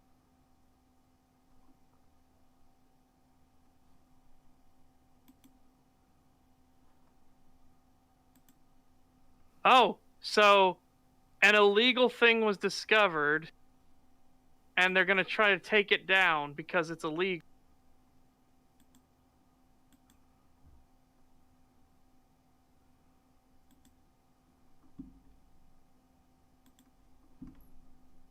It's a federal indictment, so they're taking it down. What the fuck? So it doesn't seem like the stream, like the recording on YouTube, has missed any frames, I don't believe, so it should all still be there. But yeah, this does seem to be entirely on YouTube's end. There's nothing I can really do about that, unfortunately. It's annoying, it's dumb, but that's kind of what we just gotta live with. Yeah. Oh, wait. The stream's current bitrate is lower than recommended. We recommend you use a stream bitrate of whatever. Okay. No, I just turned mine down to, I'm gonna go 360p just to make sure the stream stays running. Video isn't available at selected quality. The fuck?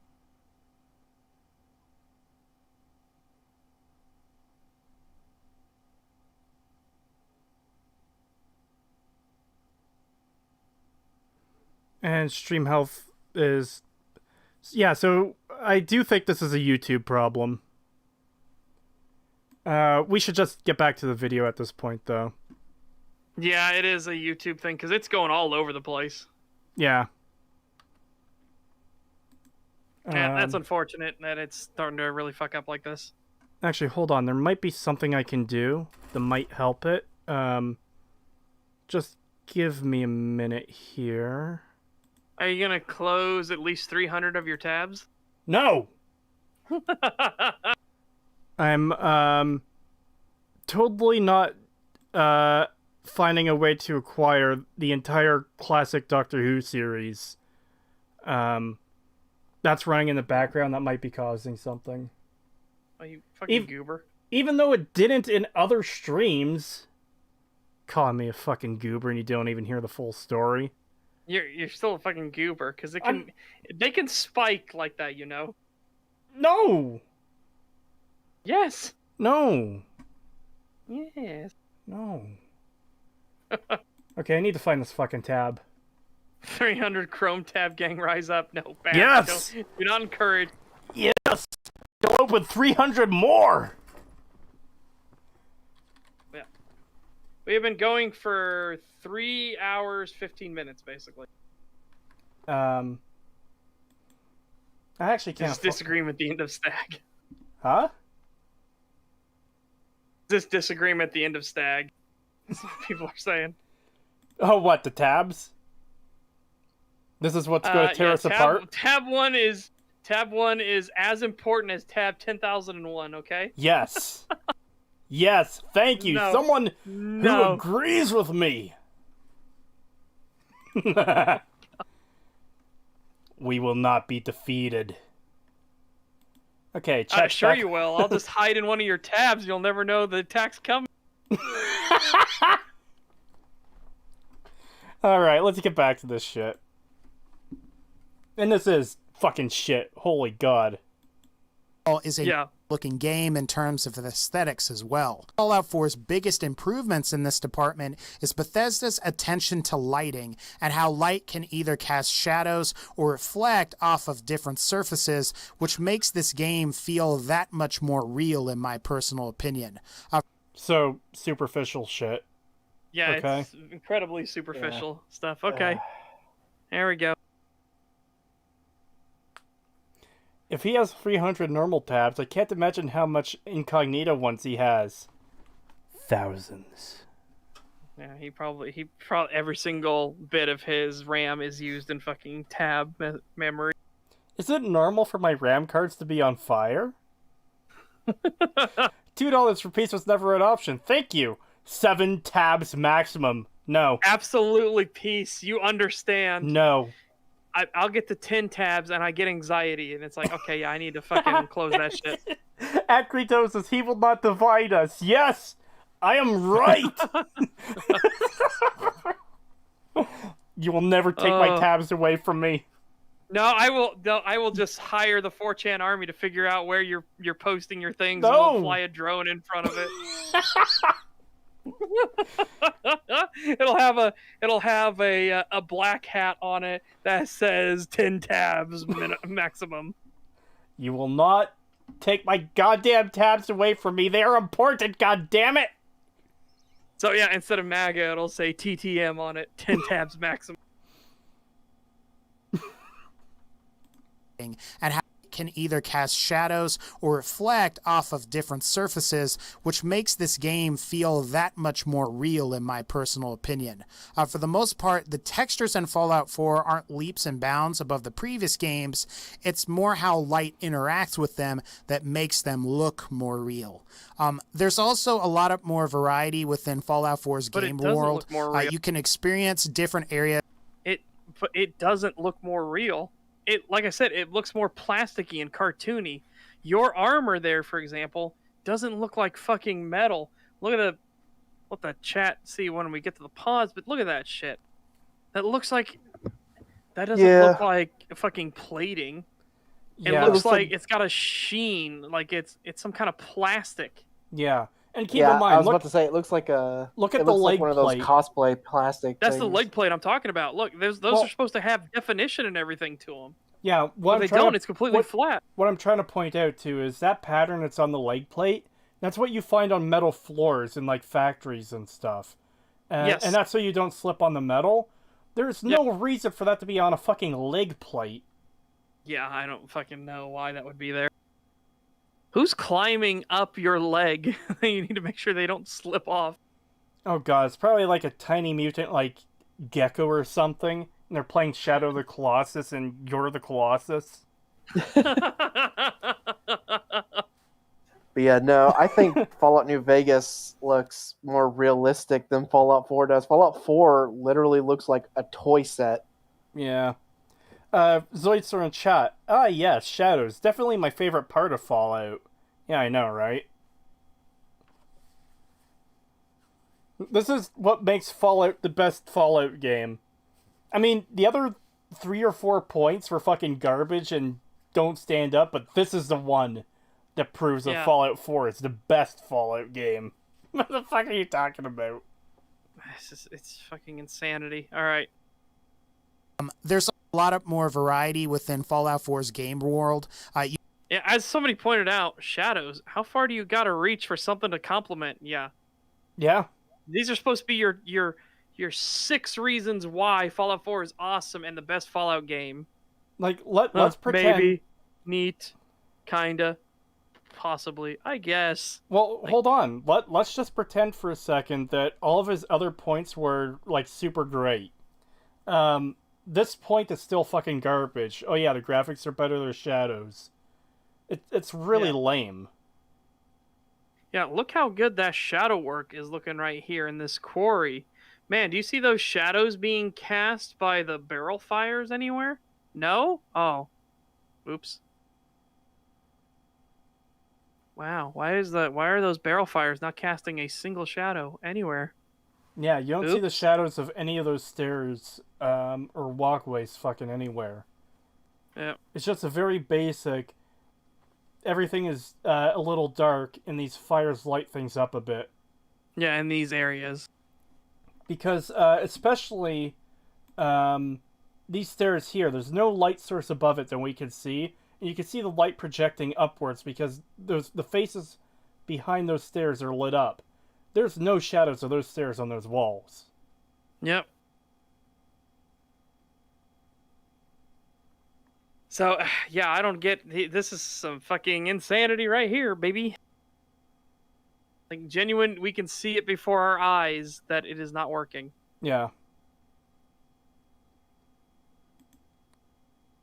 Nice. More variety within Fallout 4's game world. You can experience different areas like countryside. You can experience downtown urban areas, swamps, and beaches. And Okay, so the game A has... lot of gnomes.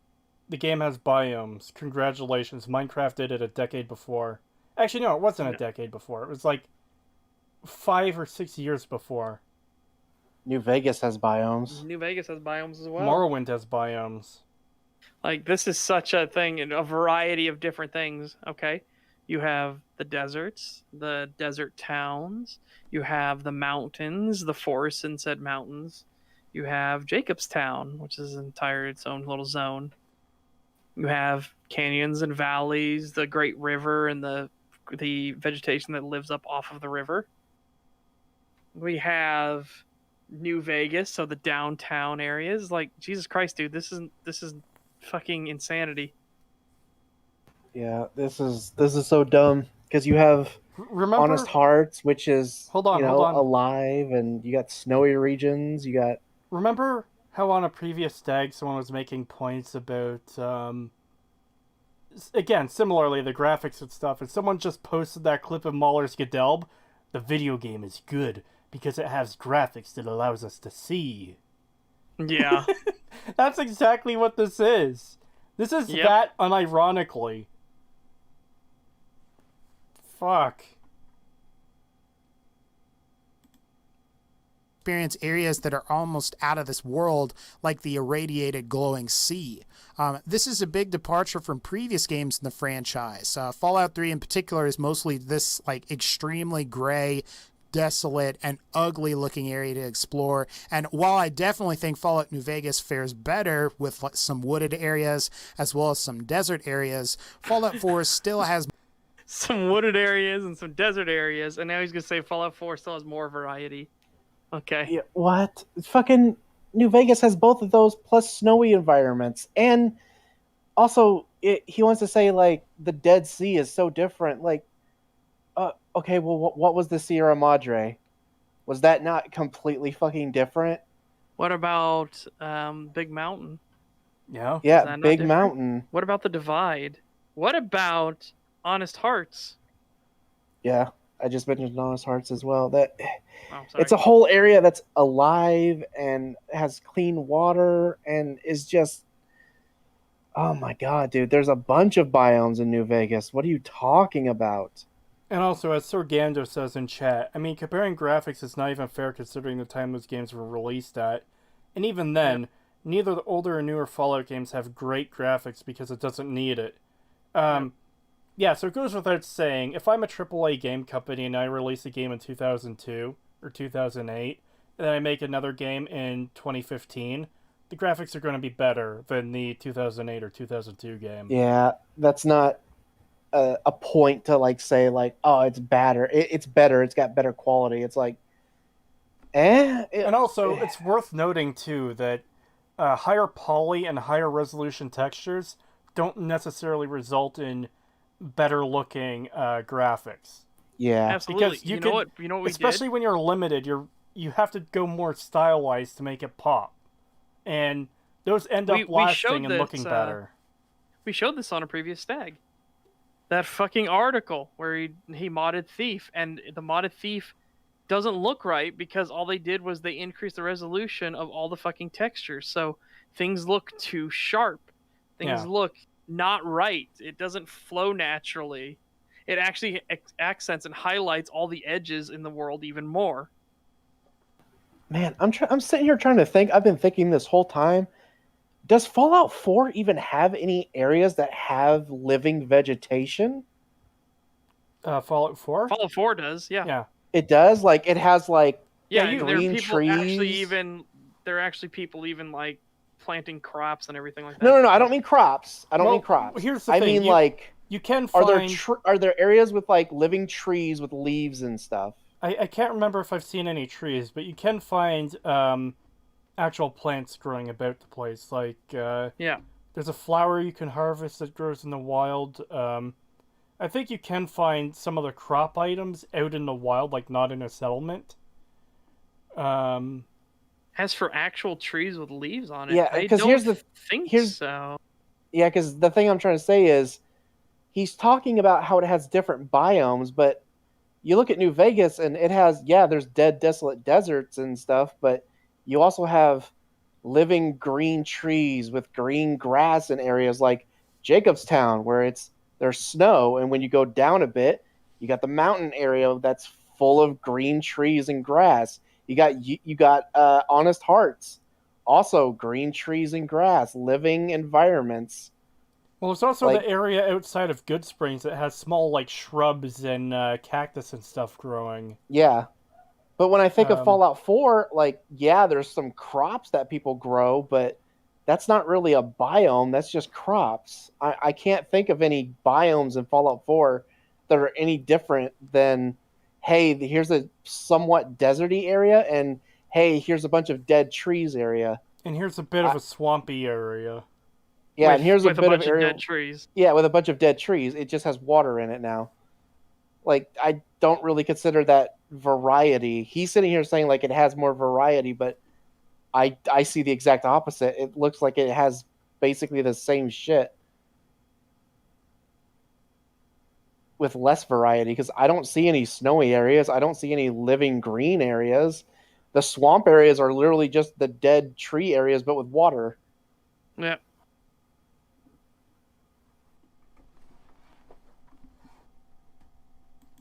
Ugly area to explore. And while I definitely think Fallout New Vegas fares better with some wooded areas as well as some desert areas, Fallout 4 still has more variety within its game world. No, it doesn't. Then show us it instead of this generic gameplay bullshit. Of No. a completely gray quarry now.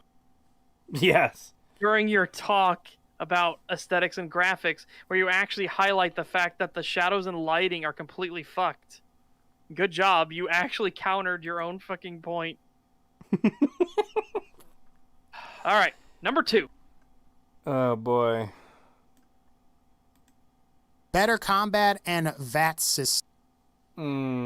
Superior combat and VATS. It's different, is all I can say about it.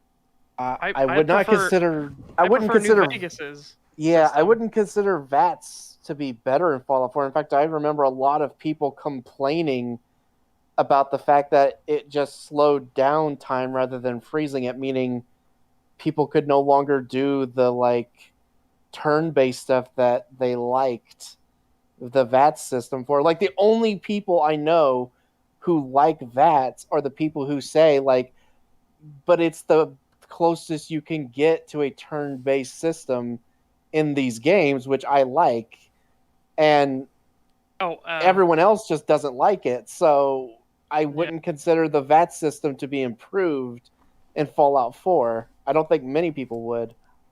Divide Walker, no, that was was a point. It wasn't just point one. No, we're going descending order. Yeah, Descending order, it's a okay. countdown.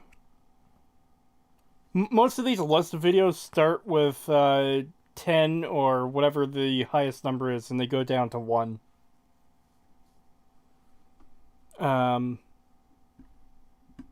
Yeah, I never liked... I think I used VATS like a handful of times. I could probably count on one hand the number of times I used VATS in Fallout 4. And it just wasn't worth it, because while... I understand the whole, freezing time thing is silly, but that is a good way of handling it, as compared to, okay, everything is slowed down, and while you're setting up your shots, enemies are getting behind cover, or moving that change the percentages of your hits, so you're no longer accurately able to tell what your hits are going to be. Yeah, and it's like, and if you're just going to slow it down, why not just put like a bullet time effect instead, where I can aim myself, but slow it down temporarily? I would much rather have that than this weird amalgamation of VATS and a bullet time system. It's just weird. It's just give me one or the other. Scepter Caleb says superior VATS can't target weapons. Wine says superior FPS combat. Melee is worse, in my opinion. The only thing I could think of that Fallout 4 might have improved with its VATS, and that's only if you like care about this sort of thing, which I don't, is the fact that you can build up your critical meter and then use it whenever you want. So rather than getting random criticals due to percentages, you build it up with kills, and then you get it like it's just there, and then you can use it in VATS whenever you want. So you have more control over it, but I don't know. I didn't really think it was that great. I don't really have anything wrong with it either. I don't think it's bad in any way, but I just don't really think it's an improvement. It's just different. That's just all it is. It's just different. $5 from High Speed Tacos. The leg plating is for the gremlin Todd Howard clones from grabbing your money. Gotta stop them Todd Howard clones. Get out of here, you little loot goblin. Team Fortress 2 teach us random crits are fun. All right. 4 makes previous Fallout games feel sort of slow in comparison.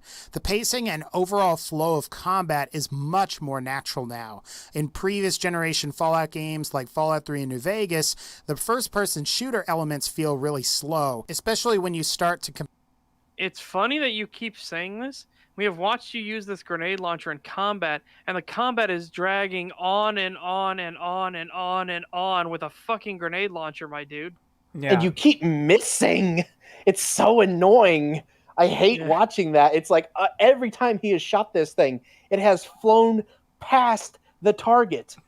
Just stop using VATS then if you can't fucking hit anything. There was once where he hit a turret dead on. Yeah, because... But yeah, that quarry gameplay footage was dragging on so fucking long, he just cut to different footage. Just had to point that out. And it's funny because he's been showing us the same generic awful gameplay. Your point is supposed to be that the combat is better, and you are showing us awful, awful gameplay and how bad the combat is. Yeah. It's fucking weird. Fallout like Fallout 3 and New Vegas, the first-person shooter elements feel really slow, especially when you start to compare Fallout 3 or New Vegas. Okay, also, this might come as a surprise to you. The Fallout series is supposed to be an RPG, not a first-person shooter. Yeah. Now that might shock you, but good God. And you can have it be both, but I mean... Vegas, the first-person shooter elements feel really slow, especially when you start to compare Fallout 3 or New Vegas first-person shooter elements with more action-oriented FPS titles like either Borderlands, Halo, or Call of Duty. Okay, but so those Fallout... are fucking RPGs, you plank. Fallout isn't supposed to be Borderlands or Call of Duty, or what was the other one? Halo. Yeah, fucking shock, horror, terror Fallout isn't like Halo or Call of Duty. The fuck do you expect? I don't fucking... This is fucking insanity. $5 super chat from Dark World XL. Thank you very much. Thank you. To be fair, combat isn't something Fallout has ever been good at, but what we want in a Fallout game is to tell someone 50 ways to go screw themselves.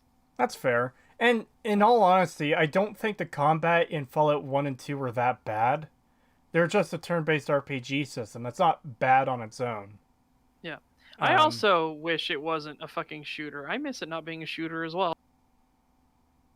I hate that Fallout has become a generic shooter. And this guy thinks that it should be a generic looter shooter like fucking Borderlands. Oh, God. My God, dude. Man, I wish you were around for the fucking, Miniature Nerd Fallout 3 and 4 video coverage, because my God, I would have loved to have heard your takes on those videos. Oh, boy. Yeah, the fucking weapons especially, I probably would have lost my mind. Alright, so here we go. Fallout 3 or New Vegas first-person shooter elements with more action-oriented FPS titles like either Borderlands, Halo, or Call of Duty. Now, while Borderlands 2 and the pre-sequel Call of Duty Advanced Warfare and Beyond, and then Halo have faster-paced combat than Fallout 4, Fallout 4 is still a very comfortable shooter to play. Compared to previous games, things like aiming and shooting your gun feels much more fluid in Fallout 4 overall. And you know why that is? Because Bethesda had to ask for some outside help because the shooting was so fucking garbage in Fallout 3. Yeah. And guess what? New Vegas kind of fixed this problem. New Vegas, the shooting is fine. Yeah. Is it the greatest thing ever? No, but it fucking works. Yeah. $3 Australian from Get Out of Here, yo. Thank you. Where is based Prim Slim on the political compass? I'd say lawful neutral. He is political compass. He would be direct interpretation of the law, so I'd say he would be far more authoritarian. No flexibility. It is an exacting it is exactly as the law is written. Miniature Nerd's next video will probably be Skyrim is better than you think. Please, God, no. Jesus Christ. Also, yeah, we're not even going to talk about how this 40mm grenade launcher fires the entire cartridge for some fucking reason. Because, again, Bethesda are lazy as shit. See, again, I'm not a gun person. I'm certainly not a grenade launcher person. I didn't even know it was firing the whole cartridge. What the fuck? Yeah, he should be, every time he opens it, he should actually kick out a spent casing. Also, I'm curious what the sound would be if in Fallout 4, because people are saying this is a mod, so I'm curious if they got the thwomp sound. Oh. Yeah, because I did see the power armor texture. I don't recognize it. I was wondering if that was a mod or not. Yeah. Warfare and Beyond, and then Halo have faster-paced combat than Fallout 4, Fallout 4 is still a very comfortable shooter to play. Compared to previous games, things like aiming and shooting your gun feels much more fluid in Fallout 4 overall. And plus, the bullet time effects provided by Jet are pretty fun to mess with and weren't seen in previous games. So, here's something I want to point out. This is for people curious. Notice how when he puts the grenade in the tube, how it doesn't immediately slide out of the end of the tube? Well, it's because that casing there is sitting on the rim. It's part of the breech. Okay? So when you fire it off, that thing still isn't going to go down the fucking tube. It's not like a rocket. So yeah, I'm paying attention to it more and more now. It's his reloading of the fucking grenade launcher. He doesn't kick out a casing or anything at all. It's just an empty tube every single time he opens the fucking grenade launcher. It's still a very Yeah, comfortable shooter to play compared to... I was trying to pay attention to that, and yeah, I noticed nothing came out. I also want to read a comment here. What's more painful, Skyrim or Fallout 4? Fallout 4 hands down. In a pinch, if every other video game ceased to exist and only Skyrim was left, I could tolerate playing it to a degree. Yeah. Fallout 4, I fucking despise. Yeah. You should definitely watch Many True Nerds making the ideal Fallout game video. Oh god. Oh god. I would be terrified, honestly. That might actually be worth covering, though. Wine says it's pretty ironic that is using a weapon not in base game while covering how the combat is better. Yeah. Yeah. Yeah, that would be an issue for me, too. It's also annoying seeing this thing do that because, again, I've been playing Fallout New Vegas a lot recently, and I use the Mercenaries grenade rifle a lot. And yeah, when you do, if you use VATS or whenever it does the kill animation, if you have that on, you could see that it is just the projectile. The casing is not with it. And when you go to reload, you open it and you like flick your wrist to like eject the shell out of it, and then you put the new one in. This one doesn't do that. It's just, and then he's sitting here being like, but it's so much more modern and realistic. No, it's not. It's literally not. It's 65% more bullet per bullet. Copyright Cave Johnson. Yeah. Basically what it is. That is a legendary performance.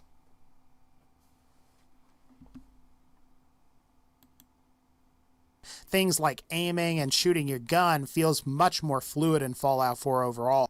Well, Kingaroo says, to be fair, it's a mod. That, again, that's kind of our point, is he's saying that the combat is so much better, and then instead of showing actual unmodded combat, he's showing modded combat, and it looks awful. Yeah. I mean, it's Like, awful either way, but... Yeah, he kind of fucks his own point, like, 3 different ways at once. It's so fucking weird. Like, I know this video is kind of old, but it's still weird that it's something we have to constantly say. If you're going to make a video talking about the qualities of the game, don't use modded footage. It's fine for, like, your Let's Plays and stuff. Don't, just don't include your titty mods in them. But, and have to cut that out for your video post-release. Yeah, but... Jesus Christ. That will never cut it. Did you notice how he just zoomed the camera in slightly? That will never not be fucking funny. Yeah. Use vanilla gameplay to talk about the game. Unless you're making a point with a mod, like I did in the Skyrim video. Like, oh yeah, you can mod Skyrim to hell and back. I show the fucking anime characters. Yep. I'll be right back 1 second. I'm gonna go to the bathroom. Shit. Pagan, quick, take over so we don't have dead air. Stuff, things, guns, guys. Yes, guns. Talk about guns. Pagan, what's your favorite grenade launcher? Oh man, probably the classic China Lake. I like that thing a lot. Like, you do have the more modern ones, like, well, that's not even modern, but you have like the pump action ones that hold 4, and then you got the really modern ones that are like, I think they hold like 8, and it has like the like rotary style, kind of revolver-ish. Oh, the ones. Like Demo Man in Team Fortress 2 has. Yeah, kind of like that. But I just prefer the one where it's literally just a tube that you open and you pull the casing out and stick another one in. Oh damn, the China Lake one does actually look pretty fucking snazzy. I like the China Lake. It's probably my favorite. The pump action one is nice because it- it's a pump, and I just love pumps. But It basically looks like a giant, like a shotgun with a giant tube. yeah, I mean, it's literally just a big piece of tube and some wood, and I love it. I'm It's go great. I'm gonna put this image up on screen here for chat to see. Um, yeah, that's pretty fucking neato. Is it okay to have background footage with shaders when telling the story? In my opinion, it should be okay unless you're making a point about the visuals. Um, That's the one. back. Yeah, the one you're showing. Yeah, that's the pump action one I'm talking about. That's yeah, that looks really nice. yeah, the classic one I'm talking about is literally just. It doesn't have like the receiver or anything. It's Oh. literally just a like a tube with some wood on it. It doesn't have a receiver. All right, I'm going to finish answering this question quickly. Enclave Emily, my recommendation would to still try not to use mods, even if you are just talking about story, because if you're doing a video, doing an analysis on a game, and even if you're only talking about the story, people seeing mods, they'll start getting the gears turning in their head, like, okay, what else is modded in this game? Could they have potentially modded story elements? Because as I'm watching this guy's video right now, the thing that's constantly in the back of my mind is, okay, so we know he's got modded content. The skin on the power armor looks modded. The grenade launcher is definitely modded. That's not in the base game. So, if he's modding that, what else is he modding, and how relevant is that going to be to the things he says? Yeah. I also linked video. a picture to the grenade launcher type. That's the M79, M70. Ooh, yeah, that one looks nice too. I'll grab that and put it on screen.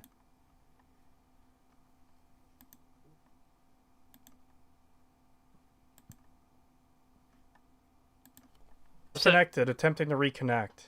I said M76. Uh-oh. I think we're back. Oh, okay. Yeah, the recording wasn't interrupted. The live counter has reset, but chat's still going, I think. Yeah, I see chat still going. Yeah. Pretty nice grenade launcher there. I think I like the other one better, though. The Yeah. bloop tube.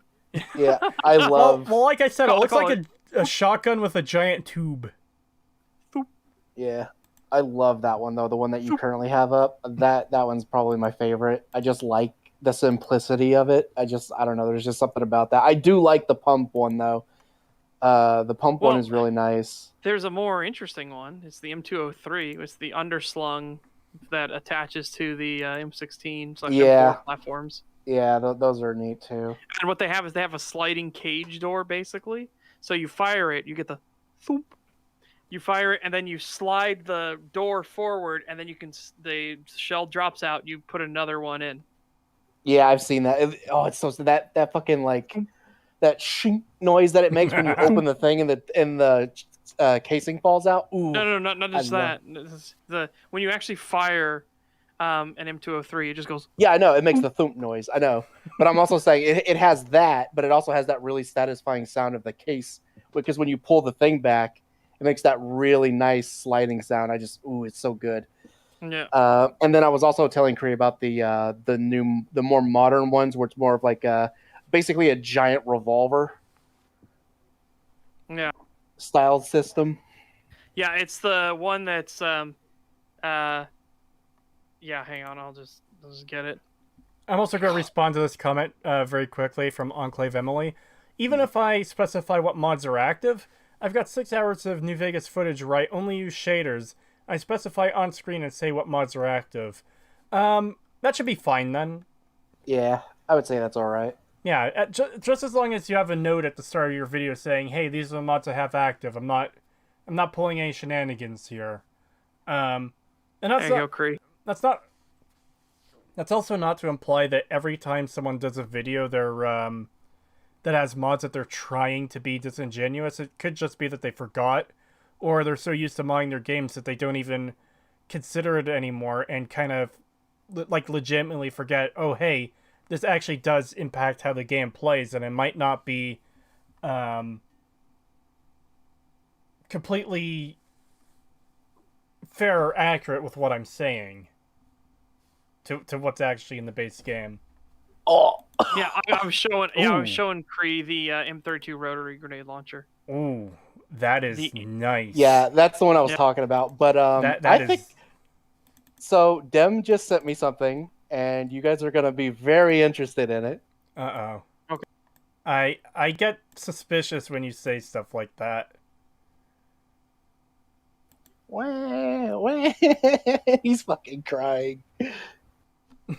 Suck it. Eat shit, Hassan. Oh. Based. The one time Twitch is consistent with their TOS, and he mauls hard. Not even white, but Hassan being internally disturbed because he can't use race-specific insults is so weird. Even if it historically doesn't mean anything, it still makes people feel bad mentally. You shouldn't lose hair follicles because you can't insult others for innate features. You're legitimately mad because you can't insult someone for the color of their skin. Dude would 100% be the most racist person ever in the 1900s, LMAO. He gets a lot of pleasure out of insulting people for 8 hours straight every day and defending racial slurs because only because society hasn't said they're bad yet. And then Hassan, a Reddit moment, brought to you by the Cracker Discourse. This is where And so he just did another racial term there. Good job. Where this Redditor says my anti-white racism would make me the most racist person ever in the 1900s. You know, when Hitler was alive, along with Jim Crow laws in the South. No, motherfucker, the point he's getting at is that the amount of hatred you're showing now is equivalent to that. You fucking scumbag piece of shit. You are being a racist piece of shit, Hassan. You dumb bastard. Fucking idiot. Every single time I hear something about this fucking person, he just makes himself look worse and worse, like more and more of a fucking scumbag. He truly is a scumbag. Also, $2 super chat from High Speed Tacos. Thank you very much. Show your bosom mod, cowards. You will not No. take the titty mods from me. You cannot handle the bosom mods. I actually barely use mods in games anymore, and I definitely don't fucking use titty mods. I'm here to play a game. If I want to fucking get porn, I'll look for porn. I don't want that in my games. I've never understood the porn mods. You don't want your degeneracy to follow you? Wow. It's a little... You're too normie. Okay, too normie for me. So it's a little hard to take the game seriously when I'm, like, walking around with Veronica or Cass, and they've got, like, massive jiggling Bazungas. tits in fucking, like, strap bikinis. It's like, okay, what the fuck? So wait, Cree. So you're not playing 7 Days to Die Alpha 20 with the Cougar stripper mod on? What the fuck is wrong What? with you? No. Dude, there are people that actually had genuinely put porn mods on fucking 7 Days to Die, and I'm like, what is wrong with you? Why? There's only Exactly. zombies in the I'm game. like, what is wrong with you?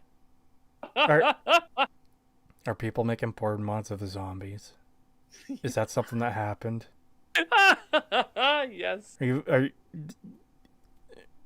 Stream's over, everyone. Go home. I'm gonna go fucking jump out a window. Jesus Christ, In what? Minecraft. Oh, RimWorld God. has a good amount of porn mods, sex mods included. Yes, RimWorld. Yes.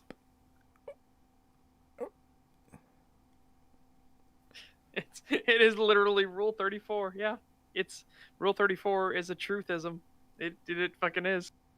Why? Because people are fucking weirdos. Okay. All right. Yeah, let's get the back to video. the video. We went way off course there. Jesus Christ. Very comfortable to play. Compared to previous games, things like aiming and shooting your gun feels much more fluid in Fallout 4 overall. And $2 super chat from Scootmeister. Welcome to the internet, Al man. I mean, look, I know those things exist in weird places. I remember when I was making fun of Starbound for being the piece of shit it is, that there are porn mods for that, which is also fucking weird, but the zombies in the zombie game, fucking the little pawns in RimWorld that don't even have arms or legs? What? Yeah.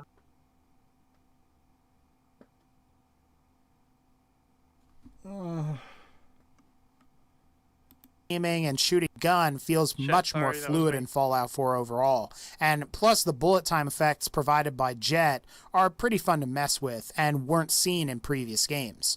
I also like Fallout 4's Wait. Didn't Turbo do that in New Vegas? Hold on. I don't remember. Yes. See, that's the thing for me, is I never use the chems in these games because, I don't want to get addicted. And my character, I realistically couldn't think of how they would be addicted to it. well, no, not even for roleplay reasons. I just don't want to deal with the negatives of being addicted. But yeah, Turbo I do did both. do that. It slowed down time. So yeah, you could literally hotkey Turbo, and it acted as like a bullet time effect.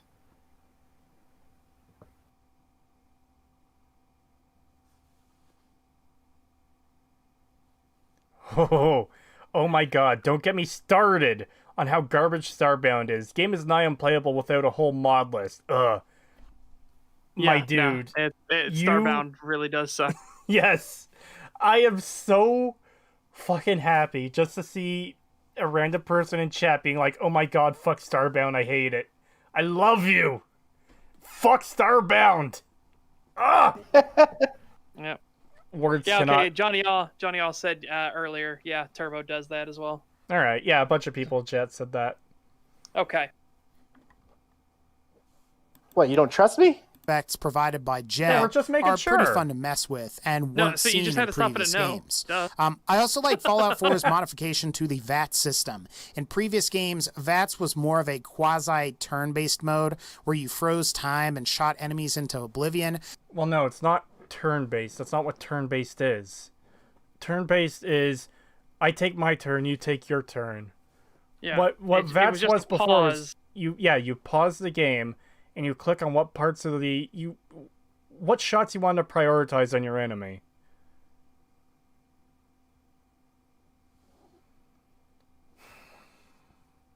This is going to be a small tangent. My brother tried to make a dumb argument, kind of more like a, man, isn't every game technically a turn-based RPG? Or not RPG, but a turn-based based game? Because it takes time to do each attack? Fucking no! That's not how it works! No, if you can shoot somebody at the same time that they're shooting you, you're not taking turns.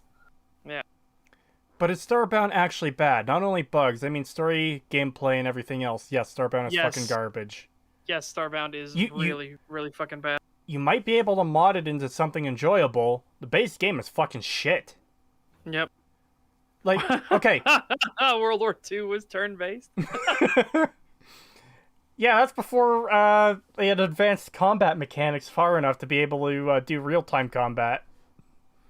But seriously, back to Starbound quickly. The story is so basic and simplistic and fucking garbage that a summary of the story is the entire story. It's that simplistic. So, the story is, there's this creature that wanted to destroy the universe, this horrible tentacle monster, and then God went and killed it and sacrificed himself to do so. To not kill it, lock it away.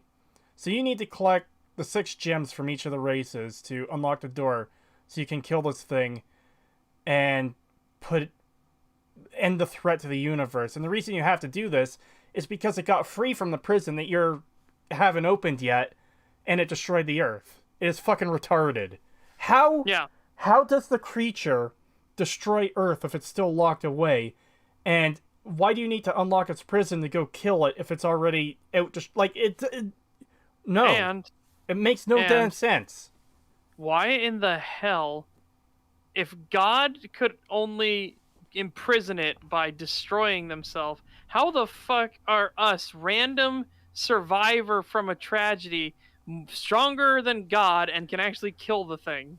Well, that is sort of explained. This creature is basically a planet in itself, so you just go inside and attack its brain.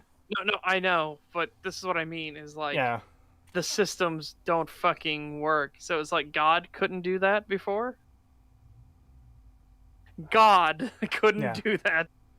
No, you don't see. Earth was destroyed, the most important planet in the universe. Well, it gets worse than that because the Earth is shown to be some kind of like Federation type society where all the races are a part of, but none of that actually shows up in the actual game itself.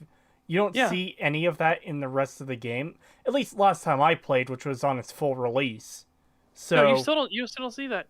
You still see that the races that were all part of this Federation. yeah, Don't because fucking work together or get along or talk with each other or have their own systems or their own politics or anything like that. It's so fucking weird.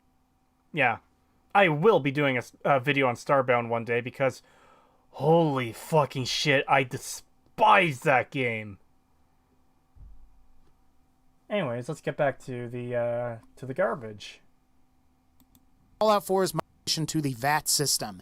In previous games, more of a quasi-turn-based mode where you froze time and shot enemies into oblivion. However, now in Fallout 4, it's largely still similar, except there's more of a sense of urgency when you acquire targets in VATs because time merely slows down as opposed to stopping. So you're not allowed to make tactical decisions. You just have to hurry up with anything. And, what is the point at that point? Yeah. What is the fucking point? Especially since it doesn't give you any bonuses and benefits. Listen, you have a 60% fucking hit chance. Okay? Which is a little bit crazy with a grenade launcher at the range he's at. Yes. Also, I want to point out with the range he's at... Can I back up a bit to show you the range? So the range he's at, he is in the safety arm distance. Uh-oh. So what would happen is if you actually fired this grenade launcher, assuming it was properly set up, so All that's the caveat, assuming it's properly set up, it would just hit them and just go, and they'd be like, ow, fuck, that hurt. And then it would just lay there uselessly on the ground. Oh, because it can only explode once it reaches so far. Yes. Because there is a safety arm fuse on it to make sure that the idiot user doesn't blow himself and his buddies up, like when he thinks he's got the fucking barrel. Wait a second, The window. Setch, how the fuck am I supposed to rocket jump with mechanics like that? Exactly, you can't. But yeah, It's for you are exactly the kind of person that it's made for. yes, you're absolutely the kind of person it's made for. But if you've ever seen a video of the grenadier in a squad, and he goes to fire, and he thinks that he has cleared the windowsill, okay? Uh-oh. He thinks he's cleared the windowsill, and he fires it, and the grenade goes tung and hits the windowsill. Like, that shit happens because people forget to lift it up higher. $5 from Metal Murderer. Thank you. Just It'll hurt. Peace. Yeah, I'm saying it'll hurt, but it won't explode. Just got here. What the fuck is this shit in the title? Also, mandatory mention of guns. Today's gun, Ruger 357 Magnum. Thoughts, STAG. It's a very simple. It's a simple Magnum. It's just 357 Magnum. I want the MR, the Mannerheim MR73. That's what I want. So, new funding goal. Raise me $3,000, guys, so I can get a Mannerheim MR73. If I want a Magnum, I want the king of Magnums. No, there is no substitute for this. The trigger pulse system on the Mannerheim is fucking amazing. I love the Mannerheim. I want one so bad. It is an heirloom gun, by the way. If you actually get a Mannerheim MR73, it is a fucking heirloom gun. That is something you better take good fucking care of and pass down through your line.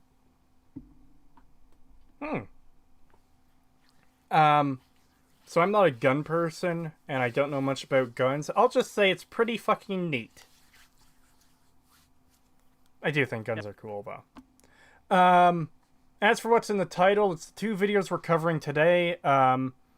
This is a 10-minute video. This is fucking Fallout 4 list video. We've taken way longer on it than I thought we would. Jesus Christ. We've gone on multiple tangents, though, and some of them were well-deserved, like the fucking insanity about how the weapon system works, and the current insanity about like the first time this has ever been seen in a Fallout game. No, Fallout New Vegas did that. Congratulations, you fucked it up.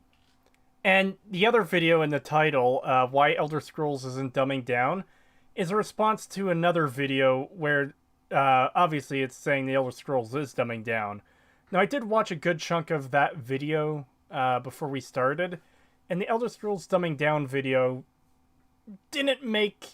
Like, it made some good points, it also made some really silly points. It might even be worth something responding to on its own at some point. Yeah. That said, the Elder Scrolls is absolutely fucking dumbing down, and I thought it would be interesting to talk about. Yep.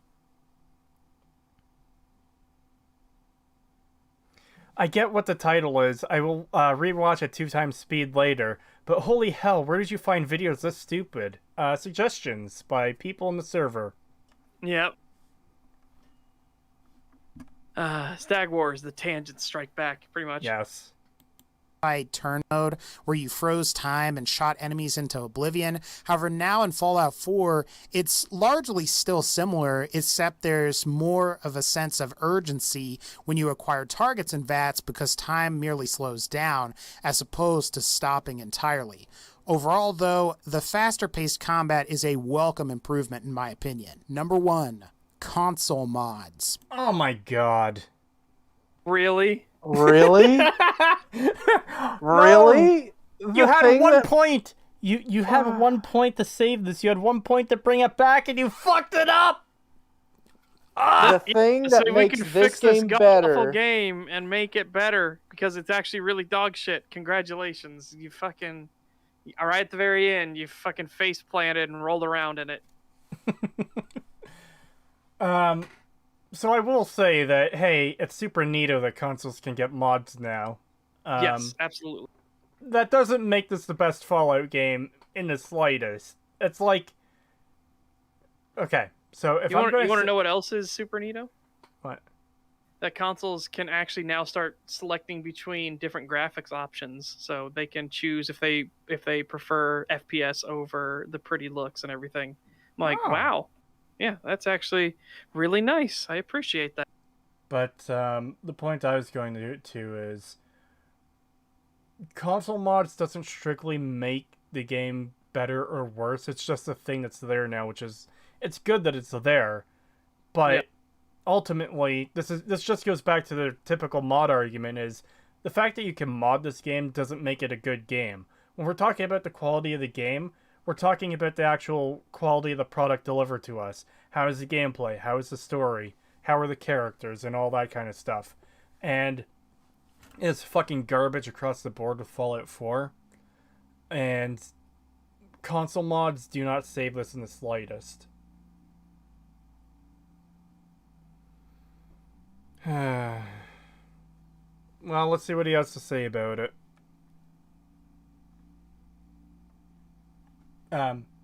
You guys still there? Yep, I was waiting for you to push the video. No, I know. You guys didn't say anything. I was afraid my internet died again. You kind of get a little paranoid about that when it happens so often. Oh, rest in peace, Creetosis. No, I'm just kidding. I'm kidding. Ah! Huge advantage that Fallout 4 has over many platform games is that it has essentially introduced... Okay, I have to pause again. Remember how his point was about how good the graphics are? Yes. Look how awful that looks. Look at those trees. Look at Look at those buildings. Look at them trees. Look at those rocks. Yeah. Look them at graphics. everything. Everything except them graphics. everything except for the gun that's immediately on screen, taking up half the screen. Everything else looks like fucking shit. Yeah. No, sorry. The clouds look nice. The clouds look nice. Holy mother of God. of user-generated content. What's that? It's the fucking trees that do it for me, though. How they literally turn 1 pixel thick and stuff like that at the tips and everything. Yeah. Let's back up real quick. All right. There we go. games is that it has essentially introduced the concept of user-generated content, or more specifically mods, to the console audience. Spam Social, you're As correct. far as I know, and I could be wrong about this, Fallout 4 is the first game on consoles to have official mod support.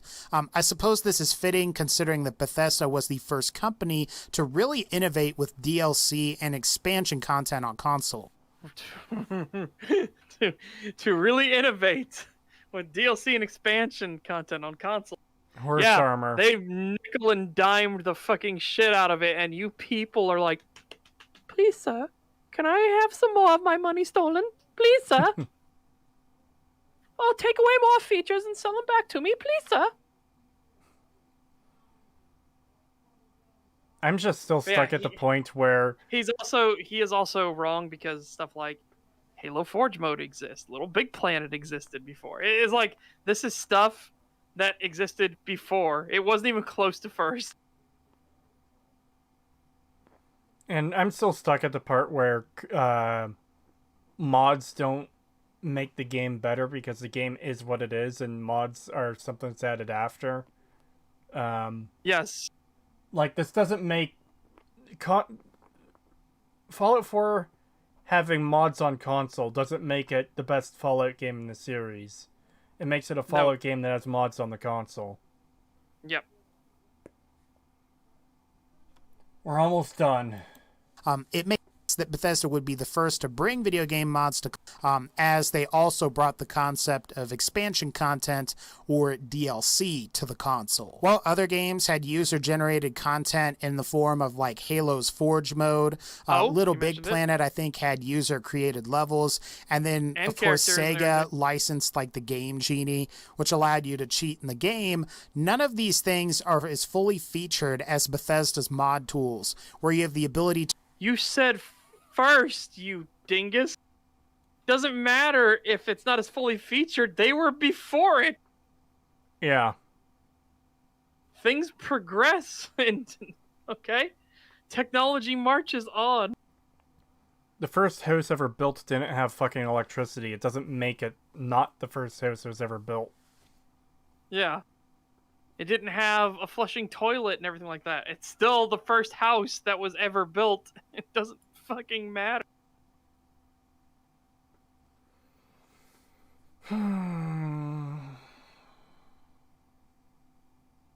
Sega licensed like the Game Genie, which allowed you to cheat in the game. None of these things are as fully featured as Bethesda's mod tools, where you have the ability to create new weapons, armor, and use the same tools that the developers use to create your own content. Oh, Which is what you can do in Little Big Planet. well, we could pull this back even fucking further. One of the RPG Maker games was on PlayStation 1, I'm pretty sure. Yes. And I know Warcraft 2 was on PlayStation 1. Did it come with the map editor? I don't know if it did on the consoles. Okay.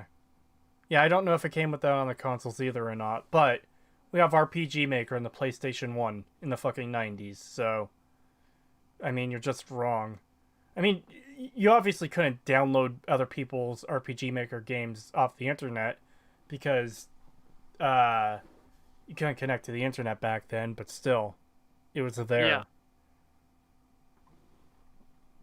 And you could share it with people who did have the game, I'm pretty sure. Left now is some way for Bethesda to incorporate tools directly onto the consoles, so regardless of what platform you... Do you realize what an insane fucking nightmare it would be to use game development tools for, especially Fallout 4 and Skyrim, on a console? On a console to do everything. Imagine trying That to is code... some actual fucking insanity. Imagine trying to code a script using a controller.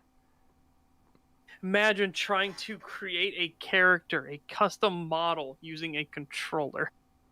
Imagine trying to build a town with a controller, like putting all the objects into place, putting the doors, the props, the items, the containers, the enemies. Oh my god.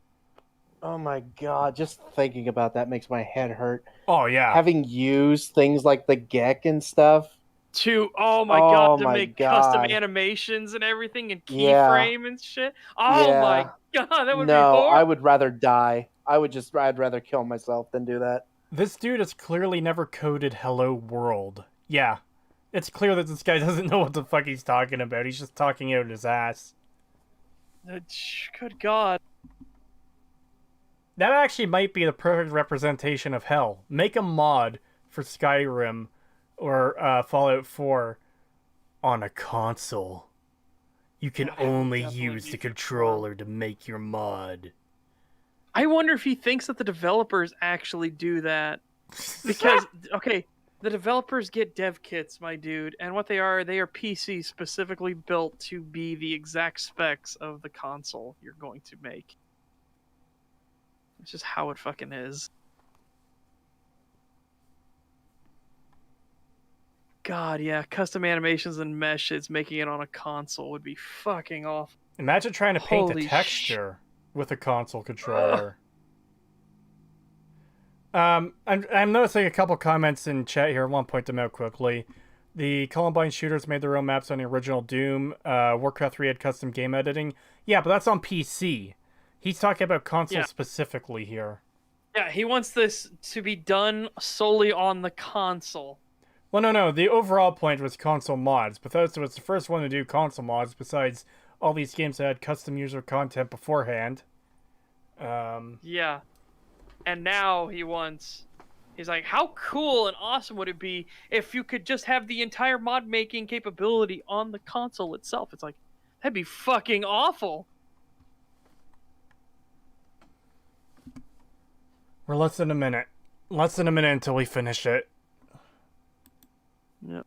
You can develop mods to share with the community directly from your console. I'd argue that console mods is one of, if not the biggest innovations that Fallout 4 brought to the video game industry. I also think Innovations that they brought to the video game industry. I mean, no. And he said one of. What other innovations? What else did Fallout 4 innovate on to the entire industry? You just claimed it was one of the biggest to the industry, so it had other ones. What were some of the other ones, my dude?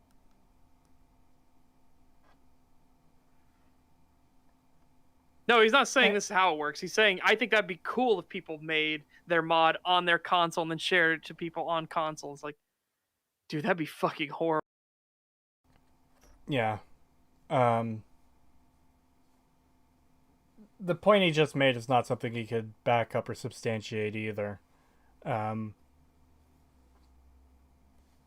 Especially considering he's got 30 seconds. Yeah. mods is one of, if not the biggest innovations that Fallout 4 brought to the video game industry. I also think that the best part is that console mods have been very popular so far. Hopefully we will... What? Okay. Why wouldn't they be? If you literally have to have the thing installed, you have no choice. You will get the mod system put on your console no matter what. May as well dip your toe in if it's something that's already forced upon you. It's already proven fucking popular. Jesus.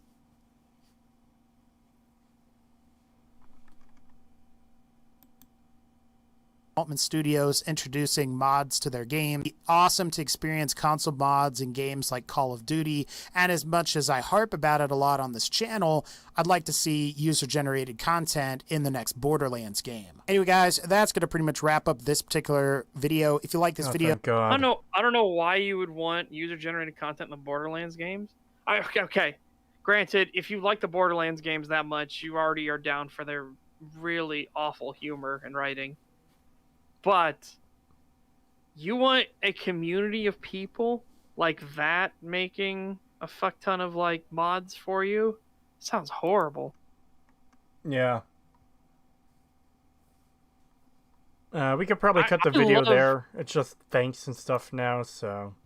Yeah, I love Dark Souls beyond belief, but most Dark Souls mods are fucking awful.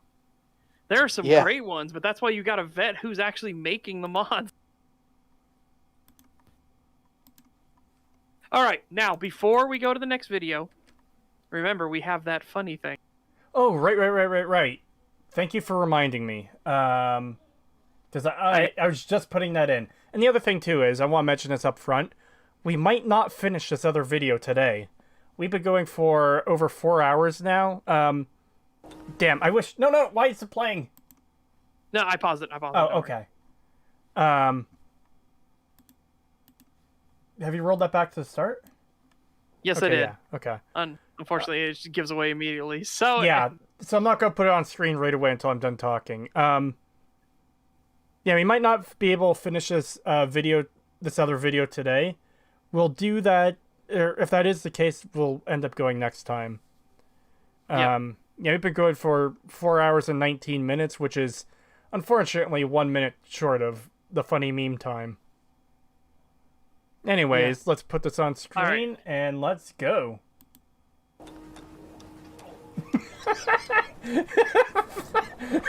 Look at her go! Jesus Christ! Yeah, just watch when you talk to her. Watch the dismount. The sight's no good without the chems. You have that.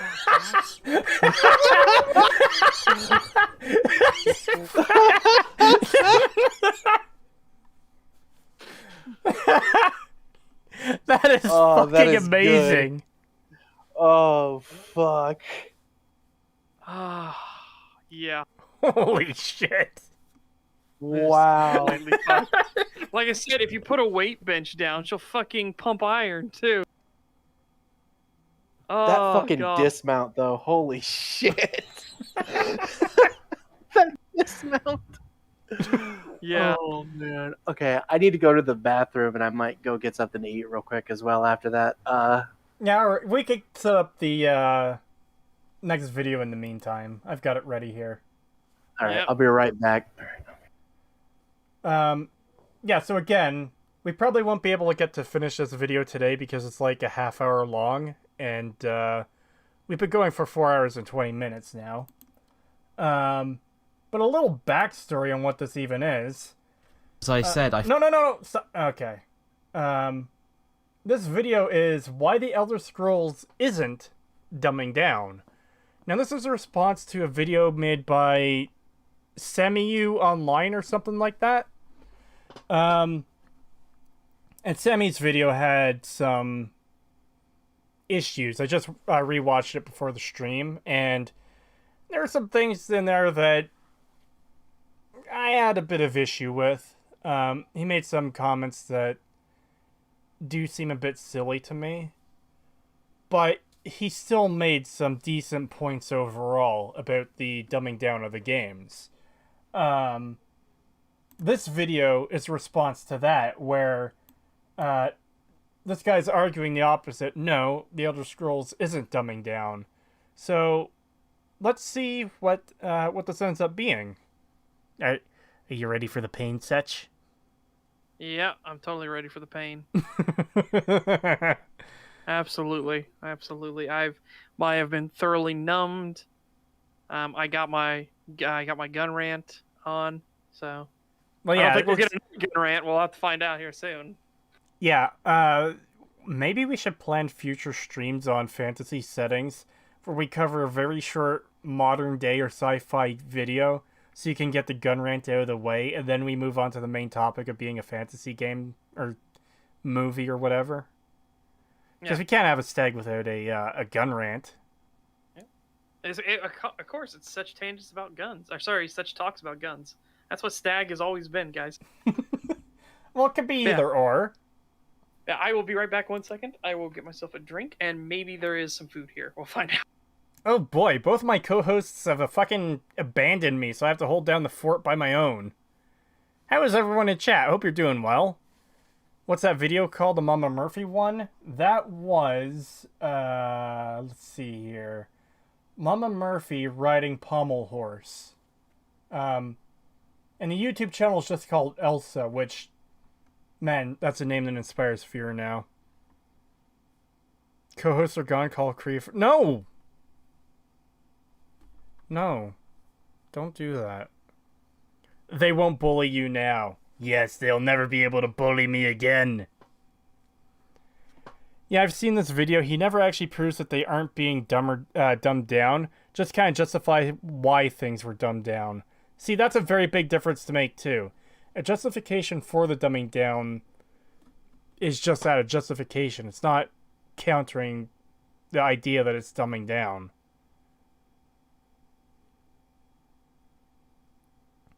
Contrary to popular belief, I don't actually hate Skyrim. I play it like a normal person, once every 6 months for a week before getting bored. Oh! And this guy is saying that the series isn't dumbing down? Man. Doing well, Creetosis. How are you doing outside of STAG? I'm doing alright, I guess. Sup, it's my first time catching a stream live. Hello! We're just in a bit of an intermission now. Both of my co-hosts have fucking abandoned me. And I'm trying to keep things going without any, dead air. So, you know.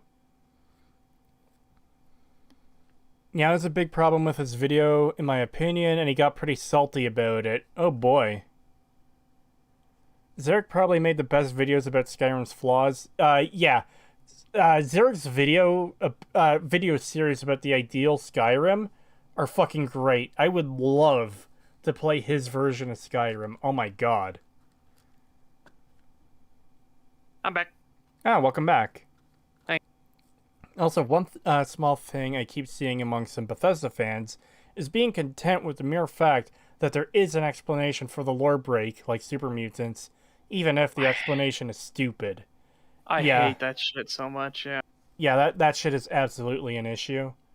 Like, it's the same thing as if you have... Oh! We'll go with Star Wars. Yeah, Okay. I knew it. So, I'm not going where you think I'm going. I'm making this as, like, simple as possible so people can understand this. Yeah. So say you there are only two forces. There's the Jedi and there's the Sith. And then suddenly there is the Jedi, the Sith, and the Hukadok. And you're like, who the fuck are the Hukadok? Oh, they are Jedi that are neutrally aligned, and they're going to take out both the Sith and the Jedi. And you're like, what? How are they neutrally aligned? How does that work? Where did they come from? How do they have such a strong army? How are they fighting everything? Oh, well, Bob went to sleep, and he woke up and realized this was the truth. Yeah. There's an explanation. Bob was asleep, and he woke up, and this is the real world. Notice how shit that explanation is, though. It's not a good fucking explanation. Yeah. Why the hell does an independent college have FEV? It's like giving Yale mustard gas. That is a quote from Mr. Caption's Fallout 4 video.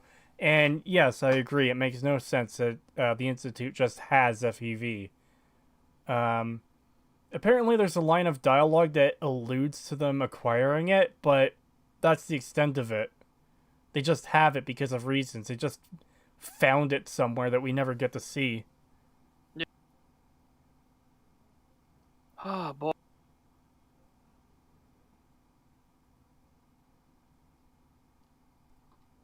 Yeah, what a fucking absolute disaster. Yeah. Yeah, that Yeah, first I'm video back. was... Welcome back. That first video was way worse than I thought it would be. Holy shit. Yes, it really, really was. Yeah, I didn't expect it to be that bad. That was fucking terrible.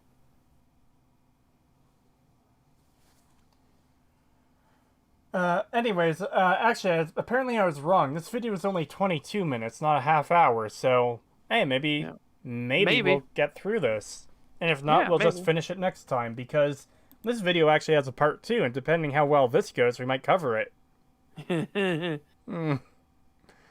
hour. Right.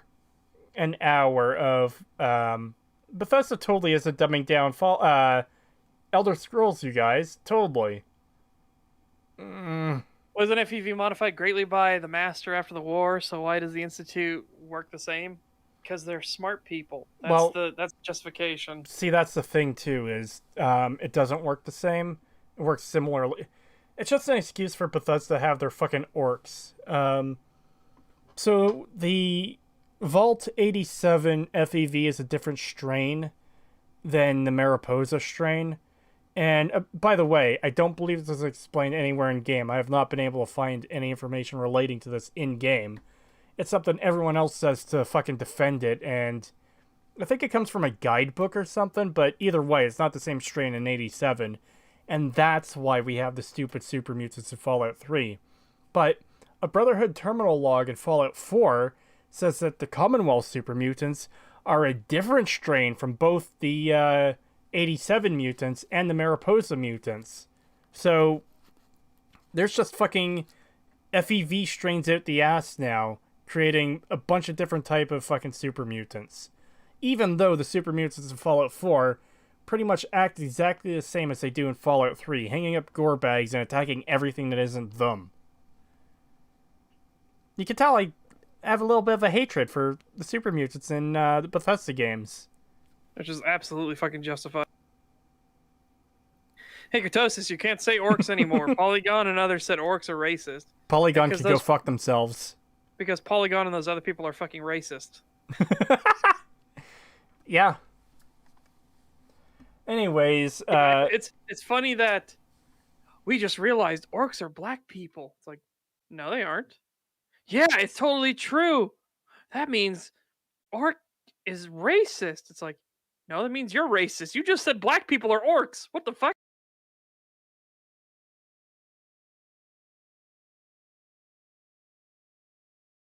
No, it's only orc in the proper and best version of them. The green skins. Whoa! I know extra credits said orcs are racist. They're all fucking idiots. So are we good to go? I was just grabbing a drink. Yeah, I didn't know. Yeah, we're good to Pagan was go. here. And yeah, everyone who says orcs are racist or orcs are black people are fucking retarded and actually racist themselves. Yes, it's Like- funny. It's an easy test. What do you see here? If you show them an orc and you say, that's a black person, it's like, you're racist. Yeah. Cree, you're mute again. No, no. I muted myself to go get a drink, and then I came back. I wasn't saying anything that you guys wouldn't have, Yeah, he Yeah. literally wasn't saying anything. I made an effort to not say anything. Because I didn't want you guys to hear me getting up and my chair squeaking. And him in the kitchen with his headset on and saying, I'm in the kitchen, I'm in the kitchen, I'm in the kitchen, get some water. I'm in the kitchen, I'm in the kitchen. Motherfucker, I did not get water. I got chocolate milk. Well, okay, chocolate milk ain't so bad. You don't fuck with the chocolate milk. I just thought of like he muted himself so you guys wouldn't hear him going, I'm gonna kill all of you. No, I would not do that. Oh, God.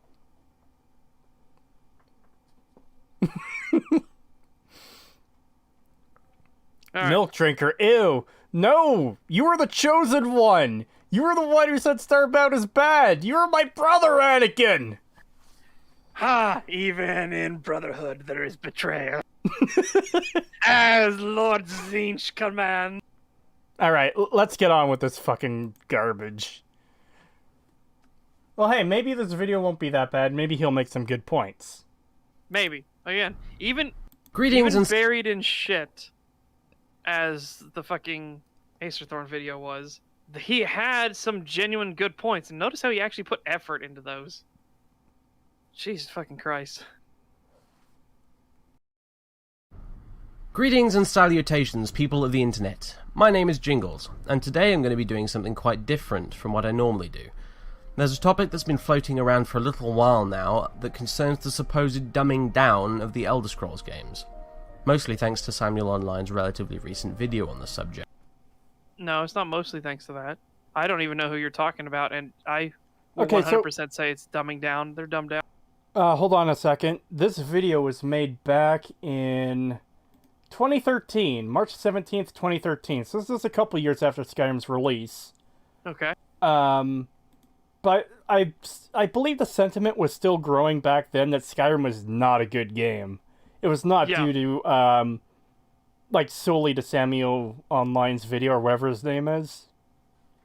there's a lot of reasons, a lot of good reasons people believe it's dumbing down. Yep. Like I hadn't heard of this video or this other creator you talked about, or you just said, and it's like I will maintain that the games are dumbed down. Well, see, again, I've watched that video years ago. It's been a while since I've watched it, and I watched it before the stream started so I could refresh myself on it. And to be fair, Semi Online makes some really silly or weird points, and there's a couple that felt just a little bit disingenuous to me, with at least with the footage he was showing on screen. So Yeah, fair. there definitely are issues with that other video, but I'm more interested in the discussion of, is Skyrim dumbing down or not? I mean, fucking of course it is.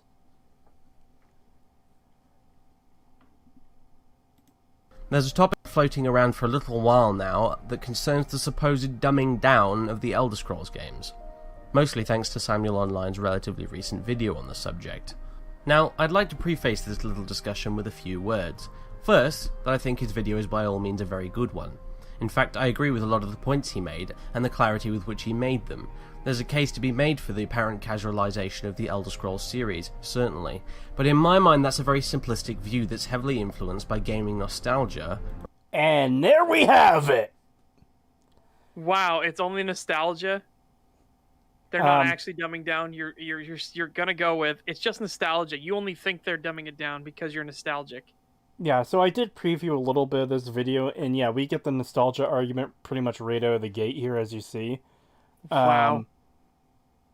We've covered this before numerous times at this point, but I don't think the nostalgia argument holds much water, especially for those of us who, like, I play Morrowind every single fucking year. I mean, in the past, like, several years, I played it every year. But Yeah.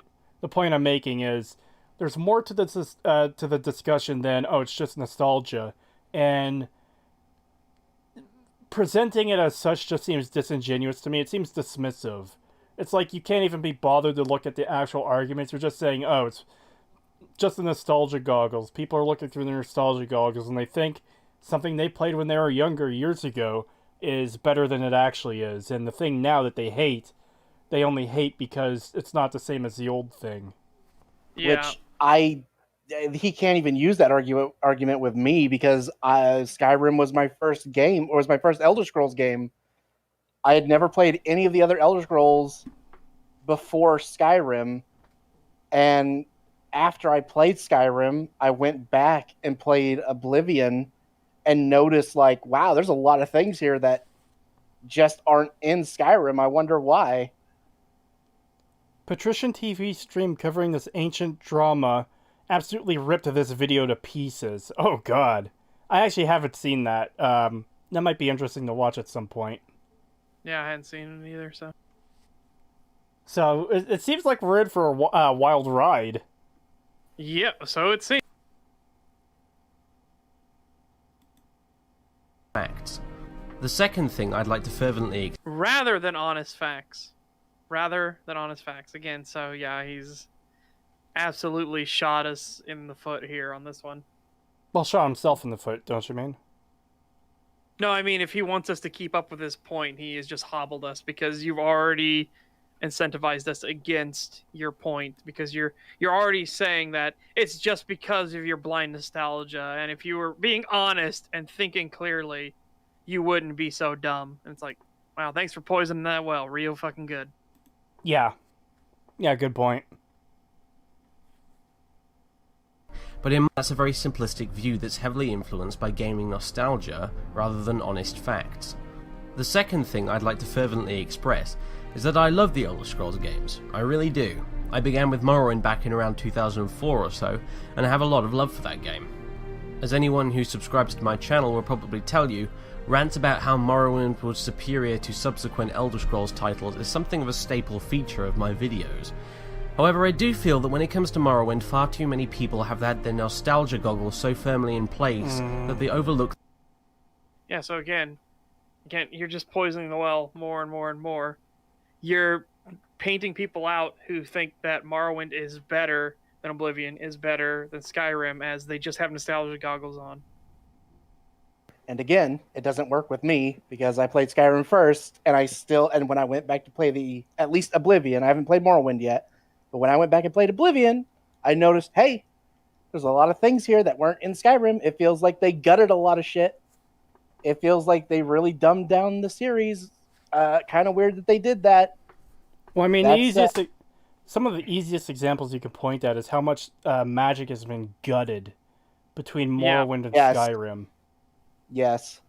I also want to point out how fucking shitty this image is. Like, you're trying to convince people why the Elder Scrolls isn't dumbing down, and you're predisposing the people you're trying to convince against you super hard, and being, like, condescending and going, oh, it's just nostalgia goggles. It's going to put people against you, but also this. Grumpiness toggle. Self-destruct in case of reality incursion. Transparent aluminum lenses for extra protection from the truth. It's like, man, you... It's just really dishonest, is all I could say. It seems a little bit scummy to me. That's a yikes from me, dog. Alright. It's about how Morrowind was superior to subsequent Elder Scrolls titles is something of a staple feature of my videos.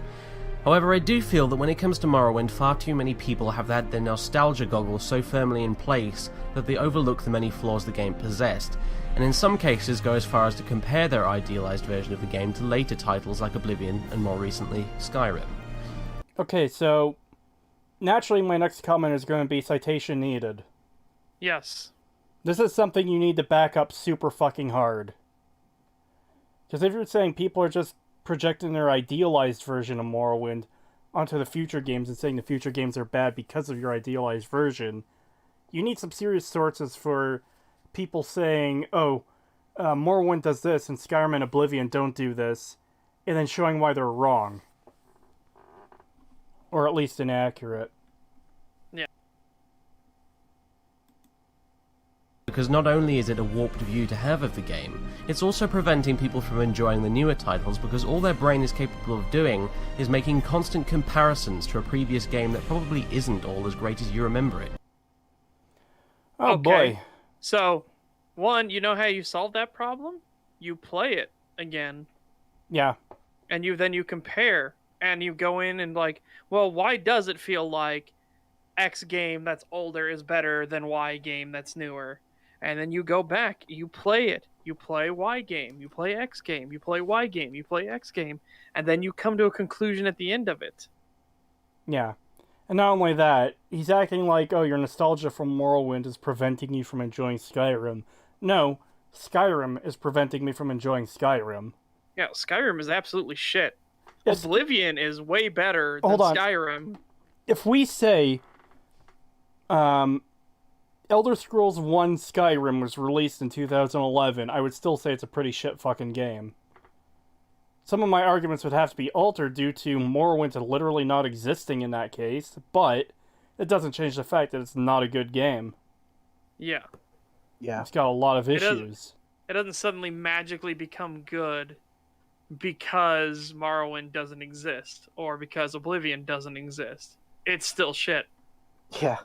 I haven't even played Morrowind, and I can still tell you that there's tons of stuff wrong with it. Hell, I can even just look at Oblivion and compare it just to that and see fucking issues with it. So this argument doesn't make any sense. Yeah, again, this... Sorry, I thought you said you did play Morrowind. No. I think I might have played, like, the first few minutes of it, but I don't think I ever left the starting town.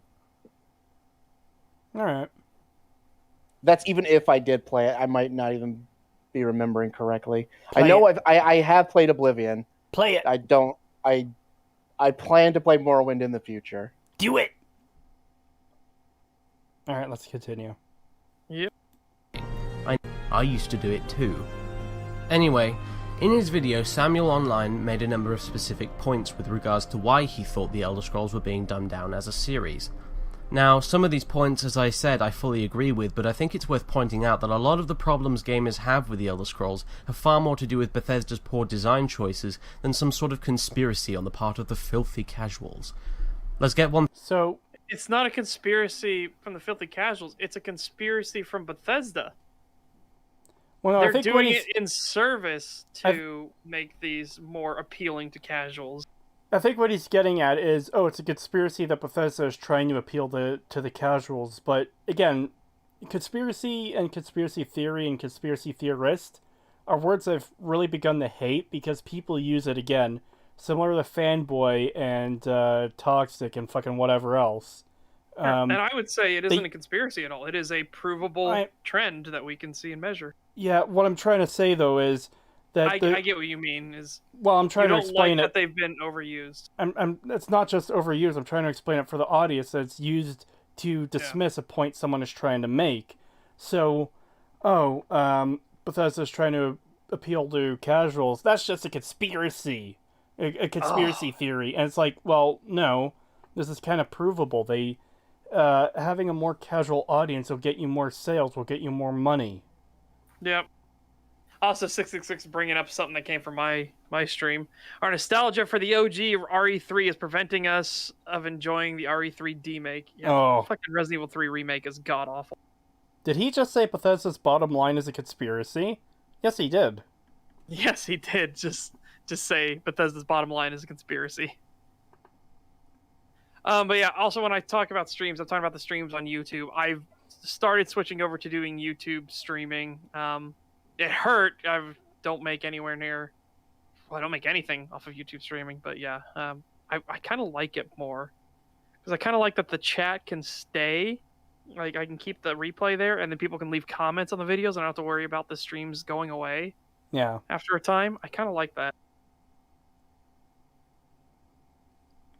And plus, YouTube got its head out of its ass, and now you can have ultra low latency mode, which, doesn't take it a minute and a half to fucking respond to anything. It's literally a 3-second delay. Yeah. Pointing out that a lot of problems gamers have with the Elder Scrolls have far more to do with Bethesda's poor design choices than some sort of conspiracy on the part of the filthy casuals. Let's get one thing straight. As much as I or you love the Elder Scrolls games, Bethesda is not a particularly great developer. Agreed. In fact, compared to other studios out there, they're arguably quite bad. Just look at the clusterfuck that's gone on with Skyrim's DLC for starters, let alone what the core game itself was like on release. I fucking agree. Yeah. Okay. So, yeah, so far, yeah, we're at that point. It's like, yeah, I agree. It's not a conspiracy, though, but I fucking agree. The only point I would have to say on that is he doesn't substantiate it. He just says, hey, look how bad this thing is, which... You're obviously going to get some people who are going to disagree and say, no, Skyrim is good. What problems with the DLC? But, otherwise I agree, yeah. Yep. For starters, let alone what the core game itself was like on release. The team that developed Morrowind was not the team that developed Oblivion. In fact, the point people criticise the newer games on is their rubbish storylines, and that's mostly because some of Bethesda's most talented writers that worked on Morrowind, like Michael Kirkbride, decided to leave the studio after the game was finished. And likewise, the team that developed Oblivion is not the same team that developed Skyrim.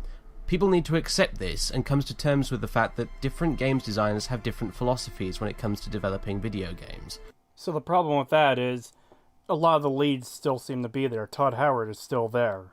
Yes. A lot of the people who make the decisions still seem to be there. Not all of them, granted, but this also isn't necessarily a problem for other series either. Like, Half-Life 1 and 2 are both good games. I'm sure some other team switched out between 1 and 2, but that doesn't mean that... Half-Life Alyx is a good game.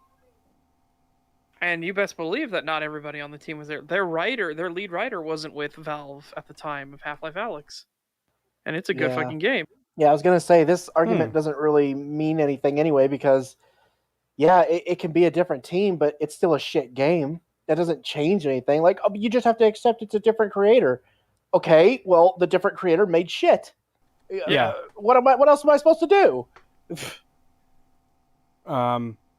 I've never really liked the different creator argument either for a couple reasons. Number one, if I was hired by Bethesda tomorrow to make the sequel to Starfield, I would look at Starfield to see what it is and what's in that game, and how I could be as faithful as possible to what that game was, while updating it for whatever modern standards are out by the time it's supposed to be released, you know?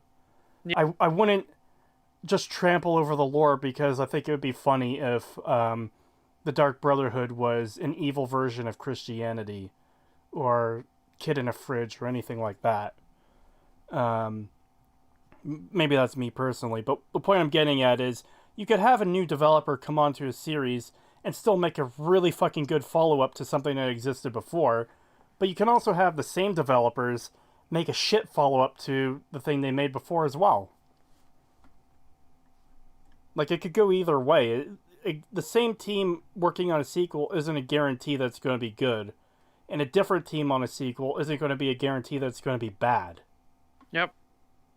Oh, man, yeah. As Daniel K. puts it, you know what would help keeping things consistent? Having design documents, consistent lore. Oh, oops. Yeah. It would really, really fucking help. As if all along it's been the same group of guys at Bethesda that have somehow become poisoned by commercial success and have consciously decided to abandon their fans in favour of making more megabucks is completely ridiculous. It isn't, though. I mean, Emil himself said exactly that's what they're doing. it's the point of companies to make money. Yeah. And Pete Hines and Emil have both said very clearly, this is exactly what they're doing. Yeah. I'm sorry, my dude, but you have the people at Bethesda saying that, no, yeah, we're absolutely doing that. We don't give a shit if we step on the fans, or we don't give a shit that we've rewrote and destroyed our lore. We don't give a shit because we got new people coming in. We're making money. They literally told us this. Yeah, you're. So I'm sorry, dude. It's not you're right. It is not a conspiracy. It is a fact.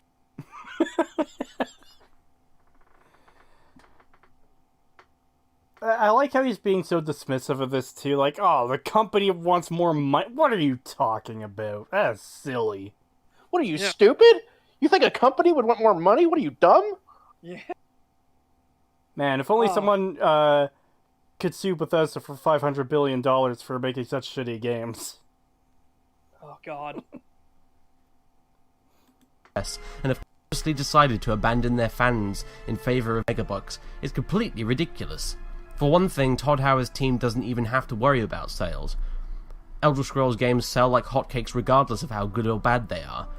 Okay, so it's not necessarily about worrying about sales, so that might still be the case. We don't know what's going on in their studio. That's the point of... probably not anymore now that Microsoft owns them. Yeah, but this was before that. Yeah. But the other thing is, okay, so even if they aren't worrying about sales, the idea would still be, oh, we sold 20 million last time, let's sell 40 million this time. Mm-hmm. Because that's how you expand your fan base, and you want to get more people buying your game. Because that means more money. That means you get to keep having a job, and you get to make more video games that allow you to keep having your job that allows you to pay for your house and food. Yeah, so you're not allowed to do niche titles, even though niches can absolutely pay huge out, and they can keep you surviving. There's a difference between surviving and living in lap of luxury. Yeah.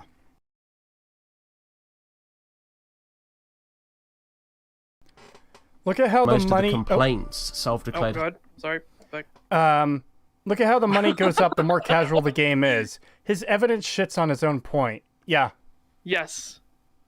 Also, that freeze frame. Jeez. Great picture. Huh. I know it's just a thing, but I'm talking about where we paused it. Just fucking great. philosophies when developing video games, acting as if all along it's been the same group of guys at Bethesda that have somehow become poisoned by commercial success and have consciously decided to abandon their fans in favour of making more megabucks is completely ridiculous. For one thing, Todd Howard's team doesn't even have to worry about sales. Elder Scrolls games sell like hotcakes regardless of how good or bad they are. For another thing, most of the complaints self-declared hardcore fans of the series have are actually complete nonsense. Are they? In a minute I'm going to go... Again, this is a point you're going to have to do a lot of work to fucking prove. And again, he's poisoned the well hardcore because he showed them as Sheo Gorath in a really goofy, like, Basically edit of calling them Sheo Gorath. crazy. Yes. But again, as we just established, no, Bethesda is absolutely doing this thing that you say is crazy and complete nonsense. No, they literally told us to our faces. That's what they're doing. At Creetosis, why can't they make the game more accessible but still complex and retains quality? Because that would take effort. Yes. It takes a lot of effort to make an incredibly complex game, but keep it accessible. And why put in that effort? As Emil himself said, that's just more effort than needed. Because great games are played, not made. Ugh. He just keeps shooting himself this whole vid. We are just over 3 minutes in. Yeah, oh god, the paper airplane speech too. Woo! Oh. Alright. The thing most of the complaints self-declared hardcore fans of the series have are actually complete nonsense. In a minute I'm going to go over the points I disagreed with in Samuel Online's video, but what I'm also going to do is try and address them in a broader sense, since these are actually complaints a lot of people make in general, and deserve a more general answer rather than me picking apart the content of one specific video. You fucked up! You didn't get the fucking limeware platter! What are you doing? Now, if you're actually going for roleplay on a character, it makes sense, okay? No. Yes. Even the No, I do not need to steal. No! Even the holiest, most pure of knights Negative. is gonna take the limeware platter! Nope.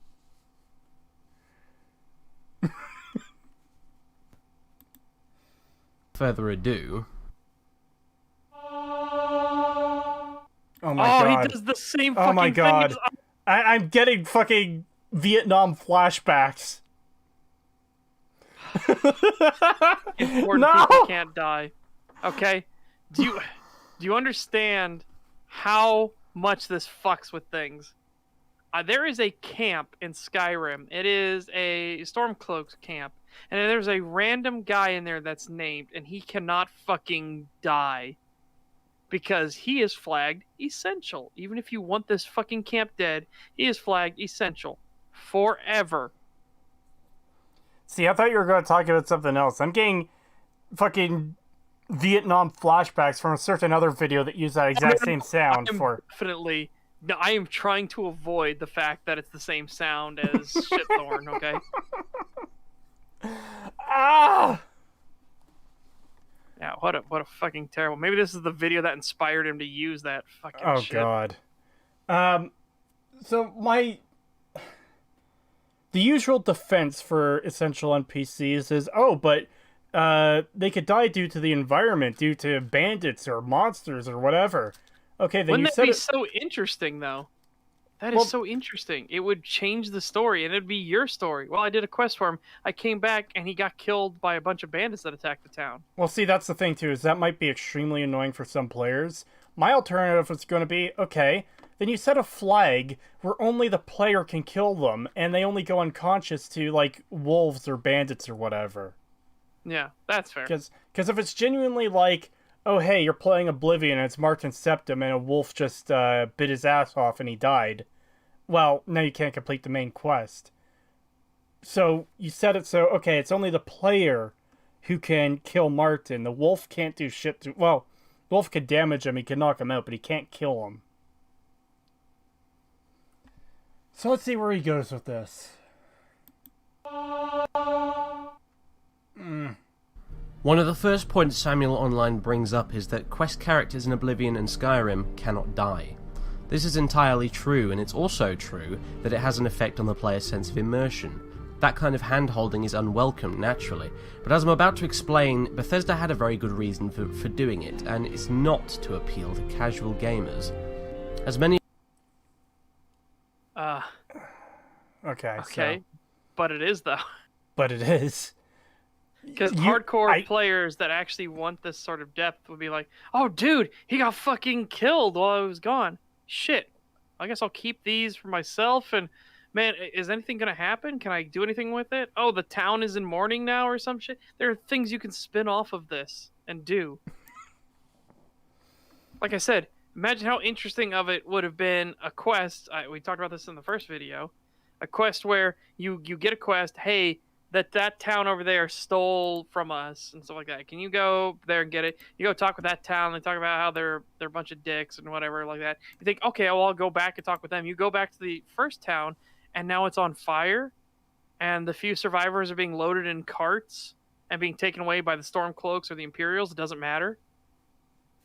How interesting is that? Even more so if it wasn't fully scripted, if it was just a random thing that had a chance of happening. How interesting. Why can't we have a genocide ending? I would legitimately like that for a lot of games. Imagine you get to, like, you play Morrowind and you kill every single named character on the island, and it just cuts to an end cutscene. You were chosen to be the savior, and yet you brought only destruction upon the land, or something to that effect, you know? That would be an interesting option to have. But, again, effort, the word of evil at Bethesda. Yeah. You can't save Rogdavir no matter what you do. That genuinely bugs me. Because I used to always run up the execution stand in Solitude, because I thought he got away. No, he'll run deeper into the city and he'll die. Or if he doesn't, he'll just randomly die. Like, he'll just fall dead. Yep. It's so dumb.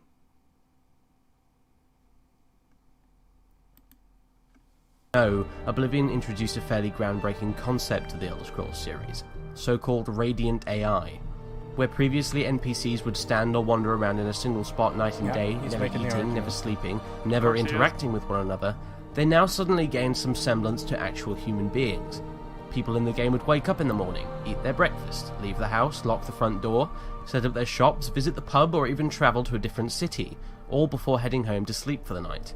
The world suddenly felt far more alive as people went about daily routines, and more importantly, did them even while the player was absent. And then that immersion of it being alive was shattered when you saw that none of them could fucking die. Well, not just that. He is making the exact argument I thought he would be. Because, no offense to Sorcerer Dave, but this is the basic bitch essential NPC defense. Oh, the environment can kill them. Yeah. Boo-hoo. I am personally totally down for that because I think it makes things way more interesting and it's way more immersive that, hey, they're living in the same dangerous world I am. And then you can do things with that. If you know the environment has a chance of fucking killing them, say, hey, I need to go to that other city. I'm going to hitch a ride with a caravan that's heading there this afternoon. So then they go in a fucking caravan with guards and stuff. Yeah, and that's the other alternative too, is rather than just making everyone immortal, you could have given them respawning guards where... Or actual interesting things to do. Instead of being, I need to go visit the city, I'm going to walk by myself with no weapons through a fucking forest that is infested with goblins and wolves and skeletons and God knows what else. Yeah. And I know this because we have it in our fucking local lore, or sorry, local gossip. But instead of doing that, I'm going to be smart. I will carry a weapon with me. I will go with another person or multiple people. I'll hire go in a convoy. mercenaries to travel with me to this town so I'm safe on the roads. And that could even be spun into a whole thing of like, now there's a mercenary camp that's in between these two towns, and they're like, yeah, you know, for 10 septims, we'll escort you there. And then maybe you get a dirty mercenary company and they try to kill you in the woods and stuff like that and take all your stuff. And now, oh, isn't that interesting? Now you have a whole thing to work out of like, who are the mercenaries are the good guys? Who are the bad guys? Yeah, and you can also set up an entire system where, like, there'll be locations designated for campgrounds where travelers can rest at night. Like, there'll be nothing there normally. But if NPCs show up and they decide to start camping there, then, you know, their tents and stuff will appear and all that. There's so much you could do with this, is what we're getting at. Yeah, Wine, that's my point. Wine says, as cool as that sounds, I understand it would be frustrating for a lot of players. Yeah, again, and it has been casualized. And that's what my argument is more centered towards is, well, the alternative is you have it so NPCs can't kill essential NPCs, but players can. And that would be the difference for me. And also, just make a bunch more NPCs that do travel from town to town, so you can see them die from time to time. Yeah. There's so many different things you could have done to make this not the way it is. Yep.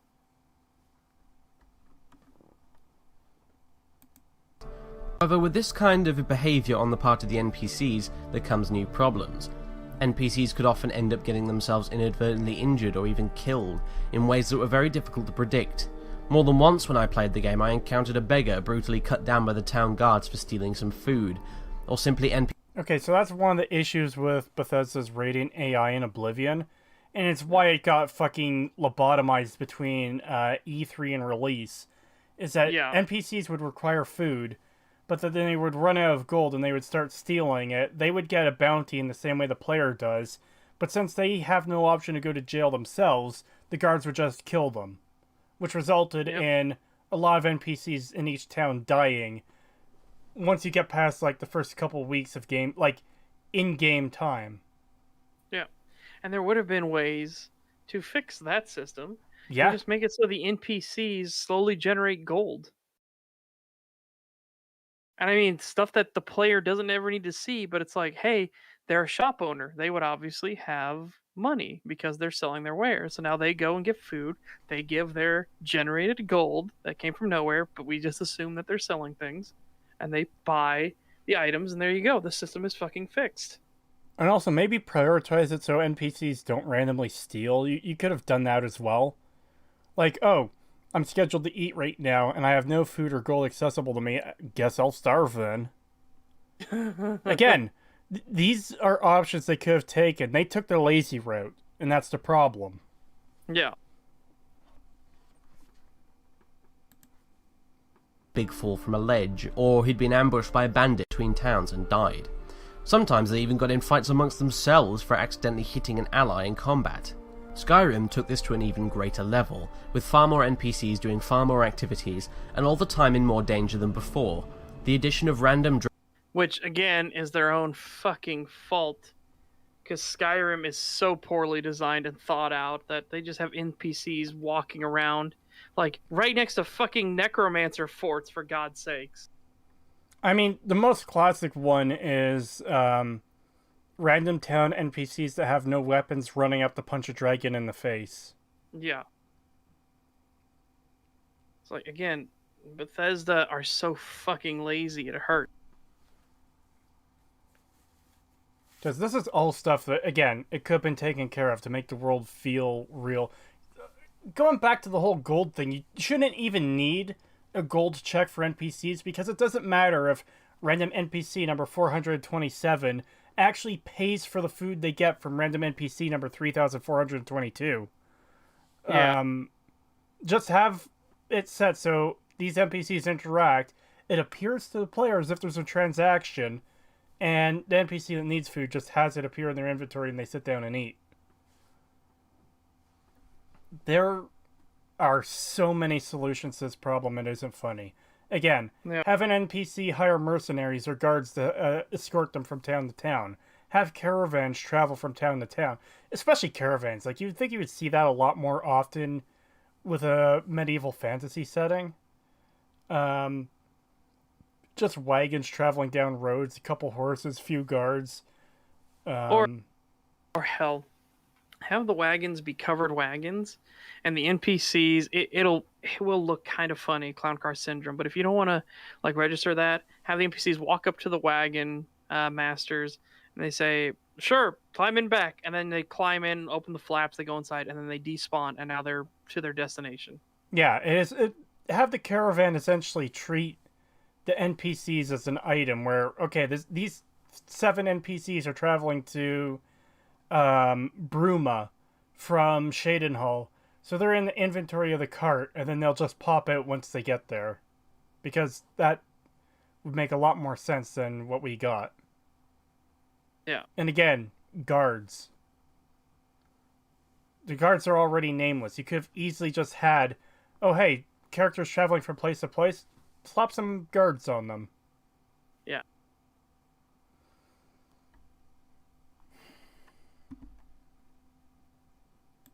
of random encounters, even in towns and villages, meant that just about any NPC could be indiscriminately murdered at any given time, with the little the player could do to stop it.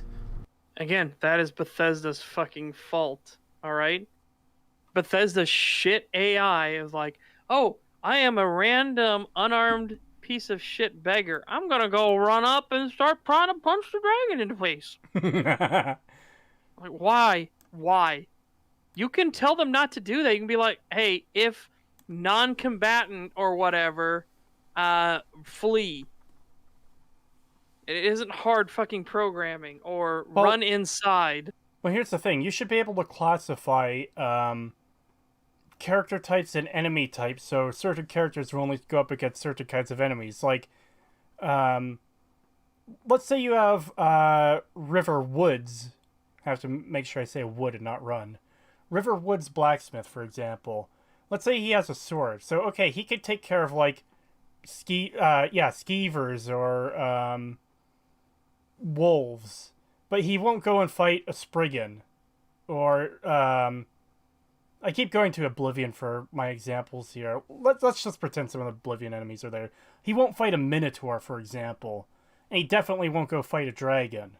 But you do have classes of NPCs that are in lore skilled enough to go and do those fights who will go and do it. On the way to Whiterun, you see the companions fighting a giant. So you could have them in a class where, okay, these characters will go fight giants and Spriggans and other higher tier enemies. Yeah. And also, the lowest tier enemies, like the commoners, the children and stuff, they should all fucking flee to the safest place. Usually the keep in the main towns. If a fucking dragon shows up, rather than going to fucking punch the dragon. Yeah, or just tell them to override their AI and run indoors. Yeah. Like, go home. Give them the go home prompt, and then they run to their home. Yeah, because it should be super, like, obviously it's not going to be the easiest thing in the world, but it should be super simple comparatively to other things to set an override. If this, then do that. If dragons attacking, run inside. If bandits are attacking, then archers get up on the wall and start shooting at them. Stuff like that. Yeah, You know? This isn't even, like, speculative stuff. There are mods that do this, which means it was there. They could have done it. They just didn't. Yeah. Creetosis, wait, there's Minotaurs in Oblivion? Is it a quest stuff or just a high-level thing? It's a higher-level thing. You'll just find Minotaurs, like, randomly on the roads at a certain level. It's not even that high, either. I think it's, like, level 15 or 20 they start appearing on, like, in the wilderness.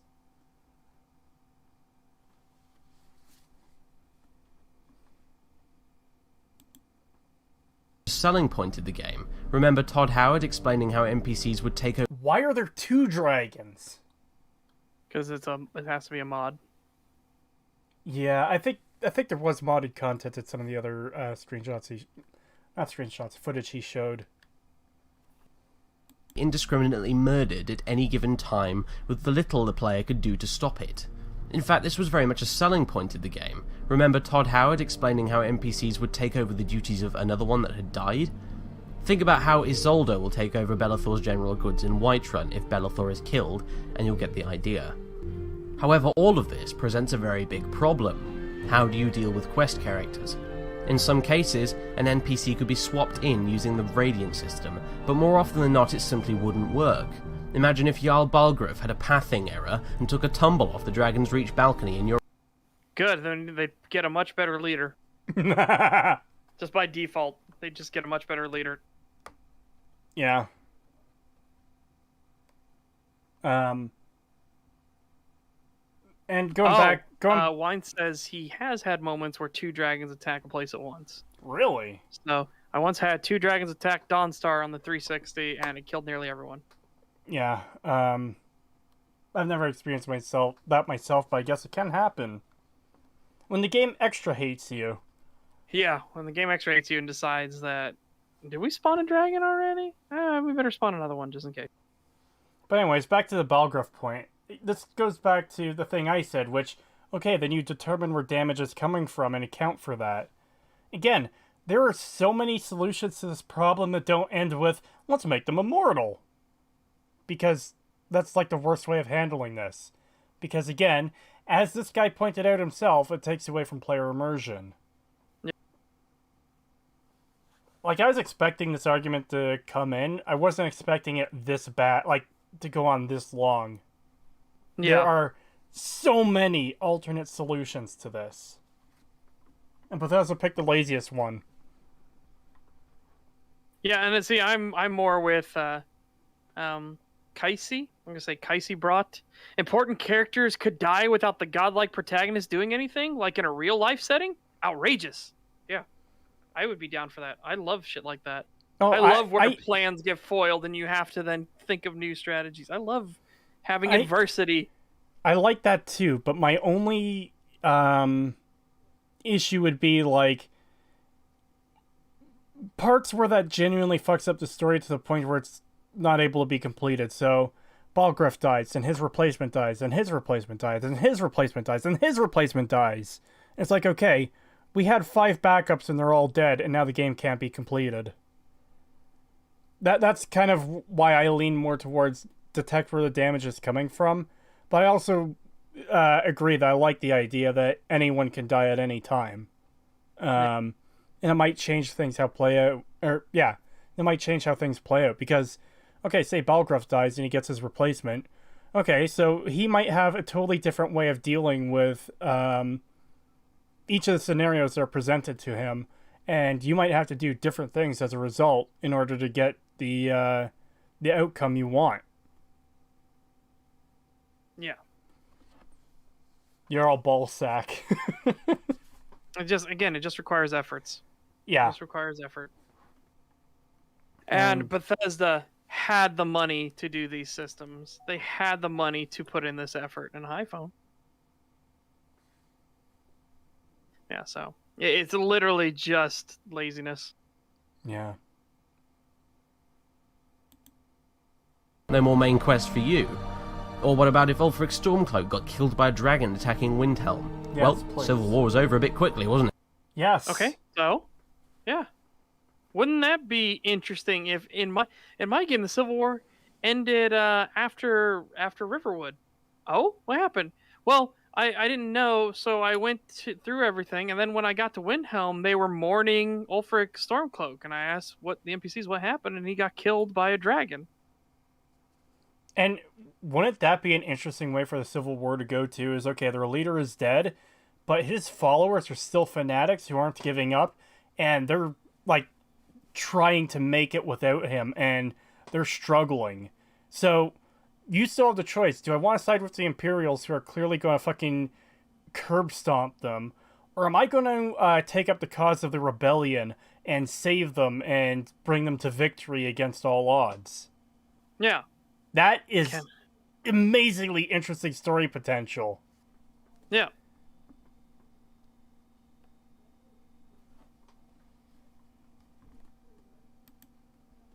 Lasted, eh? So the question is, are you... Well, it wasn't fun while it lasted. The Civil War was dog shit, so Yeah. I only see that as an improvement. Yeah. Skyrim can be improved if you remove all the essential NPC flags and just kill everyone, because you won't have to deal with any of their shitty quests. Yep.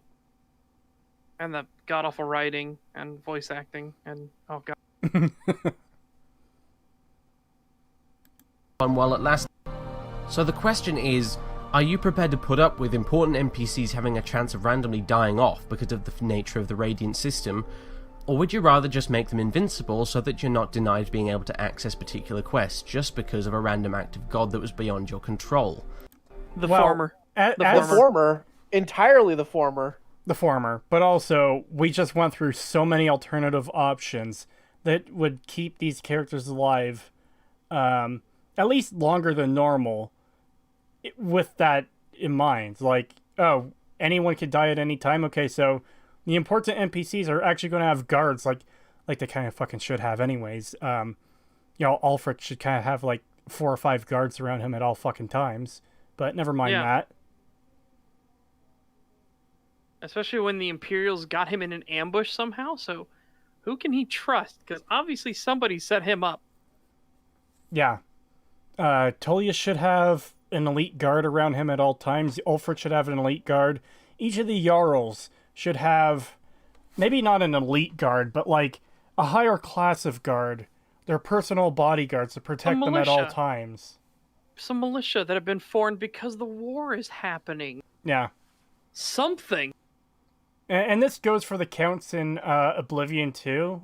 Each of the counts and countesses should have their own private guards that follow them around, that wait outside their quarters as they're sleeping and all that. Because I know one of the counts or countesses travels from one city to another because her family lives in another. Yep. Important quest NPCs are traveling from place to place. Either give them the ability to deal with those dangers, or give them a guard or two to help protect them from those dangers. Yeah. Program them to be more careful in certain situations, or to properly run away if they're threatened, and not just random, there's a threat there, I'm going to run in a random direction and hope it doesn't follow me. Then I'm going to cower in a corner and let myself get hit and die. And as people are pointing out, certain NPCs, this one specifically, monkeys can't play guitar. Certain NPCs in Skyrim are tagged as protected, meaning they can only be killed by the player character. All essential NPCs being protected instead would already be a huge improvement. Yeah. Yes. Literally, yes. In fact, the fact that they have that system in, and they don't utilize it for those characters, just shows how handholdy it is. I'm actually more annoyed that they have that system in there and they're not using it to the extent they should. They're only... Yeah. They still have the unkillable, invincible NPCs. That is... Ugh!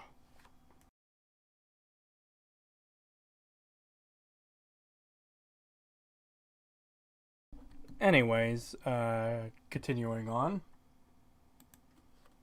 For making all NPCs mortal in the first place is that doing away with them will be solely at the player's discretion. But in a more modern Elder Scrolls game, that simply wouldn't be the case anymore. That is why Bethesda introduced essential NPCs, not to appeal to casual gamers as if it's some sort of bloody conspiracy on their part to attack the hardcore gaming community. No. Appealing to casuals is not an attack on the hardcore gaming community. You're conflating two different things here. Yeah. Appealing to the casual is trying to get more sales and more money. That's what companies do. To imply otherwise is fucking ridiculous. The issue is that in appealing to the casuals, they are making the games less enjoyable for the more hardcore fans. And we've already mentioned literally like a dozen plus solutions to the idea of important characters being killed in the wild that are alternatives to just making them fucking immortal. Yes, it's dumbing down to prevent players from killing essential NPCs. Because ultimately, those solutions are possible to prevent them from being killed by the wild, but they're still being prevented from being killed by the player, which is the problem. That is absolutely casualization.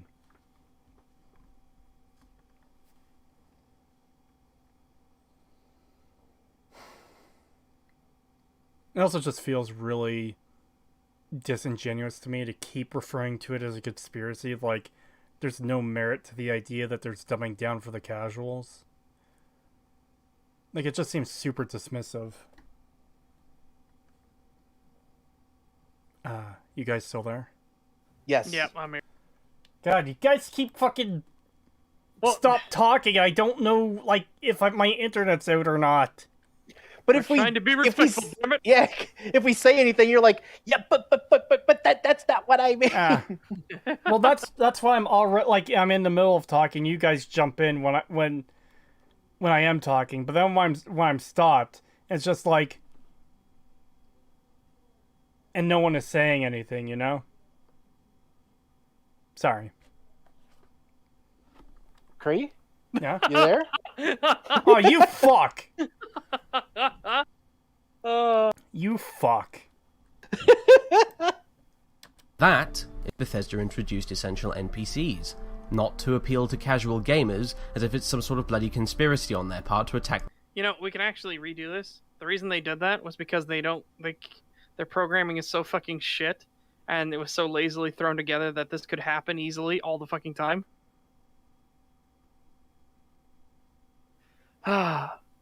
MLGA says, I think Skyrim started out a bit more complex in development, then it gradually got dumbed down along in production. Well, lest we forget the infamous Pete Hines comment. Yeah, and if you burn down the mill in Riverwood, Oh, it will raise the prices on furniture across Skyrim. even though you can't buy Ugh. furniture in Sky. Well, I guess Not you in the could base buy game. decorations for your house, but Yeah. And you couldn't burn down the mill in Riverwood anyways, so. yeah. That's just straight false. The Yep. owl did a hootsy. What? I think it's supposed to be an oopsie, but only it's for owls, so oots. Oh. Hootsie.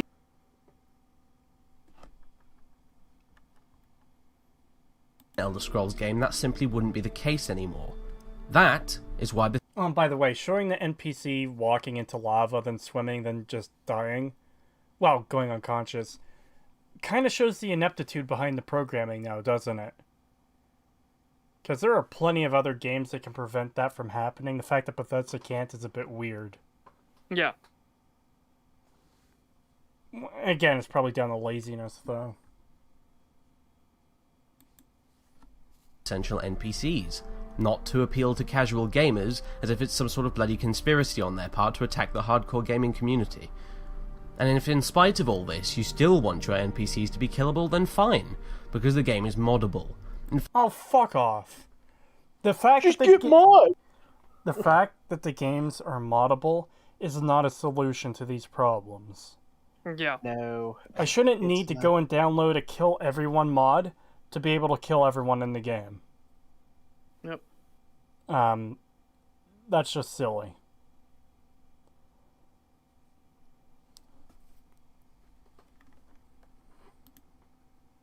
Mod installed that did just that, but deleted it after it died halfway to Kynesgrove while I wasn't there to protect her. In fact, stuff like this... Oh god, I want that mod now so bad. Yeah, fuck Delphine. Fucking yeah, seriously, fuck Delphine. But yeah, again, it's a whole mod thing where if you have a problem, just mod to fix it, which is... This is why I hate... I love what mods can do. I hate the mentality they've put into people. Oh, well, mods could fix it. I shouldn't need mods to fix it. Yeah. That's the problem, is this should be something that's part of the base game. And by the way, mods can fix it doesn't do anything for the argument that it isn't dumbing down.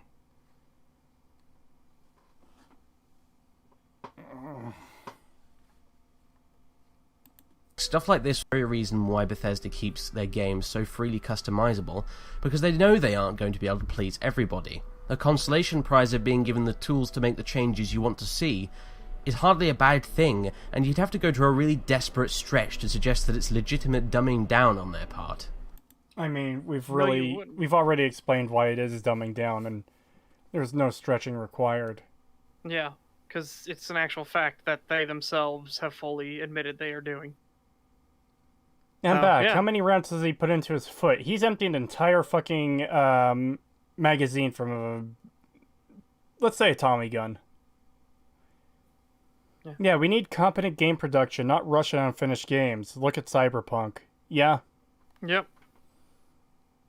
Not only has he put an entire magazine in him and himself from a Tommy gun, but he has chopped his legs off and is crawling on the ground and saying this is fine. Yeah, and also, again, just the unnecessarily condescending attitude towards the people who are talking about this being an issue. Oh, it's Yeah. not some conspiracy by the casuals to ruin your games. Well, that's not what people are saying. It's a fact that Bethesda is trying to appeal to more casual gamers. You can't get around that. Yeah. It doesn't make the casual games evil. I don't have an issue with the casual gamers. It's what the developers are doing that's the problem. And yes, that is dumbing down. You're simplifying it for a broader audience. That is dumbing down.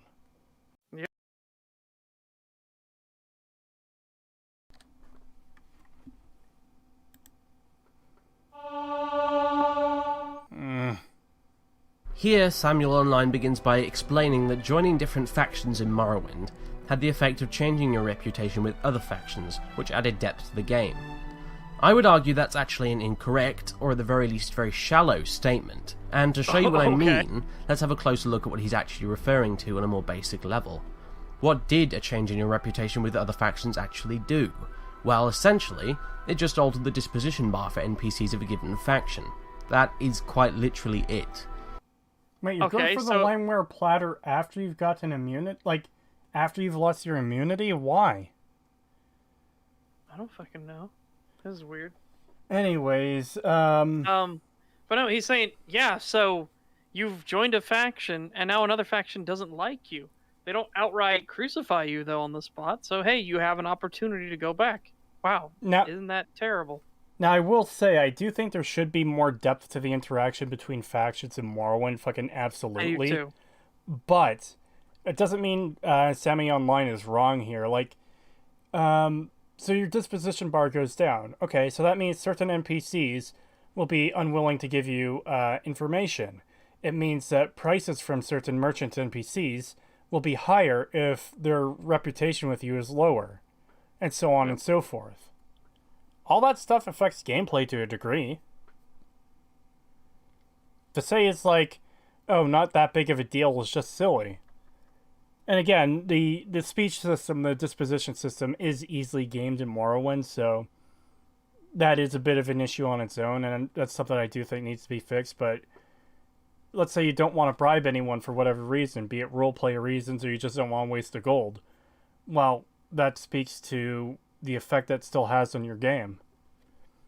$5 from Septier Caleb. Thank you. What moral difference is there, if any, between streamlining and dumbing down? Curious on your thoughts. Moral difference. Huh? He said moral difference, though. Oh. Yeah, I wouldn't say there's any moral difference, because that's just not something I view as a moral question in the slightest. What I would say more is... what are the differences between streamlining and dumbing down? I'd be able to define that.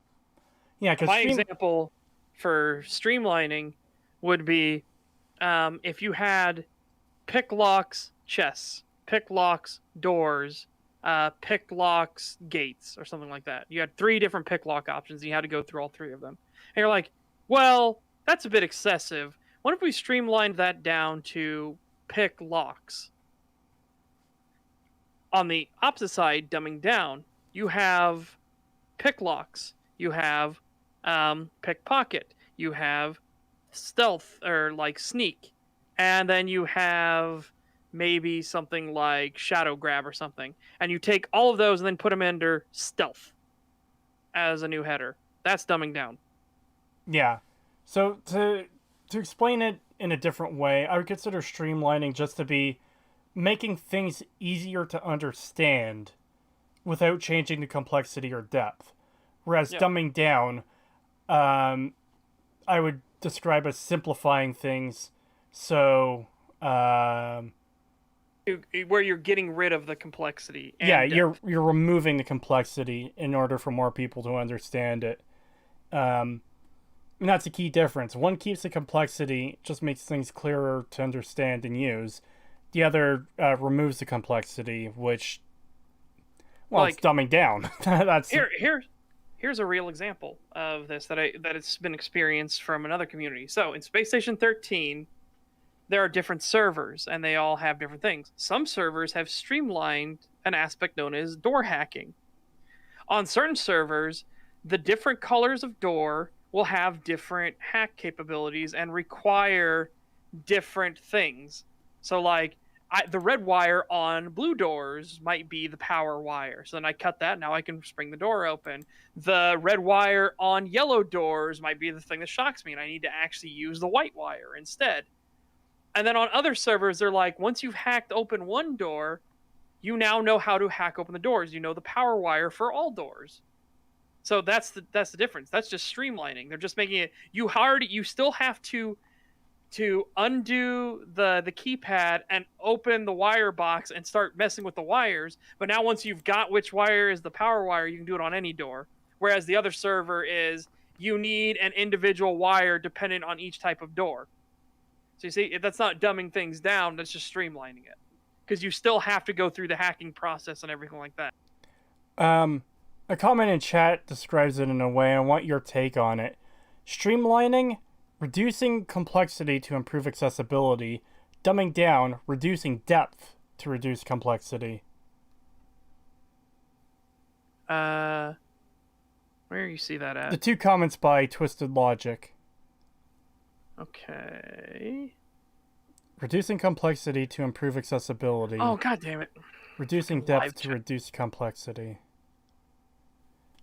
Yeah,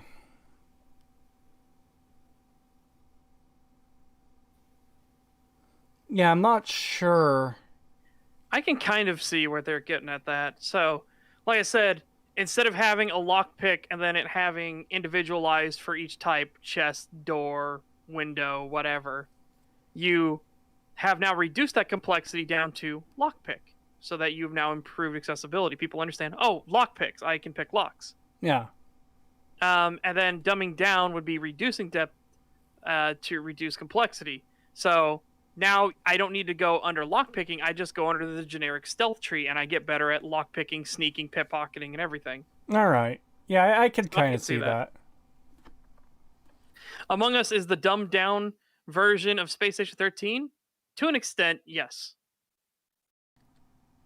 Because it does remove a vast majority of the complexities and everything to just be about there's a traitor amongst us gameplay. Though they are starting to add back in some of that complexity with different jobs that have different abilities and everything like that. In Space Force 13, different jobs would have different access levels and the ability to get certain goods and services easier than others.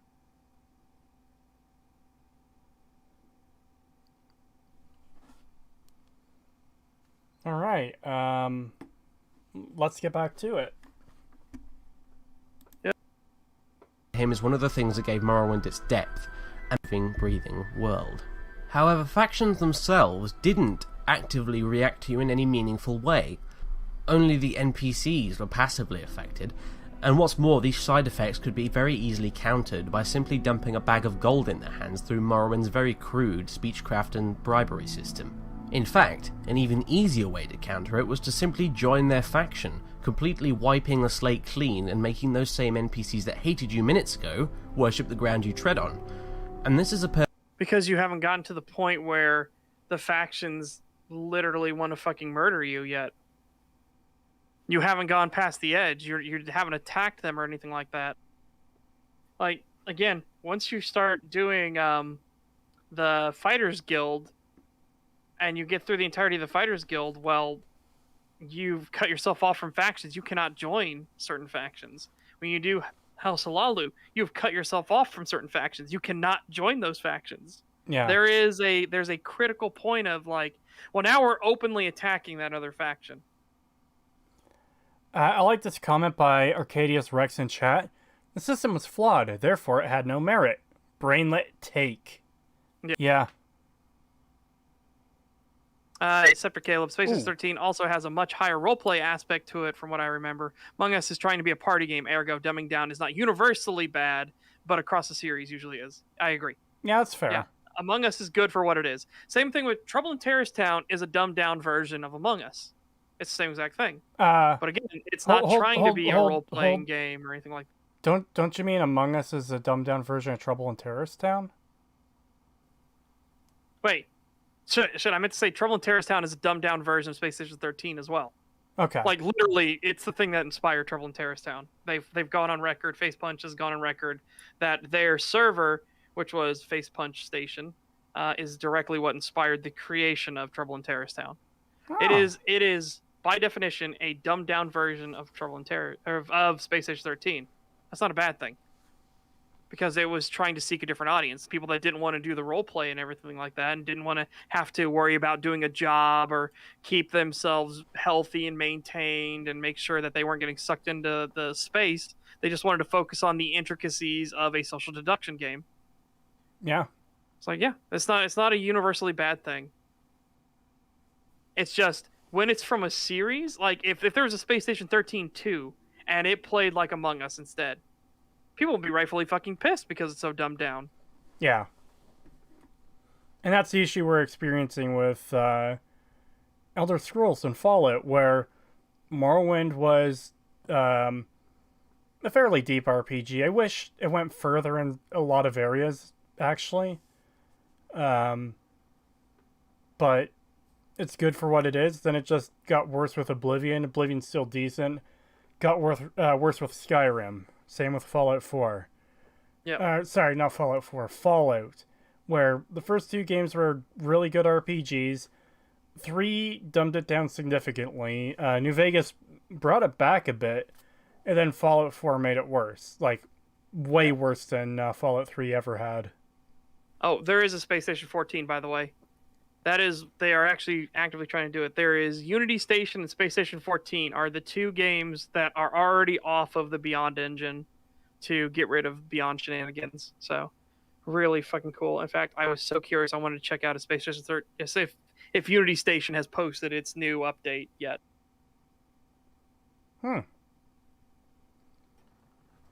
Anyways, we are making good time through this video considering how bad the last one was. Yeah.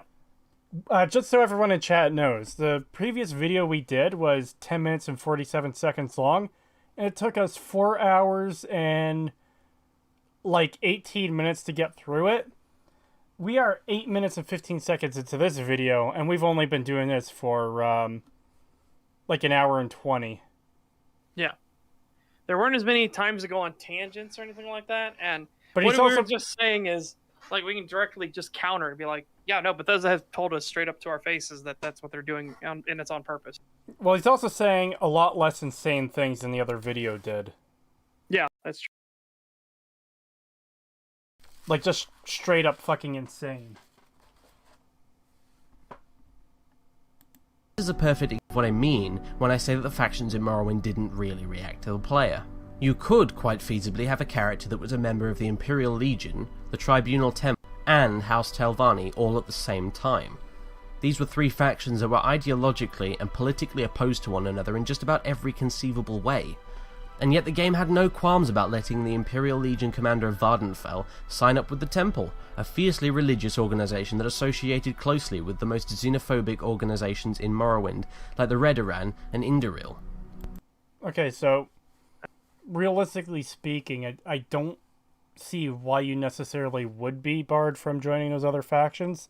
So, And why bring up House Telvanni? Telvanni doesn't give a shit. All they care about is strength of you. yeah, Your strength, your capabilities. Telvanni's rule is literally, if you kill your opponent, then you were right. Yeah. So hey, I am commander of the Imperial Legion here. Oh well, I don't want you to be in the Telvanni because you're a piece of shit fucking Imperial. Okay, I just killed that Telvanni. Yeah. And then the other Telvanni are like, well, you were right then. Go ahead and join. And by the way, that's how you gain leadership of the Telvanni in Morrowind, is their leader doesn't like to make decisions, and he'll just put things off forever. So rather than doing anything, you just fucking kill him, and you get promoted to the leader. So yeah, that's kind of how that works. As for the tribunal, like, why would an Imperial officer necessarily be banned from practicing in a certain religion? Yeah. Like, as long as you follow your orders, why would they fucking care? Yeah. Like, I know the point you're trying to get at here, fucking Sorcerer Dave. You did not pick 3 factions that support your point. In fact, I think it's kind of hard because there's just enough wiggle room with these factions that you could potentially join whatever combination you do and have it still work. Yeah. Well, exception of Halalu and the Fighters Guild, or why Halalu and the Fighters Guild? Because both are working with the Kamana Tong. No. Shit, I'm trying to remember the one you're supposed to wipe out, the Thieves Guild, I think. Yeah, the Fighters Guild wants you to wipe out the Thieves Guild. Yeah. So I mean, if you had done, say, the Fighters Guild, the Thieves Guild, and then House Halalu, would have been weird choices. Kind of still, but that doesn't necessarily mean that won't be possible. I guess I'd have to look into that a bit more. You could argue, like if you were doing from roleplay, you could argue, yeah, I'm Fighters Guild all the way. I will infiltrate the Thieves Guild and everything like that. But I'm just curious, like if you didn't have that as your thing, you just like I just want to be leader of the Thieves Guild and the Fighters Guild and blah blah blah blah. Then I would see that as like, yeah, then that would be weird. Well, it's also an issue of the corruption in the Fighters Guild, because you could potentially be to take the opposite position of that. You could be a Thieves Guild member who infiltrates the Fighters Guild and realizes, hey, there's people in the Fighters Guild who disagree with the leadership working with the Kamana Tong. Or is it the Morag Tong? I always get those two mixed up. I think it's the Kamana Tong that are the Mafia. Yeah, you're correct in that. The Morag Tong are the assassin group. Okay. So yeah, you could absolutely have the reverse situation where you're a Thieves Guild character infiltrating the Fighters Guild, and you work your way through the quest lines to take down the Kamanatong connections. Though at that point, the problem I would have is with the quests you do get relating to the Thieves Guild that you're not told about, the Lemming Path. Go kill these Telvanni spies near the mines. Oh wait, they're not Telvanni spies, they're actually Thieves Guild members, and you can't do anything with that, even if you are in both guilds, which is a little dumb. But, you know, that's part of what I mean by I wish there was more faction interaction with each other. But to say you shouldn't be able to join Telvanni, the Temple, and the Legion is just silly.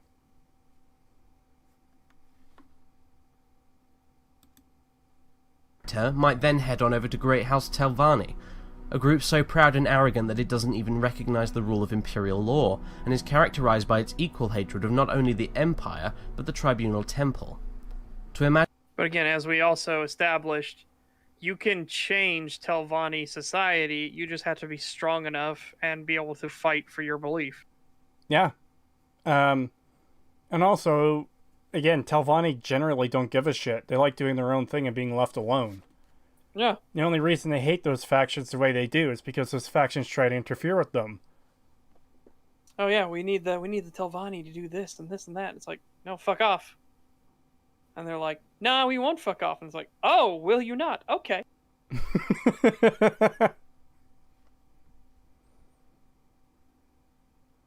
Yeah, you don't want to piss off the wizards. Yeah, good God. Especially the wizards who live for thousands of years. And got their fucking position in a society that says, hey, if you kill your boss, you can become the boss. Yeah. I'm going to say the people that are in charge of that society are pretty fucking good at defending themselves and fighting.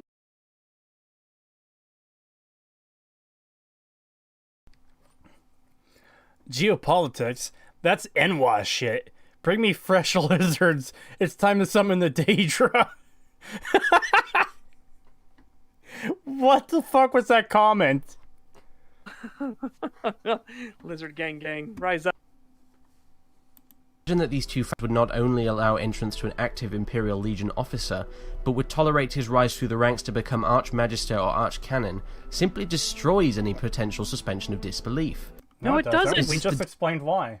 Yeah, we just explained. Telvanni don't give a fucking shit.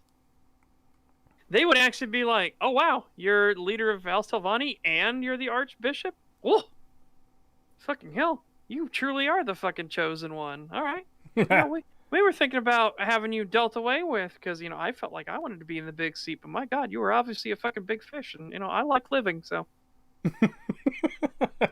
Yeah, Telvanni will then, they'll just retreat to their fucking towers and be like, okay, whatever. Yeah, this just seems to be an extremely fundamental misunderstanding of what the Telvanni are. Yeah.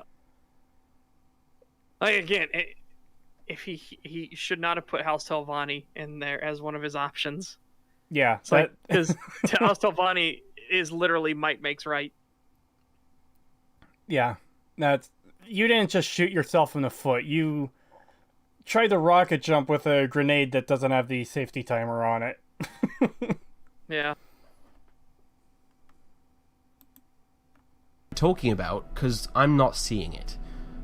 Oddly enough, you could only join one of the great houses in the game, which makes a degree of sense, but frankly I'm far less willing to put it down to an attempt by Bethesda to make the world more believable, and more inclined to see it as a measure put in place to prevent the player from skipping a very lengthy section of the main quest, in which you need to seek approval from the different members of the great houses. Okay, so that's just an assumption. You've got nothing to back that up. Yeah. And the three again- great houses, by the way, do have significant reason why you can't join more than one. It's explained in the story if you had paid attention. Yeah. The Redoran are the honorable warriors. Halalu is working with both the Empire and the Kmonatong, which, holy fuck. How corrupt are they? Yeah. Well, I And mean, it's we've- fucking Halalu. They're always fucking corrupt as shit. Yeah, there is so much corruption in a Halalu quest line. It's crazy. And yeah, we already went over Telvanni, so like it's understandable why. I'm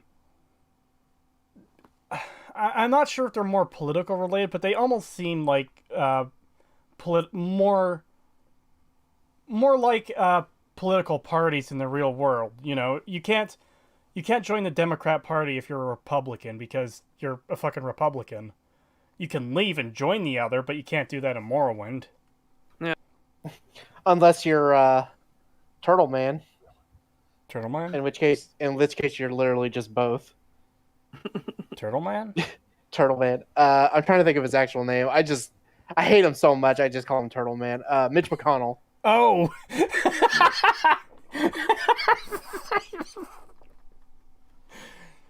Fair enough. Fucking turtle man.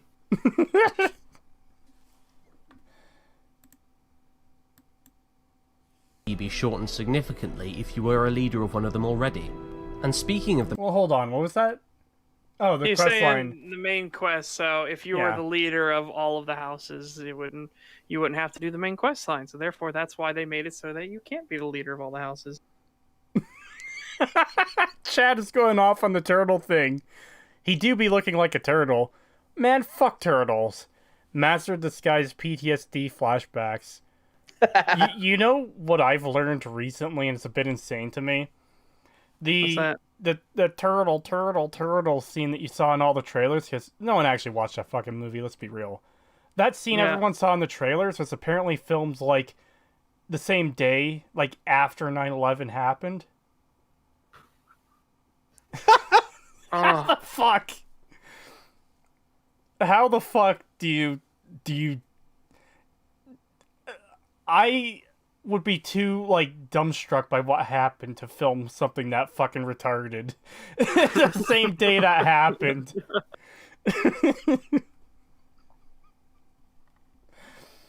Let's continue. main quest, which you need to seek approval from the different members of the great houses, a section that could already be shortened significantly if you were a leader of one of them already. And speaking of the main quest, this brings me to another example of where the supposedly immersive nature of factions' relations to the player completely break down. In that same section where the player must seek to have himself named Hortitor, which for those unfamiliar with Morrowind's storyline is a kind of impartial war leader whose task is to unite the Dark Elves against a common enemy. Why is it that almost no comment is made by the various NPCs involved when a player already loyal to one of the three houses attempts to have himself named a Supreme Warlord? A triviality easily ignored, you might say, and that's fine, but there's another even bigger example of both the game and the factions within it ignoring the player's accomplishments and affiliations. okay. I'm trying to figure out So- what he means by none So of the you're characters... not becoming like Supreme Warlord. They don't think that you're gonna undermine the entire tribunal. They think the tribunal is giving you their blessing. You have now shown them a common enemy, and you will rally the people against that enemy. But they know the tribunal will still put you in your fucking place if you try anything. Well, it's also the fact that they won't give any special dialogue if you ask to be Hortitor. They kind of do because it's part of the quest? Or is he referring to something else I'm not getting? I don't. I guess the fact that you're trying to become Hornator, and it's like, I but mean, that's from what I part of the quest. remember, last time I completed the main story, I think I was with House of Redoran, and they were like, "Oh, you want to be the Hortator? Well, all right then. Since you're already with us, then we could just grant you this title because who the hell is going to unite the houses and the Ashlanders against a common enemy?" Yeah.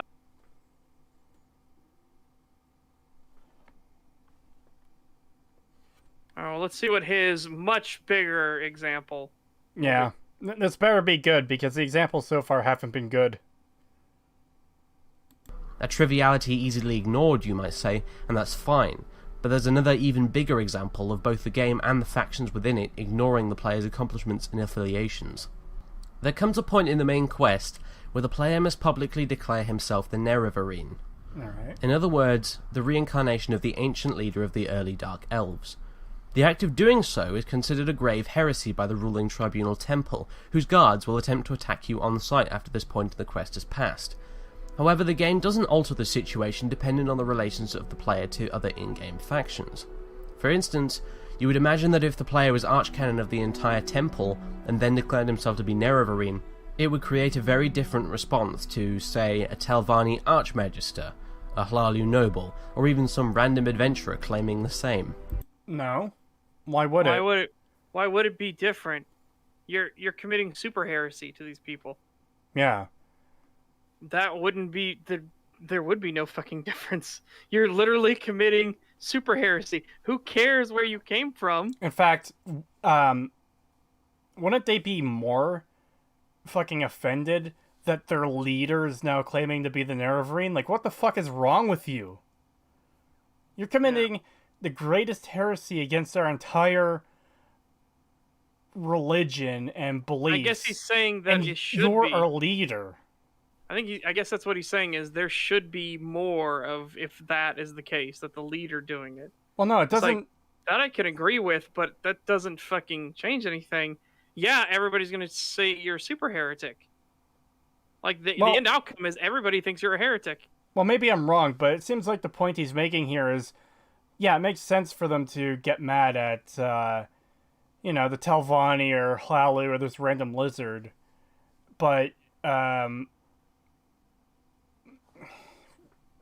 Let's listen to that again. yeah, let's see what he's gonna say here. I feel like it's not gonna be the great point, though. Himself the Nerevarine. In other words, the reincarnation of the ancient leader of the early Dark Elves. The act of doing so is considered a grave heresy by the ruling tribunal temple, whose guards will attempt to attack you on sight after this point in the quest has passed. However, the game doesn't alter the situation depending on the relations of the player to other in-game factions. For instance, you would imagine that if the player was archcanon of the entire temple and then declared himself to be Nerevarine, it would create a very different response to, say, a Telvanni archmagister, a Hlalu noble, or even some random adventurer claiming the same. However, the game doesn't recognise that. In fact, you aren't even expelled from the temple. Nobody apparently cares, and in a farcical episode that follows, you are made to meet with the former archcanon, who by this point is retired, but NPCs don't refer to him as being so. You're told to go to his office, which should in fact be your office by now, where you are given the blessing of the temple in your quest. Yes, that's right. You, head of the entire temple, must be given the temple's blessing by your retired predecessor.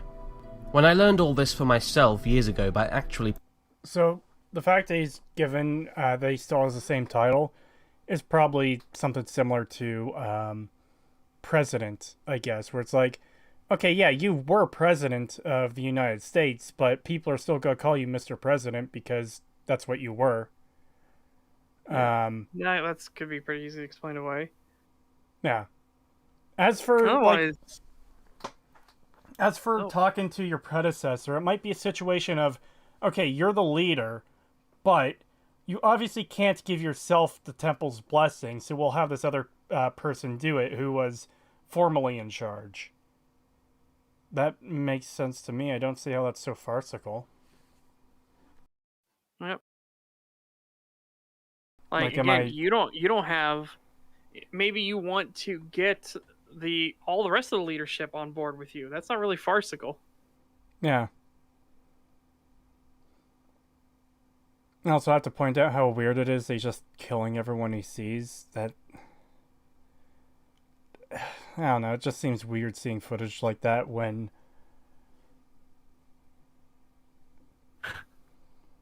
Kingaroo says, President Manblast? What does he have to do with this? So yeah, I don't find this point to be holding up all that well myself. Let's continue, I guess. Joe Rofet, feed me poor people, Mitch McConnell. Oh, stop. That particular path to see what would happen, I was incredibly disappointed. So, Fructose Corny Syrup says, aren't you not even the leader? You only get the rank of Patriarch, not Arch Cannon? We could look that up quickly. Let me check. Because I know some of the factions you can't become the leader. There's just the highest rank, which... Holy shit, Bethesda not giving people the rank of leader? Oh my god. That'd be fucking great. Let's see here. Yeah, you get Tribunal Patriarch. Temple? You're just Patriarch. Oh, you already looked it up? Yeah, it goes Layman, Novice, Initiate, Acolyte, Adept, Curate, Disciple, Diviner, Master, Patriarch. Oh, yep, there it is. So you're not even the Archcanon. So this guy's also just straight up wrong. It's not your predecessor. It's the guy's still the leader of the faction who you need the blessing from. So, okay, clearly you didn't do your research.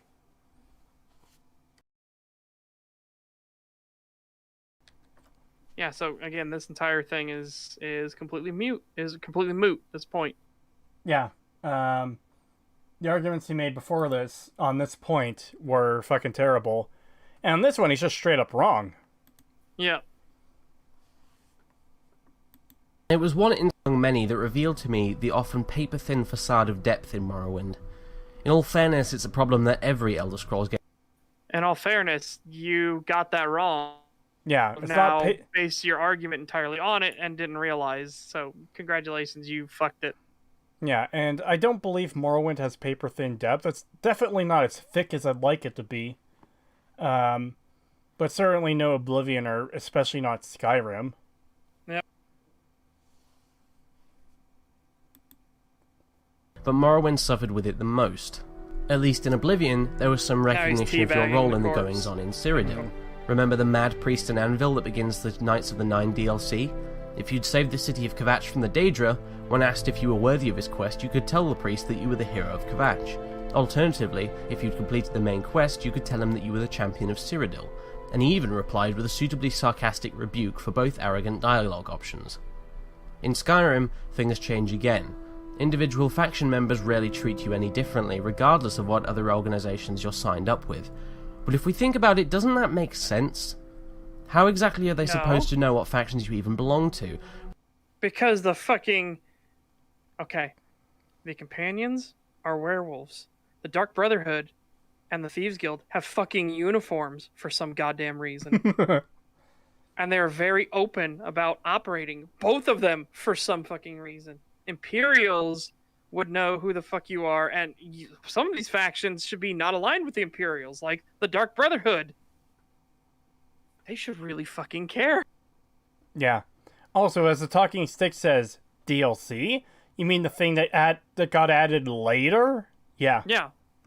So it's not even something in the base game. Like, how fucking dumb are you, my dude? Dude, yeah, and as people point out, guards recognize the uniform. It's the fact that guards recognize that you're a part of the Dark Brotherhood is total insanity. Yeah.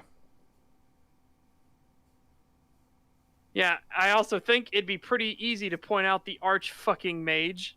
Yeah. God. Alright, well, yeah. Real people don't offer an omniscient knowledge of a single individual unless they're exceptionally famous. In most cases during your Skyrim playthrough, it's likely they've never even met you before, and even if they've heard of you, they probably don't know what you look like all too well. Tamriel's got Okay, a long so way to go after all. Let me tell you how much that doesn't fucking work. Maybe if you were just a generic Nord.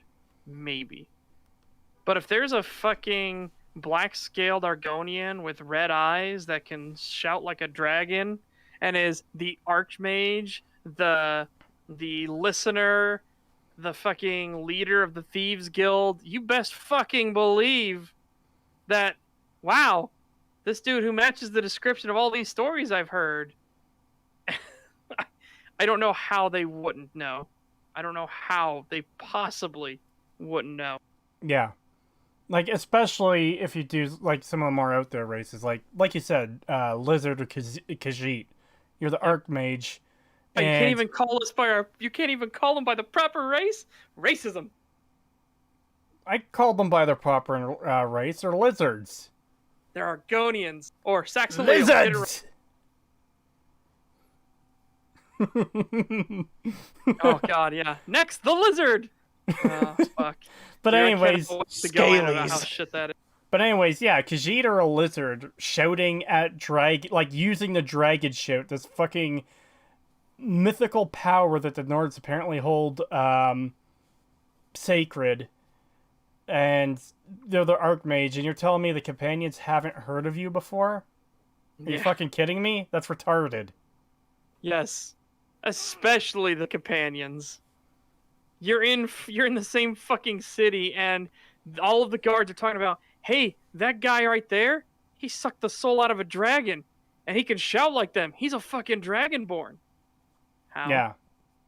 Like, if a Dragonborn showed up like that, you best believe that news is spreading as fucking quickly as the dragons, because, hey, there was one dragon attack on Helgen, then there was one on Whiterun, but someone killed it and absorbed its soul? Yeah, those pieces of news are paired together. Khajiits are lizards. Are you okay, Creetosis? I said Khajiits and lizards. And. Yeah, he said and. He didn't say are. He said and. Yeah. Though that said, Khajiits might be a weird type of lizard with just fur instead of scales. No. That's not Yes. how that works. Yes, it is. No. I have this is decreed not how it that works. so. I don't care. I reject your insane reality and substitute with truth. Argonians are property of Morrowind. No. Anyway. Hippity hoppity, Argonians are property. Wow. Cases during your Fucking, are we gonna have to do? Is this gonna have to be the fucking Oblivion Gate crisis over again? We're gonna have to fucking slap some bitch.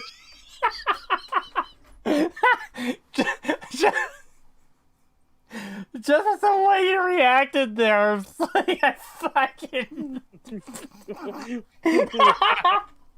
You sounded so offended. Wow. You gotta play it up, okay? So does this mean God. such as your property? Yes, all co-hosts are property. No, because I ain't a fucking Argonian.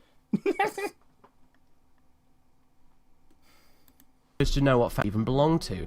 Real people don't all share an omniscient knowledge of a single individual unless they're exceptionally famous. In most cases during your Skyrim playthrough, it's likely they've never even met you before, and even if they've heard of you, they probably don't know what you look like all too well. Tamriel's got Which a is long a way to stupid go after all argument. before it invents the camera, and it's not as if you walk around The fact that they don't have cameras is why they don't recognize you?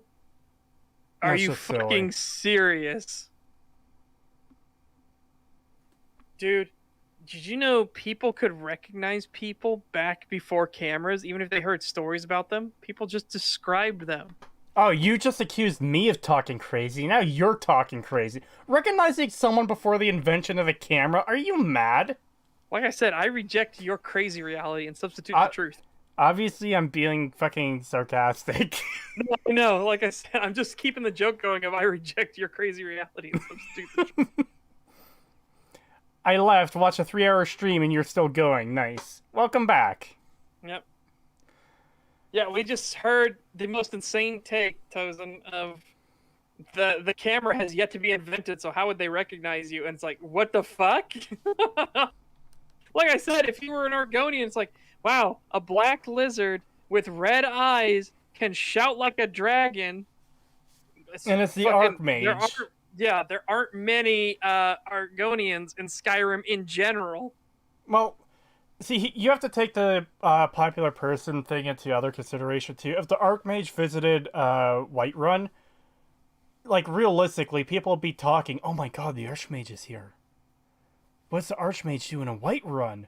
Or if you had bought a home there and you were living there, it's like, hey, the Archmage has returned. He's come home. Blah, blah, blah, blah, blah, blah. Like, people would know you. Yeah. This is just insanity. Divination magic. Yo. Oh, wait. They stripped that. Yeah. It's likely they've never even met you before, and even if they've heard of you, they probably don't know what you look like all too well. Tamriel's got a long way to go, after all, before it invents the camera. Another point I want to make, there's such a thing as fucking just general descriptions, even if you aren't a lizard. Like, okay, this guy here, he's old and balding, has gray hair. It looks like he's got some kind of scar across his face, or maybe it's a tattoo. I don't know. It's hard to tell from this image. Yeah. He wears heavy plate armor, two-handed sword. Yeah, so, which means he's wealthy. So, you know, or it should be. Again, we need to talk about how the world building is completely fucked in Skyrim. A sword would cost the same as a house. Okay. Swords are fucking expensive. Plate armor is fucking expensive. The Grey Fox has a wanted poster they can draw. Yeah, that too. Yep. And paintings and all that, yeah.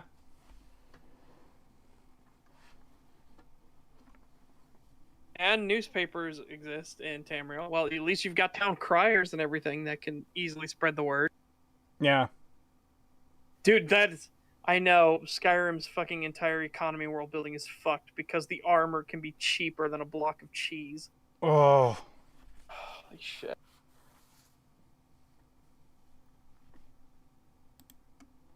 If you walk around with big badges denoting your allegiance. Walking around in... Except you fucking do, because the Dark Brotherhood have a uniform for some reason. Yeah, I was about to say, what is a uniform? It's literally the same thing. Yeah, I am walking around with a giant badge, in this case, a uniform that indicates who I work with. Or for.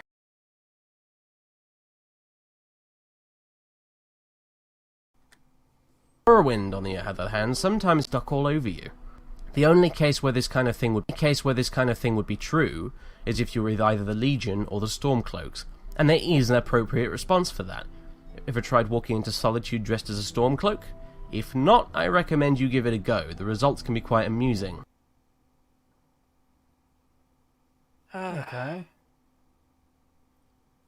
Can be quite amusing. 2 lines of dialogue. Quite amusing. 2 whole entire lines of dialogue. Fucking, I bow to the limitless creativity of Bethesda. The massive amount of effort they put into these games to record 2 entire lines of dialogue to respond to you wearing an enemy faction's armor. My god, that no one else is on their level, truly. My favorite. There is one time when this makes sense, when you're changing out scout reports and the dude is so dumb he asks you, wait, are you wearing Legion armor? He's like, and then you can just bullshit him, tell him like, I ditched my uniform so I could hide like this so the enemy wouldn't stop me. He's like, oh, that makes sense. Like, my god, that was fucking easy. All right. Why aren't you in uniform? The Earl gives... Oh, sorry. Where'd the comment go? The Earl gives their Thane a weapon to serve as badge of office. Where's my Thaneship comments? You don't fucking get any. Fuck your Thaneship. Again, doesn't he give you a sword? It's like, that is ridiculous. All right, if Skyrim made any sort of fucking logic and sense, the Jarl giving you a sword would be like, dude, are you sure you want to give me this fucking Lamborghini? I'm just looking at some of these dialogues here, too. There's really not a whole lot for each of these options. So, Look at them wearing Imperial uniform. Wow, two whole other lines of them. Yeah, Is it well? You are as a damn Imperial spy. If you're wearing an Imperial uniform, you're a really shit spy. Oh my god. That is so stupid. And look! Wait. I just realized. Look how he simplified it. Look. Is that right? Here's how the Legion deals with rebel scum like you. Wearing Stormcloak uniform. Captain Aldis only. yeah, and he cuts it down so you don't see that. He breaks it down to just the 2 lines, so... Yeah. So does Captain I Aldis recommend- attack you for that, or is it just the line it's said and nothing happens?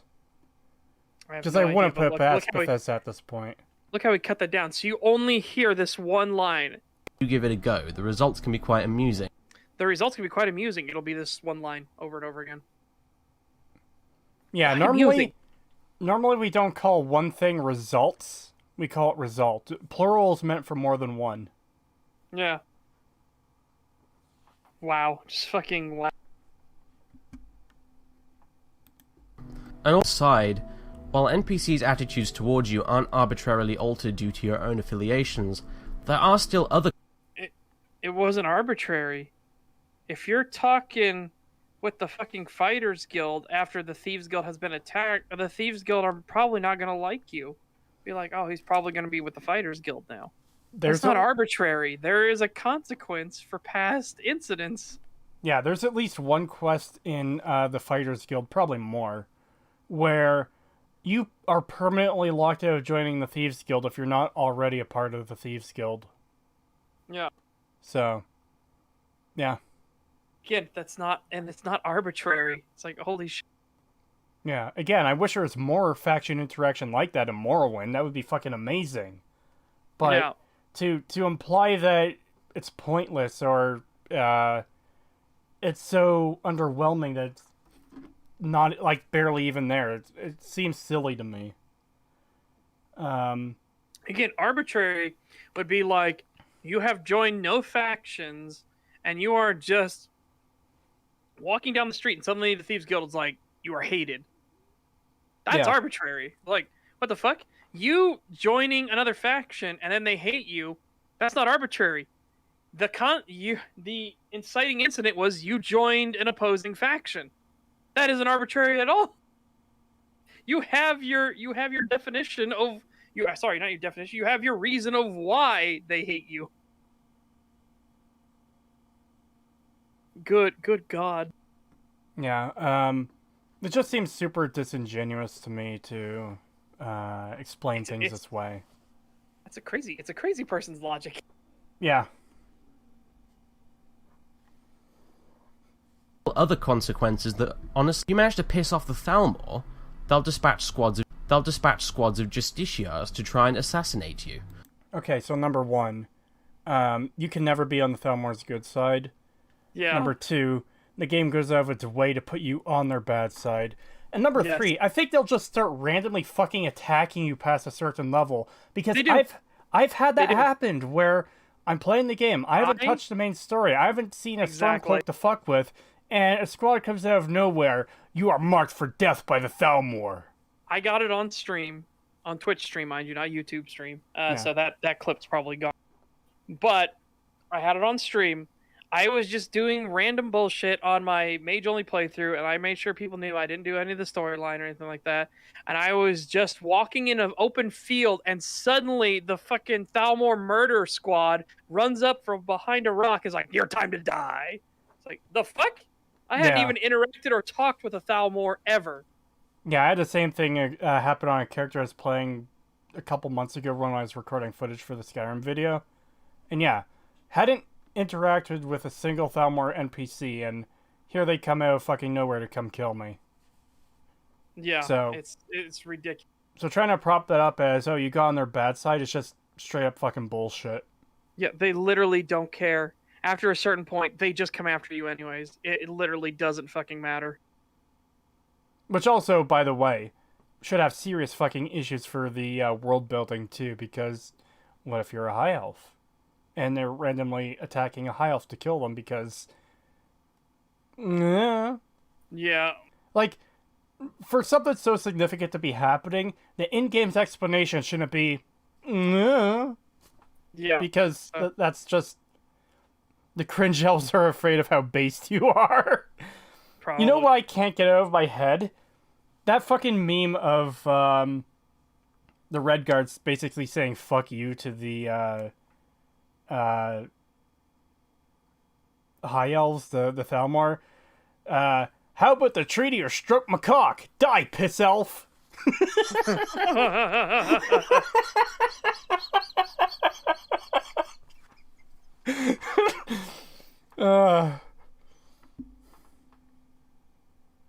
There are still consequences that honestly feel far more realistic. For example, if you manage to piss off the Thalmor, they'll dispatch squads of justiciars to try and assassinate you. Which isn't true. Others will call upon the Dark Brotherhood, or simply send a gang of...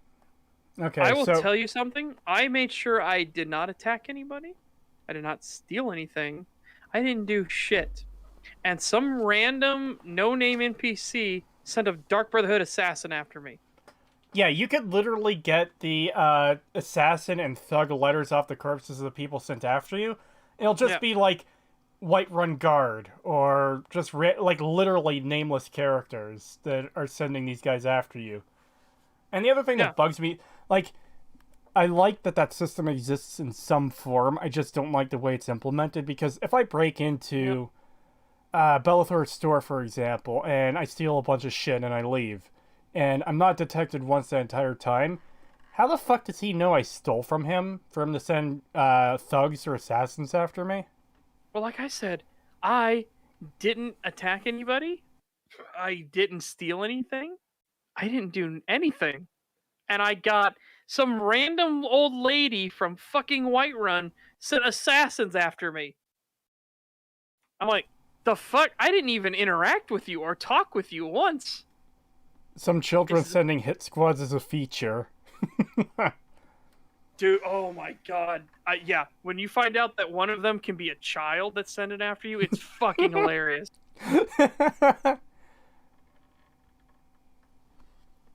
I was just blown away by how dog shit. I was surprised the first time the thugs or the assassin came after me. I was like, oh yeah, that's pretty neat. Then I thought about it a little more than not at all. I was like, oh my god, this is fucking dumb. Yeah. teach you a lesson. If it became a problem, you could simply try and eliminate the person responsible, or in the Dark Brotherhood's case, plot and successfully destroy the entire faction. Okay, no, that's not how that works, though. You don't need to do that, though. Because guess what? That plot is there forever. Unless you join the Dark Brotherhood, that plot will always be there. What he's doing here, I find, is very disingenuous. You're plotting the destruction of the Dark Brotherhood for sending an assassin after you. That's not how that works at all. Yeah. If you do... It'll be there no matter what. If you've never seen a Dark Brotherhood assassin, if you didn't know the Dark Brotherhood existed, there will still be a plot to destroy the Dark Brotherhood. He is waiting for you there in that town all the fucking time. It's not even a plot to destroy the Dark Brotherhood. It's you get captured, and then you kill, what's her name? Astrid. You kill Astrid, when you're doing the test for her. The three people to kill, which one is the one who has the bounty. Then she'll take you to the Dark Brotherhood hideout, and say you could no. She says you could join the Dark Brotherhood and tells you where to go. You have the option to go to the Imperials and be like, hey, I know where the Dark Brotherhood is. You want me to kill them for you? And they're like, fuck yeah. And then you eliminate them. And that's the end of their storyline. But, like, you don't... Like, that option is available from the outset. That's not something that becomes available because an assassin came after you. And even then, you would only be doing that as revenge, not simply to stop the Dark Brotherhood, because you could join the Dark Brotherhood. And that would stop the Dark Brotherhood from coming after you because you're one of their fucking members. Which, by the way, that doesn't make sense in itself. The Dark Brotherhood were hired to kill you, and their assassin was killed. Then they allow you to join them. Yeah. Oh, even more so is because it's a brotherhood. It's their brother you killed, or sister. And even more so is if somebody somehow, because the system is so fucked, can send a Dark Brotherhood assassin after you while you're the listener for the Dark Brotherhood. They can? Yes. Oh, I don't know. that is I don't. dumb. I don't know if that was fixed at some point, but I very much remember because I pointed that out to Joe. I'm like, I am the listener of the Dark Brotherhood, and I just had a Dark Brotherhood contract put on my fucking head. Yeah, that makes 0 sense. Demon Man Chaos in chat. I don't think you could tell the fuzz if you don't kill Astrid. I might have fucked up my explanation. You kill her, then you tell the fuzz. Yeah, fair. It's so fucking dumb. Like that is so beyond not true. Your statements here, sir, are so beyond not fucking true. It's more than that. Like, dude, I got to agree. Descariato says they always send fucking lizards after me. Yeah, what is this racism? It's always Argonians that come to kill me. Like, no, this is just racist. My issue with what he's saying here, though, is the whole a lie is more convincing if there's a nugget of truth in there. And, like, yeah, people know that, yeah, the Thalmor will come after you, the assassins and thugs will come after you. But, and yeah, you do have the option to wipe out the Brotherhood. But he's not telling the full truth. He's twisting it into these, like, to make it sound bigger and better than it actually is. More complex than it actually is. It's like, well, no, the Thalmor come after you anyways. The thugs and assassins is actually a super simplistic system that's actually really dumb if you think about it a bit and doesn't make much sense. So...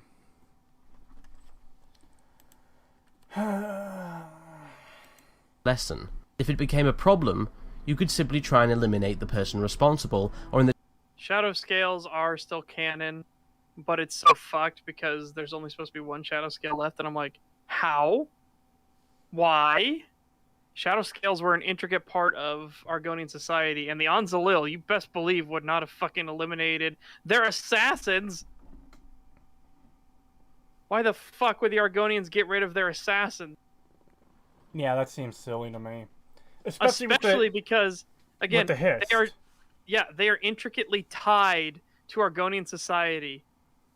The Shadow Scales are assassins that are in the open. Everyone in the Black Marsh knows. Every Argonian, every Saxaleel knows.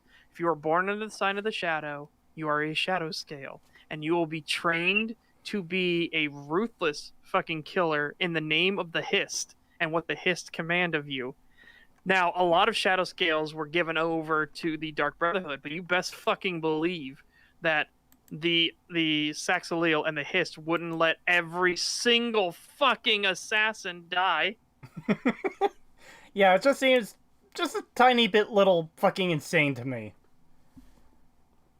And then not restart the program or just keep the program going if they did die? Like, what? Why are the Shadow Scales gone? Why is there only one Shadow Scale left? Who knows? The Shadow Scale probably got canceled on Argonian Twitter. It's probably because for some reason in Skyrim, Bethesda decided, oh yeah, all the factions are fucking dying. You know, it's either the Mages Guild or the Fighters Guild. Huh? Oh, that's... Wine says, he is the last Shadow Scale because birth signs were removed in Skyrim. Imagine if the fucking meta mechanics actually affected the world. Birth signs don't exist anymore in the world at all. That is beautiful.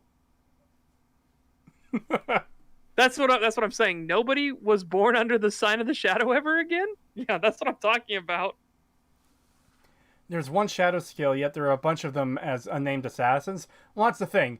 No. I don't think you have to be a Shadow Scale in order to be an assassin. It's the fact that Shadow Scales are assassins. Yeah. That is a Saxaleel trait. If you are an Argonian or Saxaleel, which is their actual name, if you're a Saxaleel that's born under the sign of the Shadow, you are a fucking Shadow Scale. You are personally touched by Sithis, and you are destined to be an assassin.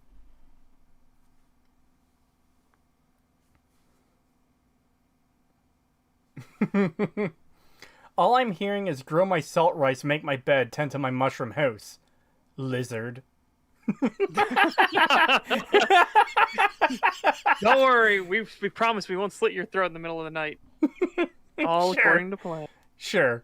I'm just gonna wake up in the morning and there'll just be a bunch of, like, lizards in my house. There's gonna be a gecko fucking on the wall. There's gonna be a chameleon on my bookshelf. There's gonna be, like, salamanders all over my computer and keyboard. Just dump a bucket of lizards in the room. Yeah. Alright. You. Others will call upon the Dark Brotherhood, or simply send a gang of armed thugs to teach you a lesson. If it became a problem, you could simply try and eliminate the person responsible, or in the Dark Brotherhood's case, plot and successfully destroy the entire faction. Oh, Now this all... that actually Wait, reminds yeah. me of something. So if someone does hire an assassin to come after you, or hire thugs to come after you and you kill them and you get the note and find out who did it, why the fuck can't you confront them about it? Yeah, ever. Ever. If you actually talk with them, they're like, hello. Well, in my case, it was a little old lady. Hello, dearie. Who the fuck are you, and why are you sending assassins after me? Oh, that's not an option. Yeah. I stole from Bellathor's general store, so he sends thugs after me, and I come back to him, and he's like, hey, what are you buying? It's like, hey, Bellathor, why'd you fucking hire people to come kick my ass when I didn't do anything to you? Well, he shouldn't know that I've done anything to him. Yeah. And it's like, no, you just can't ask. It's just not an option. They just... That's part of what makes it feel so shallow and fucking stupid. Here's the best part: the Dark Brotherhood fucking contracts. Why can't you take those to the Imperials and have the Imperials fucking execute the piece of shit that hired them? Yes! That's Because a the Dark very good Brotherhoods point. want to kill the fucking... Sorry, the Imperials want to kill the Dark Brotherhood. Yeah. What are you buying? What are you selling? I need to play that game still. But yeah, play the non-HD version. well, trust fucking me. of course.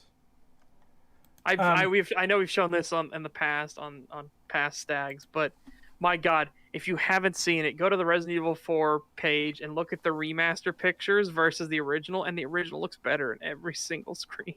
It is so fucking depressing.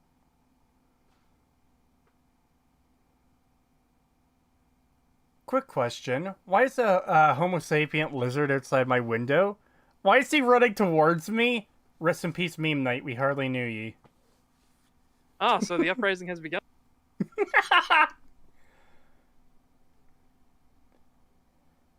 By the way, I also I have to show this picture. I have to show. If you want to put it up on the chat. Yeah, I'll go put it up. for I'll just read this comment first.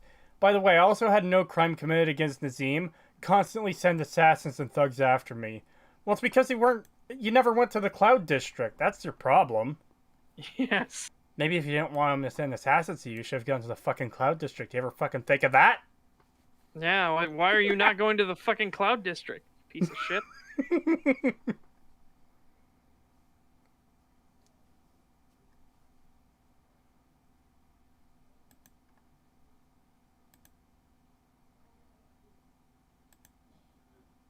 I forgot. I'm not allowed to do it from the Steam store page anymore. So I gotta snag it by going to there off of my browser instead. There we go. Yeah. So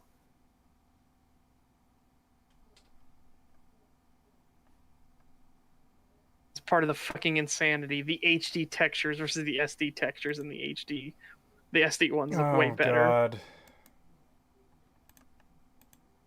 Yeah, let's put this shit on screen. Look at how fucking dog shit they are.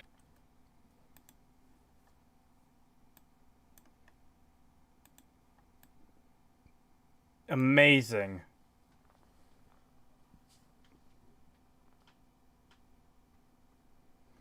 Creetosis. If Bethesda added the Cloud District, I would have gone there. I'm pretty sure the Cloud District... Okay, It's two buildings. It's either two buildings or it's just Dragon's Reach, which is called Dragon's Reach. So why is it a different thing? But they have two names for the same place as one building. Yeah. Ah. Let's continue with this shit. We're pretty close to being done. Wow. Yeah, seriously, look at that. Look at that fucking texture work. Definitely make sure you play the standard definition, guys. It looks so much better. Point of Samuel Online's argument. The faction relations have been taken away to appeal to casual gamers, and I simply don't believe that's the case. In many demonstrable ways, the consequences of the players' interactions with different guilds, groups, and organizations of Tamriel have actually become more believable and realistic as the games have progressed. Bullshit. No, they fucking have. Absolutely bullshit. Yeah, your evidence that you provided for that actually is wrong and a lie. So, please, show us some fucking evidence of this. Because the one No, you died. are wrong. You died for a second there. Damn. The I Cloud was gonna say- District is literally just Dragon's Reach. So, why does it have two names then? Shouldn't it just be Dragon's Reach? Or is that the name of the building? In the district, it only has one fucking build. Like, that is so dumb. Of course it is. And also, Nazim never goes up there that I've seen. So, Yeah. that's extra fucked. But yeah, oh, also, Senator Abby Strong is, Creetosis, why am I blue? I just add you as moderator. You seem fairly common in chat and pretty decent. Obviously, don't abuse the power, but as the channel grows, we'll need more moderators. So I'm just setting people here and there as moderator. Yeah.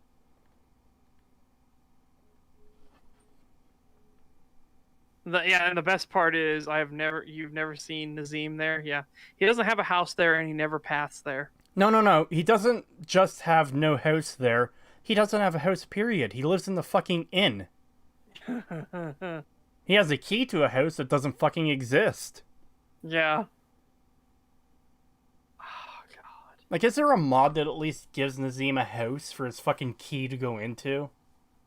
Probably. Also, look how modded his Oblivion is here. That's modded to fucking hell and back. Yep. Cree made you a moderator because you're not a lizard, yes. We don't want to get overrun by the lizards. Racism. But yeah, his arguments doesn't support his overall point here. The faction interactions got more realistic with Skyrim? Fucking no. Yeah, it got much more ridiculous. Alright, backing off. Have actually become more believable and realistic as the games have progressed. And that's not something I'd even remotely consider to be dumbing down. Quite the opposite, in fact. Okay, so... You can never prove that, yeah, by the way. number one, you've never Also- proved that. Number two... I'll be right back. Okay. Number two, even if you're fucking, even if the reactions are more realistic, that doesn't mean it's not dumbing down, because there's still more mechanical depth behind the faction interaction in Morrowind than there is in Skyrim. That's provable, because, hey, Morrowind has all these disposition things going on. Skyrim doesn't. It's just, yeah, who are you? I don't care who you are. I don't know who you are, even though you're the Dragonborn, this legendary hero, and the Archmage, and the Listener, and the leader of the Thieves Guild. And... Like you can't say it's not dumbing down when there's mechanical depth in one, and zero mechanics behind the other. You fucking kidding me.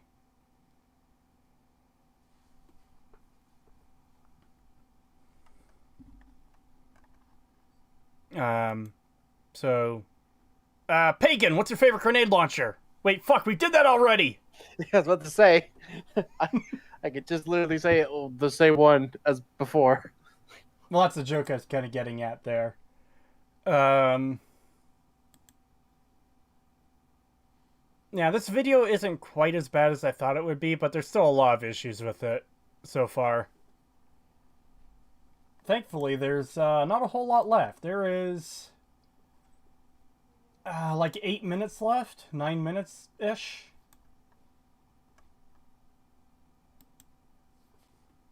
God, and this guy Come back. made a part 2 to this as well. Ugh. Well, part 2 is like 40 minutes long, which, oh my god.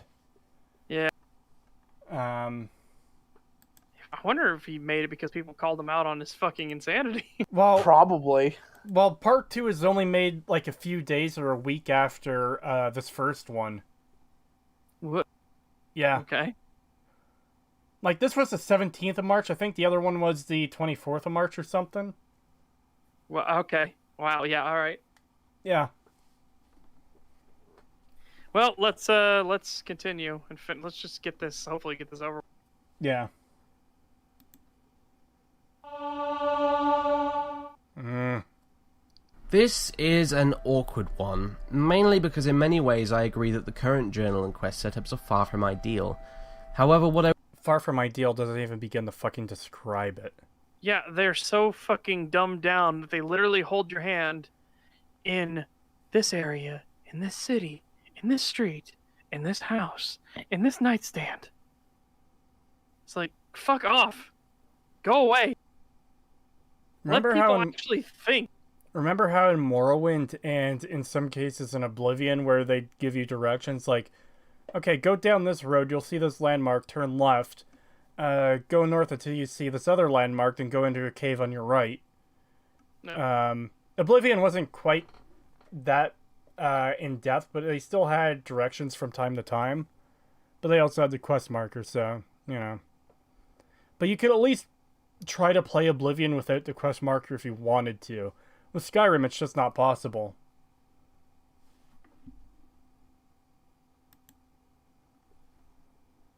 dreaded quest markers. Well, have you even played Morrowind?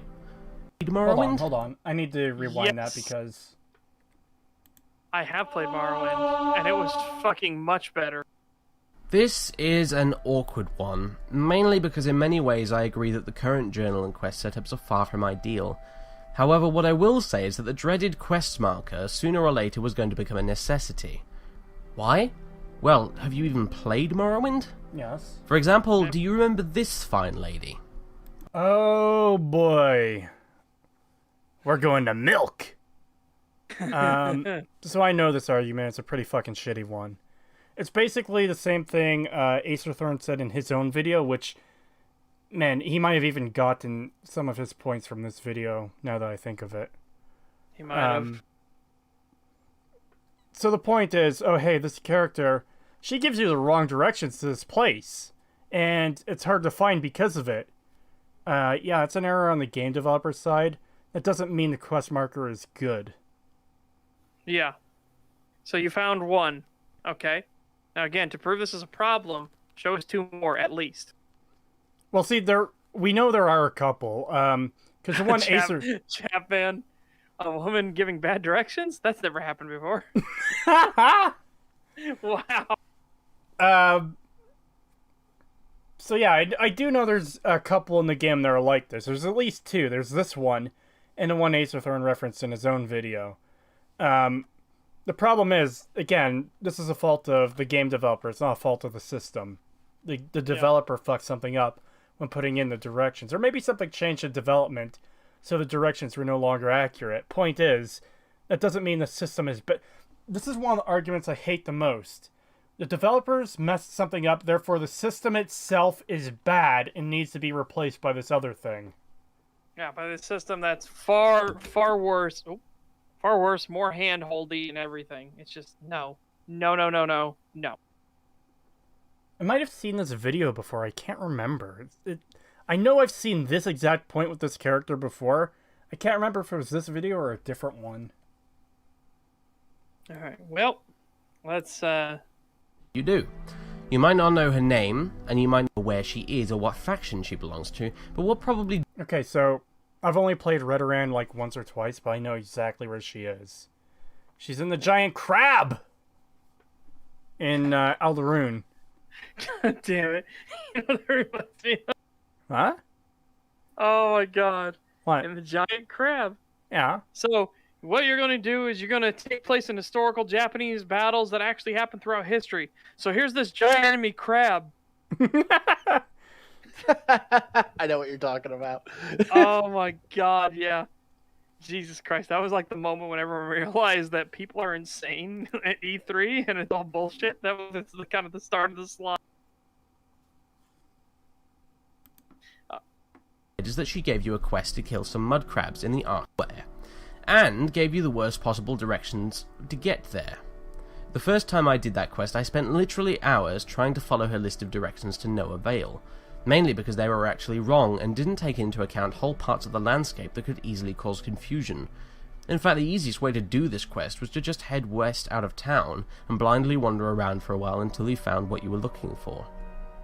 For every person that says they prefer the immersion of getting in-game directions instead of a quest marker, I point to this woman. Okay, so we know multiple examples exist, but you're giving us one anyways. This one example, and even a couple others that exist, don't prove that this system is bad and the magic quest arrow is better. That's just silly. Yeah. Like, he's acting like this is some kind of massive gotcha. This is the, you've activated my trap card! You know, it's, no. The developers fucked something up that's a genuine issue. That doesn't mean the system itself is bad. This one lady messed up, so I win. Yeah, pretty much. Yeah. And crab rave, yes. Oh, there was some crab raving going on after we heard of a certain band. Remembered Yes. by many not because of how she looked, how she spoke, or because she had an interesting personality, but because she gave such horribly broken quest directions. When that's something that players remember your NPCs for above all else, you failed as a game. NPC. Again. Not NPCs. Stop conflating things and being disingenuous, you little shit. Again, we use plural to refer to more than one. You gave one example. Again, there are a few examples of this in the game. I know of at least 2 or 3. That's still not many considering the fucking overwhelming amount of quests that are in this game. You've got nearly 300 side quests alone. You've got the main story, Mages Guild, Thieves Guild, Fighters Guild, House Halu, House Telvanni, House Redoran, the Morag Tong, the Tribunal Temple, the Imperial Cult, the Imperial Legion, as all factions you can join. And you're pointing, all factions you could join with full quest lines. And you're pointing me to a single character of all those quests that fucked up their directions to the quest location. I don't know, man. That seems like a pretty good fucking track record to me. Yeah. This is like pulling a needle out of a haystack and saying the entire haystack is full of needles.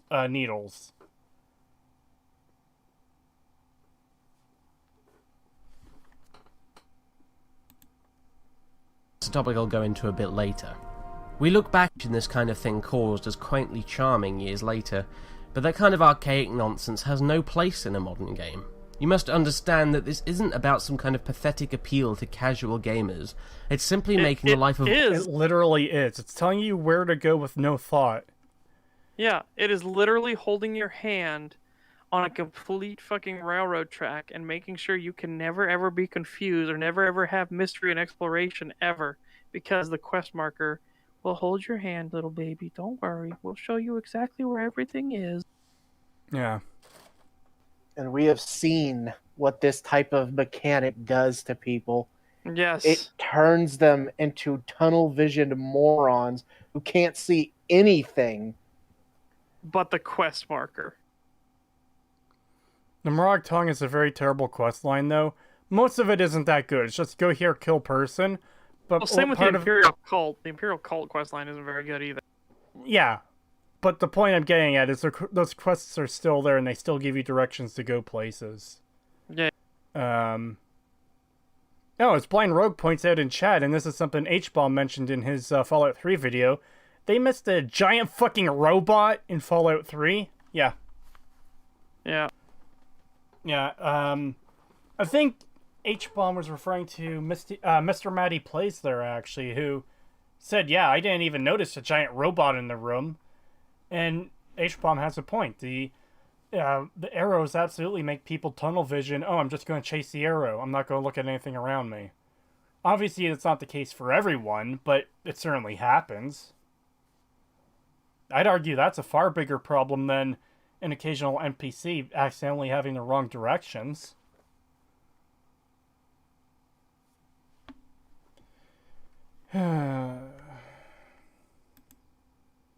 Easier. Sometimes your immersion really does just for the sake of gameplay. After all, it's not as if your character has to spend an hour with 2 followers on the spot in order to be able to put on their plate armor. Granted, that level of realism. That doesn't fucking matter. Okay? That literally doesn't matter. What if I want the choice of I would rather be fully immersed. I would rather have people have to follow me around and help me put on my fucking plate armor.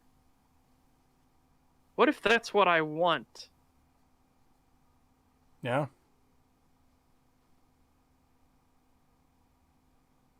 God, and you know how much better it would be if they actually made plate armor realistic in fucking any of the Elder Scrolls games? Like if Elder Scrolls 6 actually makes plate armor and swords and everything realistic, Oh. it'd be so fucking amazing. I would be thrilled. Morrowind helped me a lot with my awful sense of direction. Bethesda games made it worse. Yeah. I could absolutely see that. Yep. Oh, look, he's playing with the unofficial Oblivion patch. Neat. Yeah.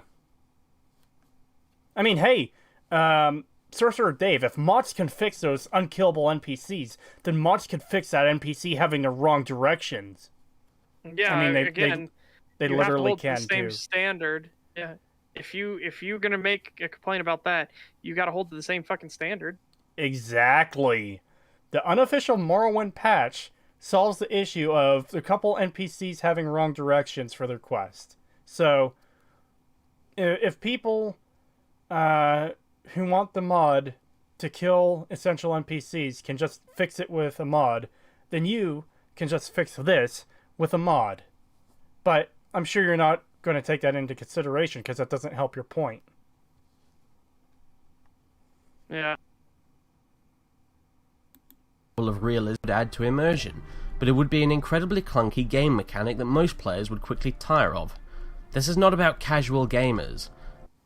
Okay. So you started to, I think maybe you just realized what argument you're starting to tiptoe towards. We need to dumb things down to appeal to a wider audience. No, shit, retreat, abort! We're Yeah, I wonder if you'll accidentally realize treading the towards trap the you're argument I'm walking arguing towards. against. Yeah. Ah! I wonder if you realize where you're going.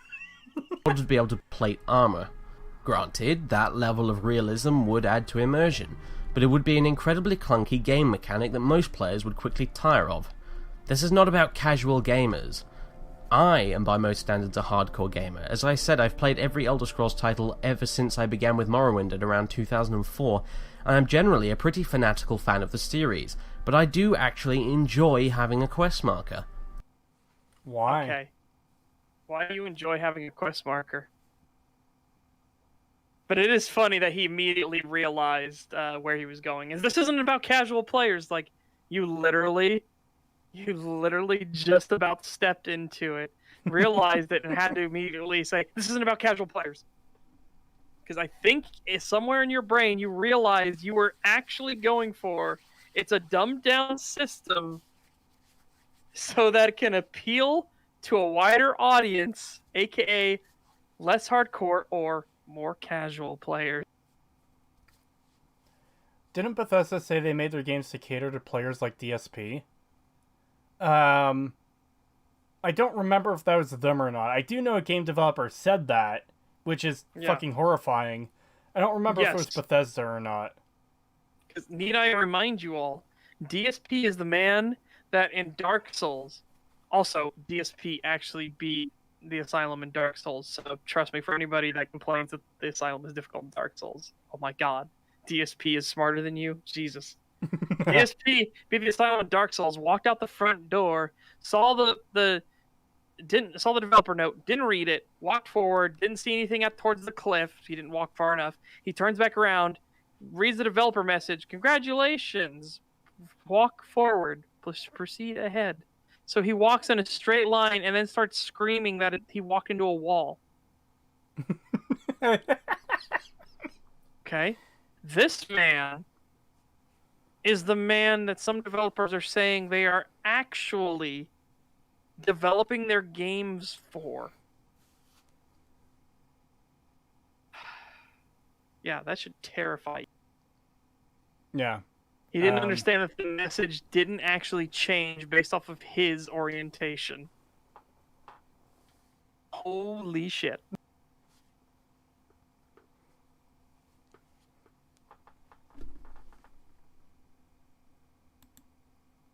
A few frustrating hours tramping around the wilderness searching for that one cave that doesn't seem to exist. It doesn't, though. Okay, again, that's a subjective feeling. I like that rush of, oh, well, I'm lost. Well, let's look around a bit and see what we find. Yeah, that's the other thing. It kind of encourages exploration. Yeah. Some would argue that exploration is the point of these games. Oh, boy. Yep. Man, all right, I'll be right back. 1 second. Ah, he's abandoned us again. Okay, now that he's gone, I have time to order some food for myself. Since we're almost done this video, there's like, there's 6 minutes left of this video. We're making good time. But it's almost 9 o'clock, and I need to get some fucking food. Let's just hope he doesn't come back too quickly. Yeah, same, because I'm going to get something to eat as well. Ah! I'm being abandoned by both co-hosts again! Okay. How are you, chat? How's your day going? How are you enjoying the stream? You having fun?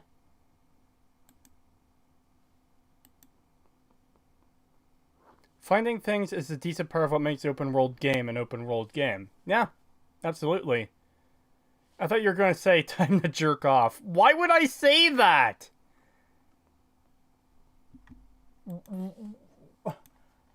Why? Why? Why would you think that's what I was going to say? This has been a great stream, to be honest. Glad you're enjoying it. I thought I lost my mind, but it turns out I never had one to begin with. While they are away, Creed, want to see the RG5 nade launcher I mentioned a while back? It's just tubes and it works. Hell yeah, send the link.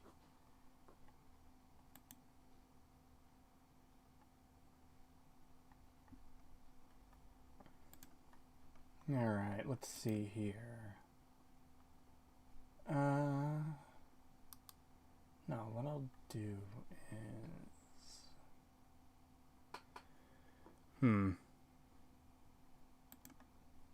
And I got myself an egg sandwich just to stop my stomach growling. Ah, you're back already. Yeah, after you took off, I was like, okay, now that he's gone, I'm going to take this time to order food.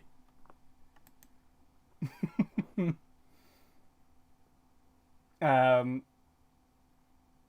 are you enjoying the very fine videos we're covering today? These very well crafted and argued videos. Blech.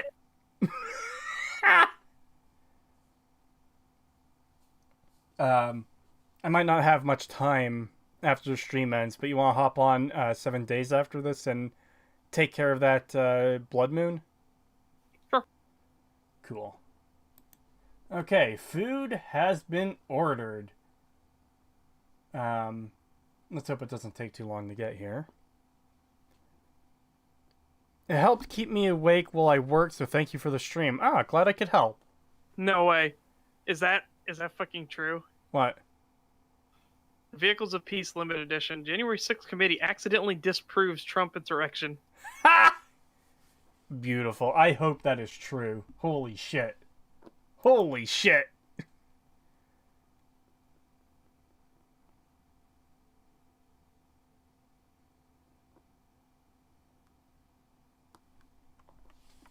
Oh yeah, Senator Abby Strong is going to post that, Oh, didn't appear in chat.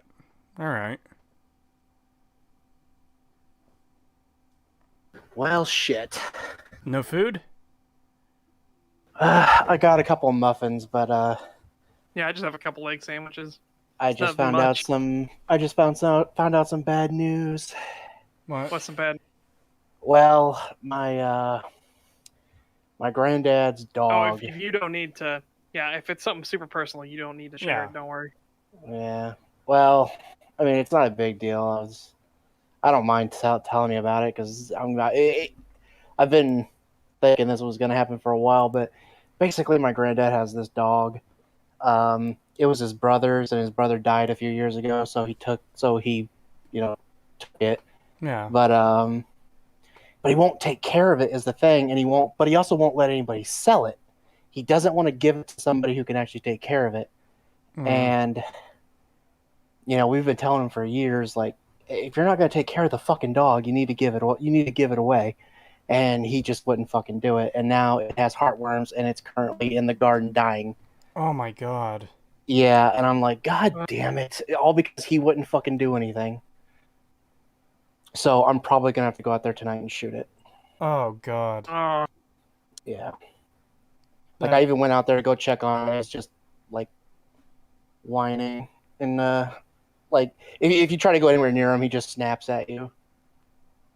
Like he's too far gone. There's no way. oh god, I am very mm. Yeah. yeah. Stuff like that really gets to me. Yeah. And the bad thing is that there's another dog out there that we have that he refuses to get rid of as well, and we're thinking that probably the same thing is going to happen to her as well. Oh god. Yeah, I bet we want to That- get rid of them so bad, but one, nobody wants to take them because they're old, and secondly, like if we do find somebody, they have to go through the old man first, and he just absolutely will not allow it. Well- He's too attached. What bugs me about that is kind of the same issue with Gadget's retard brother, where it's like, It's okay, exactly like that. so you have this animal, you have to take like, okay, what would your grandfather's brother think of him treating his dog this way? Exactly. Oh, Like God. me and my grandmother, we try and take care of it as much as we can, but we've got like 4 other dogs that we have to take care of on top of that. On top of that one, it's a mutt. It can't be brought inside like the others. The 2 that are out there because they are not. You cannot bring them in. They're not those type of dogs. They're old hunting dogs, and you can't bring them in. You can't play with them. We can't even let them out of their cage because he didn't bother to train. He just wanted hunting dogs. That's all he wanted. He didn't want anything else. So he never trained them. So if we let them out of the cage, the first thing they do is start killing all the chickens. So we can't do anything with them. They're always locked up in these fucking cages. I hate that they're always in there. I want to let them go so that they can run around. But if I do, they start killing all the animals. And I'm just like, we have to get rid of them. And he's like, no, you're not getting rid of my dogs. That was my brother's dog. I'm like, I know it was your brother's dog, but they're sitting in a fucking cage all the damn time, wasting away. You're not coming out here and feeding them. That's what me and Grandma are doing. We're coming out here, we're feeding them, giving them water, putting hay in their thing so that they don't freeze during the winter. You don't do anything. You don't take care of them. And now they've got fucking heartworms. No, I'm not getting rid of them. Well, then I'm just going to have to shoot them. You ain't going to shoot my dog. Well, if they get fucking heartworms, I will. And wouldn't you know it, the one that I said was going to get heartworms got fucking heartworms and is dying. Because he wouldn't fucking listen. It pisses me off. He's literally like a child. Oh my God. I'm going to be honest. I can't stand my grandfather. He drives me insane. He constantly does stuff like this. He's literally like a small child. I think he's getting dementia. If he goes off of his meds for even a couple of days, he becomes the biggest fucking asshole you've ever dealt with. Sorry to interrupt, but is that the kind of thing you want to air out on stream, or is it more private? I don't mind. I really don't mind. Okay. I like venting. I have no one to talk to this about. That's fair. So I'm just seething right now. Yeah, I can imagine that's a horrible thing to have to deal with. Yeah. But yeah, I'll get something to eat later. I'm not that hungry right now. Understandable. You want some time, or Nah, I'm good. I'm good. We're fine. I just needed to get that off my chest a little bit. I'm good now. All right. And we could talk more after the stream, obviously, because that's... Yeah. Yeah. Alright. Let's continue with this video, I guess, because we're almost done. Yep.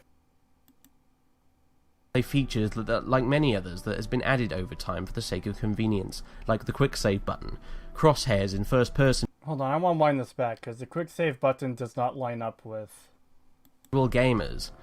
I am by most standards a hardcore gamer. As I said, I've played every Elder Scrolls title ever since I began with Morrowind at around 2004, and I'm generally a pretty fanatical fan of the series, but I do actually enjoy having a quest marker. It certainly beats spending a few frustrating hours tramping around the wilderness searching for that one cave that doesn't seem to exist. It's just one of those gameplay features that, like many others, that has been added over time for the sake of convenience, like Sake of convenience, so you mean dumbing down. Yeah, so it's been dumbed down for the casuals. Fucking congrats. And that's not to imply that all conveniences are dumbing down. There are genuinely a lot of conveniences added in these games. It's just that I don't think this is simply a matter of convenience. It is absolutely a matter of dumbing down in this case. Yep. Running around for hours trying to find a cave that doesn't seem to exist. Well, I mean, obviously it does exist. It is there. The developers putting in the wrong directions is absolutely an issue that should be fixed. This just goes back to what I said before. Just because there's some issues with it doesn't mean the system is bad. It just means that those issues need to be taken care of. Yep. Because what we got to replace it was absolutely far worse. crosshairs in first-person view or the stealth indicator, none of which I'm sure you detest to any degree. Trying to put it down to the casual gamer conspiracy is actually pretty short-sighted. Okay, shut the fuck up with this whole conspiracy shit. Crosshairs and then the sneak icon are different things. They allow you to more accurately... They give you further information. They don't take information away from you. Yes, and that's the whole problem with this whole quest marker shit, is it takes something away. It's not fixing a problem, it's deleting the entire system and replacing it with something so much more dumb. That's not a conspiracy, it's factually dumbing down, oversimplifying. Like, again, that has nothing to do with quick saving or crosshairs or the sneak icon. God, what a dumb fucking argument. This is like stolen items show up with a red hand on them in Oblivion. That's not dumbing down, that's giving you more information. That's not one he mentioned, but it's one I'm using as an example because, hey, it's adding something to the game. It's giving me information that was unavailable to me in Morrowind, and I can use that to avoid losing those items if I get arrested by the guards, or I know what items I can't sell to a merchant that are weighing me down. As the Blind Rogue said in chat, quality of life improvements aren't dumbing down the game. Exactly. This isn't a quality of life improvement. It's demolishing a decent system to replace it with, go catch the arrow. Go catch the magic arrow. You psychically know where everything is. Go catch the arrow. Yeah.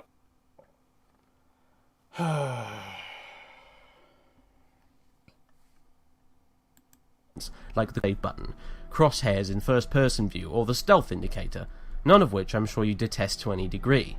Trying to put it down to the casual gamer conspiracy is actually pretty short-sighted, especially since features like this in games are hardly a new thing. After all, there's nothing dumb about doing away with a feature of the game that's quite simply broken. It's not broken, you fucking brainlet! Yeah, it's not broken. You found one or two instances of a mistake made and then just chalk the whole thing up to, well, the whole system's broken. Yeah, that's fucking dumb.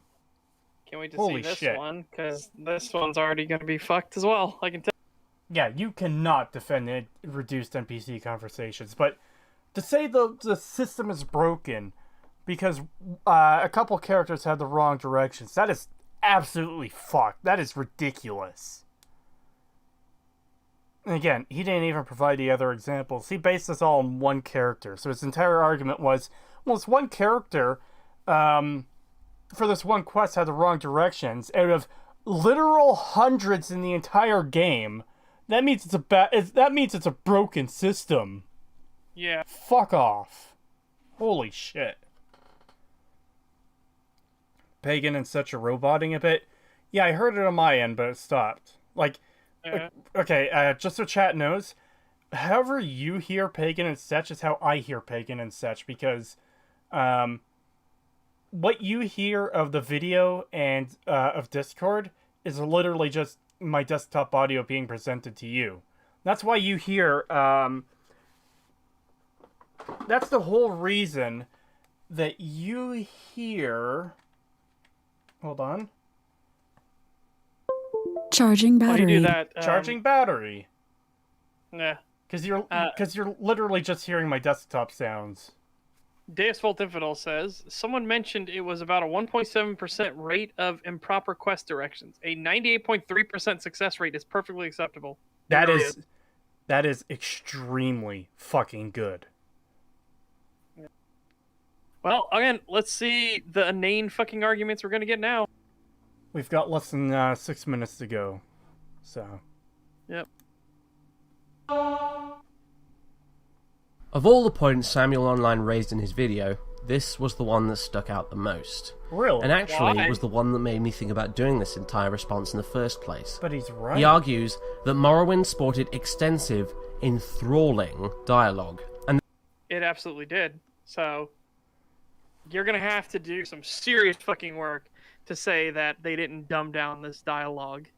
Especially showcasing Skyrim against Morrowind. I kind of see where he's going here. It's going to be, oh, well, when you ask an NPC their background or whatever other thing, all the NPCs share the exact same information. Like, okay, so first of all, that is extensive, whether you like it or not. Number two, that's the generic information between NPCs. When you get the quest dialogue, it is engaging and interesting. Yeah. So, let's see if he takes the disingenuous route, because that's the only way he can argue against this point. Yeah. Nice. Good time.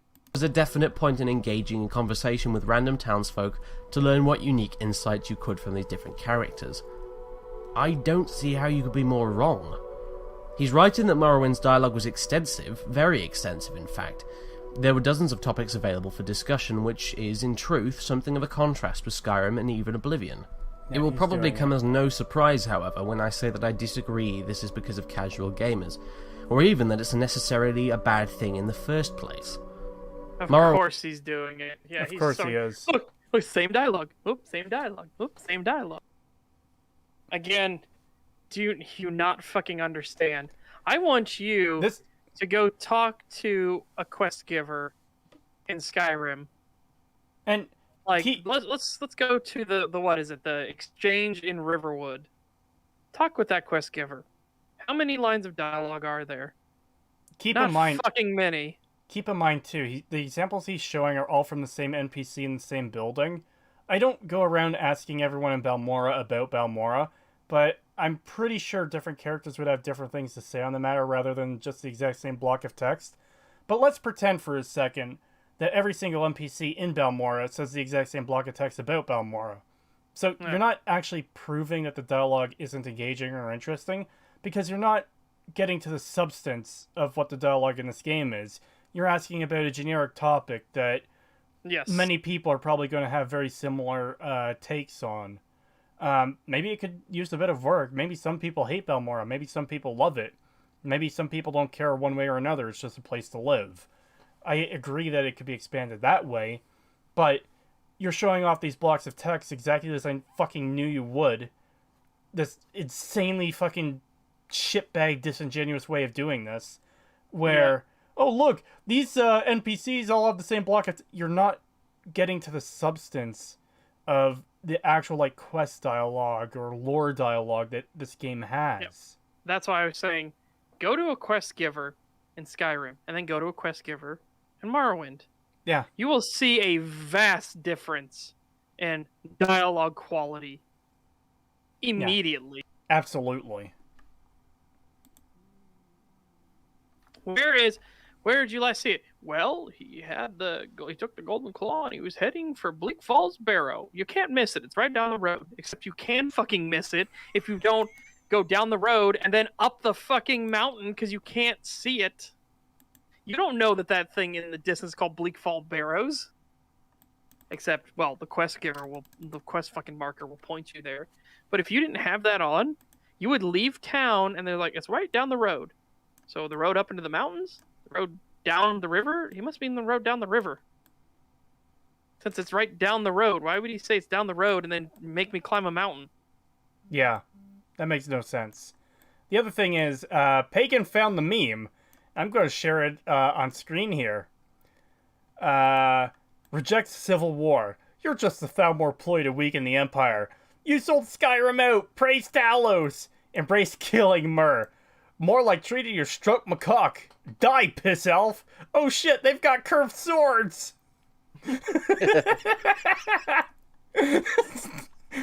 Just the fucking insult. Die, piss elf is fucking hilarious. Yes, it is.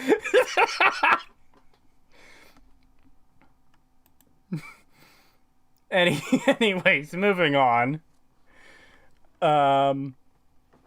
Yeah, this whole point he's making is incredibly fucking disingenuous. As Arcadius Rex points it out, the unpaved dirt track up the mountain or the actual road? Yeah. Yeah, that's a good point too. Morrowind had PCs, all of which you could talk to and ask them about pretty much whatever subject took your fancy. Great, some might say. That's so much better than Skyrim's NPCs. But take a closer look. Almost every NPC in Morrowind gives you the same answer to every question. Not true. Some No, questions, that yes. true. If you ask someone if you about... ask them generic, like, what's this city? What's your background? Who is the tribunal? Like, stuff like that. Stuff that is basic bitch knowledge? Sure. Then you ask them about, like, somebody's been stealing, like, local gossip. Somebody's been stealing something from them. Somebody's been stealing something from that? Yeah, you should go talk with this guy. Apparently somebody's been stealing stuff from his shop. So then you go over to the shop and you say, hey, I'll be has right someone back. been stealing something from you? Oh, your food's here, I bet? Yeah. It's this thing where, you know, they have actual things to say, like, what would happen in the real world if you walked into you just go to your town and you ask random people in the street, hey, what do you know about this place? A lot of them might start saying something similar, like, hey, we've got a really good basketball team, or football team, or soccer team, or, you know, hey, the new police chief is interesting. Maybe that is an event that currently happened. And again, a lot of people might start saying the same fucking thing because that's just people. that's how people are for real. It isn't that they're NPCs. It's like, this is a town where we live. We have this and that. I mean, are you not from here?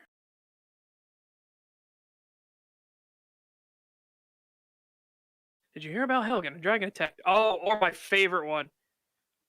I heard they're reforming the Dawn God. I heard they're reforming the Dawn God. I heard they're reforming the Dawn God. I heard they're reforming the Dawn God. Hey, I know you. Hail Sithis. I heard they're reforming the Dawn God. Did someone take your sweet roll? I heard they're reforming the Dawn God.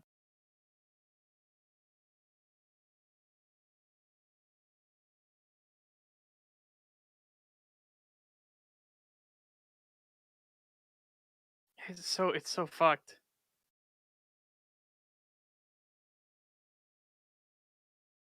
Yeah, I don't hear the Arrow Knee one near as much as the fucking I heard they reforming the Dawn Guard thing over and over again. It is fucking insanity. I challenge you to a magic duel. Get out of here, you naked creeper. No, I will not accept. You cannot turn down a magic duel. Die. Get out of here, you naked old man, bastard, bald head looking head ass. What the fuck? Get out of here.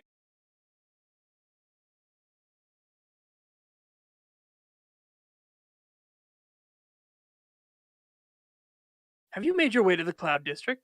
Huh, what am I saying? Of course you haven't.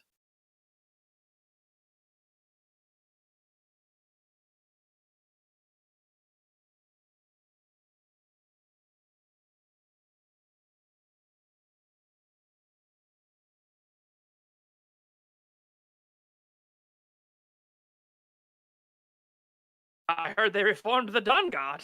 It's like, goddamn. Dude, the magic duel thing. I don't. I loved how many people didn't realize that there was a creepy magic duel, like fucking just a creeper, full on like pervert magic duel dude who's just absolutely insane. Welcome back, Cree. Yeah, thank you. I'm back. Yeah. All good? Did I miss anything? No, we were just talking about the dialogue and how much better it is in Skyrim. I heard they're reforming the Dawn God. Oh, God. Uh, One of the things that pissed me off when I was getting footage is, that Orc Dawn Guard NPC who spawns in every single fucking town, and he comes up to you trying to talk to you about the Dawn Guard. Holy shit. yeah, try getting away from him. That He is will one be thing there. that... Huh? He will be there everywhere you go until you talk to him. Yeah, it is obnoxious. And that's one of the things I really hate about Skyrim, is how many NPCs go out of their way to fucking stop you if you're trying to do shit. The Red Guards who are looking for the woman, that guy in Dawn Guard, there's others, I can't remember them all off the top of my head, but it happens so often. Anyways, let's continue. We're almost done. I wasn't sure if we'd get through this or not today, but looks like we will. Yeah. Same. Copy-pasted, in fact. Regardless of who it is or where they are, with a few exceptions, they'll tell you the same thing about almost any given subject, word for word. With many exceptions. Yeah. You're talking about the most basic bitch generic dialogue. Again, are they would you- supposed to write like 20 different versions of, oh hey, what is Balmora? Yeah, I told people as a thought experiment, I want you to go around your hometown and ask people, like, what do you know about whatever the name of your hometown is? And see if a lot of people start saying the same thing, or they just tell you to go away. Yeah. It's just like, yeah, it's because what else are they going to say? Like, other than things that, well, this is the town. This is its name, as you already know because you asked. This is what we do here. And yeah, we have a nice team. There's a nice sports team. Yeah, I don't know what else to say. Now, like I said, you might get some varying answers like, oh yeah, this town is shit, or this town is great, or I don't Yeah, care I'm one trying way, to it's get out just a of this place to town. live. I'm here for the sake of convenience for my job, or whatever else. And again, maybe Morrowind could benefit from that a bit. I don't think asking every character in Balmora about Balmora is the most important piece of dialogue in the fucking game. It's Yeah. actually probably one So of the it least is- important pieces of dialogue is- in the game. It is And- incredibly disingenuous that you are framing this way. Especially because, as I said, Insanely we disingenuous. can easily turn this around immediately. I heard they're reforming the Dawn God. I heard they're reforming the Dawn God. I heard they're reforming the Dawn God. I heard they're reforming the Dawn God. Hey, I know you. Hail Sithis. I heard they're reforming the Dawn God. I heard they're reforming the Dawn God. Fucking constantly. Yeah, it is extremely fucking annoying. Oh, you got that one before I God. did. No, Senator No. Abby Strong got it. Nice. Ah, nice. Thank you, Senator Abby Strong. Yeah, we both put it right as I hit hide. Bam, nailed it. Look, and see there now shows up me later. What the fuck?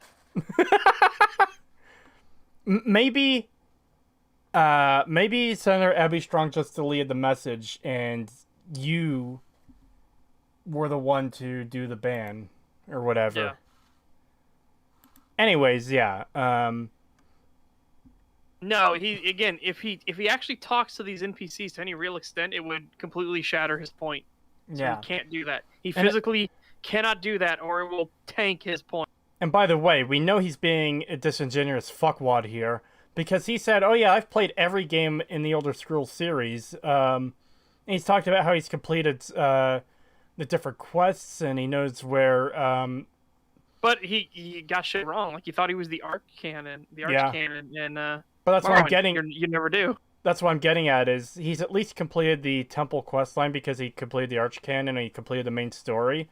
So he knows the dialogue goes deeper than what he's showing, and he's just not showing it, which I don't know. What do you call it when someone says something they know isn't true? Yep. Oh god, there's gotta be a word for that. Yeah, disingenuous fucking lies at this point. Yeah. Like, that, to me, that's a pretty heavy accusation to level against someone that they're lying, but we factually know at this point it's a lie. So, that sucks. Horribly immersion breaking, especially for someone going into Morrowind after playing the newer titles. Think about it. There's less dialogue overall, but far more importantly in Skyrim, there's much more characterization. Fucking no, there's not. Wait, there's less dialogue, but far more importantly, there's more characterization. I So mean, you've already admitted that it's dumbed down. There's way less dialogue. One's argument is less going to be dialogue. that it's not dumbed down because there's more characterization. The problem is know. that I can't character. wait to hear how characterization is going to be put in. Because if we want to be the exact same with what you literally just did, we need you to talk to every guard in one hold. Yeah. And keep in mind, too, this is something we've absolutely fucking talked about before, but it's how you walk through Whiterun and you run into these different characters who all have the same set of dialogue that they vomit out every single fucking time. And it never changes for anything. You're It turning never changes as the war goes on. It never changes when the war's fucking over. It never changes when the dragons attack. It never fucking changes. Have you been to the Cloud District? You know what's wrong with Skyrim these days? Everyone is obsessed with death. So, sure, I guess that dialogue characterizes those characters a bit more than generic Randy NPCs, which, okay. My it's still father, not very good. My father is the right hand of the Jarl, but I'm the one that comes up with everything. I'm the one that really knows the plan. Oh, so it's your fault that your fucking father is saying, trust in the strength of our walls that are literally falling apart. You're turning into... What the hell is wrong with... You're turning into Dark Viper AU after every disingenuous. Watch out, Creetosis. Who is Dark Viper? I don't know who Dark Viper AU is. And I'm not sure what you're referring to here. Is it just the fact I'm getting frustrated that someone's being disingenuous? So I'm like, man, this guy is being fucking disingenuous, blah, blah, blah, blah. Yeah. Like, because, yeah, I think it's perfectly reasonable to be fucking annoyed with someone who is being, again, extremely disingenuous. Yeah. Like, they're literally saying things they know aren't accurate or true in order to try and prove a point that isn't factual in any way. You want to know what's funny about this? Hmm? So, when I worked for MMO Grinder, and we did the Elder Scrolls Online video, we pointed out there was a quest early on in Stone Falls where you would help a bunch of Dark Elves after an Argonian made a healing salve to treat their wounds. And all of the characters, an Argonian Savage made this? An Argonian Savage made this? An Argonian Savage made this? An Argonian Savage made this? An Argonian Savage made this? And we had that in our video review. And we know Bethesda, or sorry, not Bethesda, ZeniMax, the people at ZeniMax saw that. They fixed it. Oh. Yeah, they fixed it. So you could only hear that line twice at most. Hey, that almost, like, proves the point that making criticisms about things is a good thing, because it might lead to positive improvements and changes. Yep.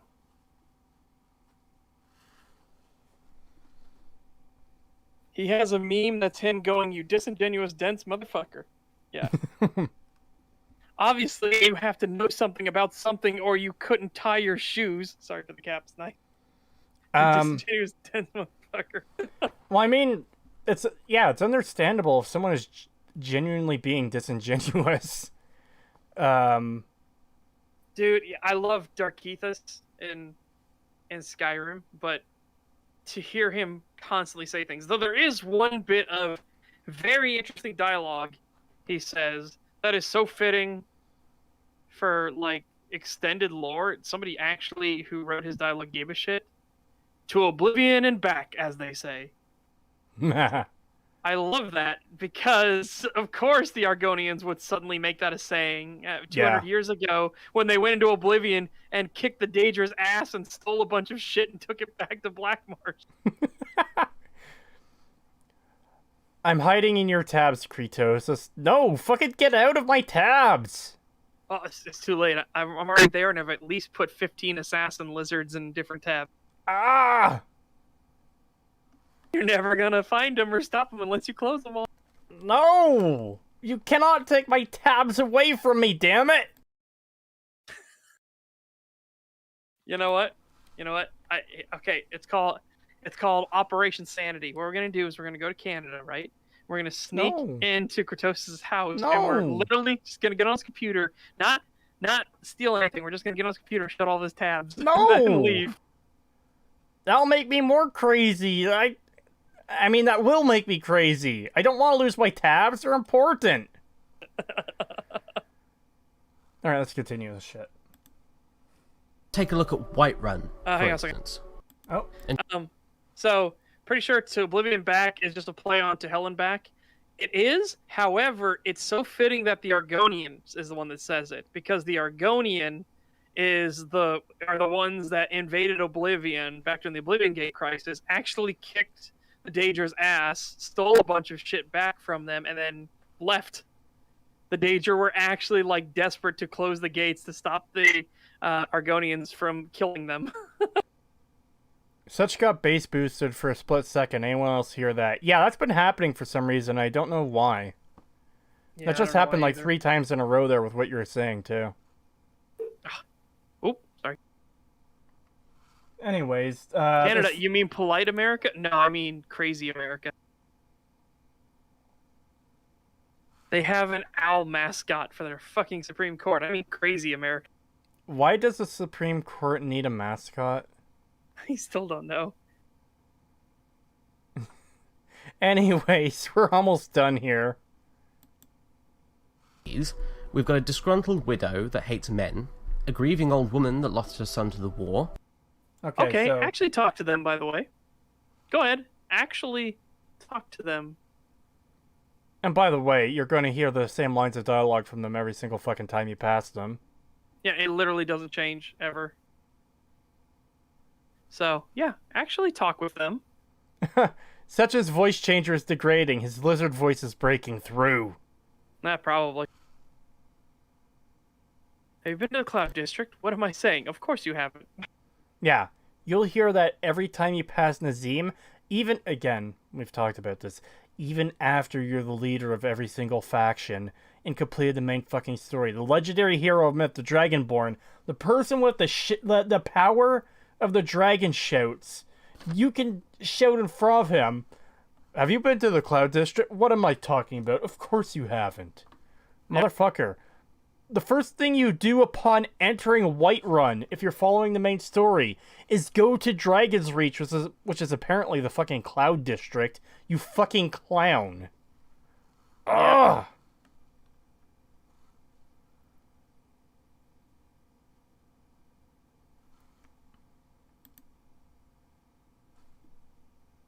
We've got a disgruntled widow that hates men, a grieving old woman that lost her son to the war, a single mother constantly harassed by the menfolk of the city, a sleazy beggar that spends all of his money on drink, an imperial blacksmith with a clear inferiority complex, a Nord blacksmith that is so single-mindedly devoted to his work that even making small talk with customers is irritating to him, a sycophantic petty noble that spends more time with the Jarl than with his wife. He literally doesn't. He literally doesn't go to the fucking Jarl. I've never seen him in there once. And also, let's talk about that blacksmith who's singly focused on it. Gods be praised. Gods be praised. Gods be praised. Gods be praised. Yeah, every Gods time you be try to praised. barter with him, gods be praised. Yeah. I'm sorry, but yeah, if you want to be incredibly disingenuous, let's talk about the thing that Skyrim actually fucking does. And repeats the same dialogue constantly. Without you actually having to talk to these people. Some may call this junk. I call it treasure. We had two idiots today. The first one was incredibly awful too, but this one's really bad too. Yeah. And there's a part 2 that we could cover next time. Or maybe not next time, another time. Yeah, I'm 'Cause- terrified. Oh, how much worse is it going to get? I have no idea. Headphone users beware, you're in for a scare. I don't know why it's doing that, it's really weird. Apparently, it happened from me to Pagan and such before too, where the volume just randomly jumps. Yeah, I remember that. That caught us off guard. Yeah. Anyways, let's get this wrapped up. And a Romeo and Juliet thing going on between John Battle and Alfina Greymane if you stick around long enough to hear them talking to one another. And there's plenty more examples like this besides. Let's look at Morrowind on the other hand. With quest characters and some small exceptions aside, there isn't a single bit of personality to any of the random townsfolk that inhabit the world of Morrowind. Okay, so that isn't an argument for why it's dumbing down or not. Yeah, You or why understand it this, didn't. right? Yeah.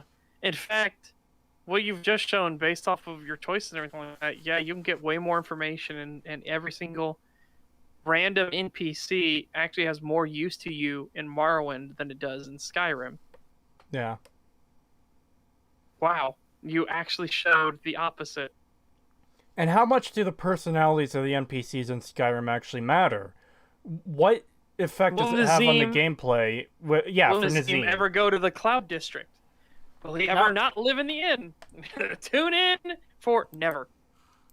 Yeah, He will what does always Nazim's live in the what does Nazim's personality add to the game?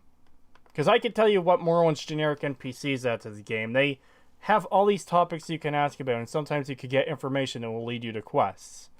Some quests direct you to find certain types of these generic NPCs. Like, one quest has you look for a scout who might have seen where a Daedric ruin is. I'm pretty sure that's what it was. I know there's a quest like that in the game, regardless of whether I'm getting the details wrong. But you know what I mean. To act like there isn't more depth to the Morrowind dialogue than there is to Skyrim is just a bit insane to me, because, like, again, Nazim worked his way up to the top by having a farm, and he looks down on everyone because I guess he's a noble. What does this add to the game? He's just kind of an obnoxious shithead. Yeah. The guy who talks about Skyrim, everyone is obsessed with death. What does this add to the game?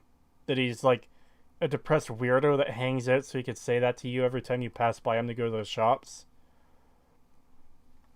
El Descarrido in chat, a Romeo and Juliet thing that goes nowhere because the dumbass Greymane Battleborn conflict has no conclusion, effect on any quest, or effect on any characters. Well, fucking ripperoni to that one, Jesus. Yeah. Well, again, nothing changes. Nothing is. They will still do the same dialogue, no matter if the dragons are gone. Well, gone, air quotes, if Alduin's gone, or the Civil War's done. It's the same dialogue. Nothing changes. And again, I have to point out the extremely disingenuous way he handled this. Oh, let's ask all these NPCs about Balmora specifically. Now let's go to all these NPCs in Skyrim and get their personalities. You're making... Yeah. These are two different arguments completely. NPCs sharing dialogue isn't necessarily a bad thing. It could use some variety, but... Again, you're not going to the heart of what the dialogue is in Morrowind. In Skyrim, you're going to some superficial surface level bullshit to try and prove why Skyrim's dialogue is so much better and totally not dumbed down. Even though it very obviously is to anyone paying even a little attention. Yep.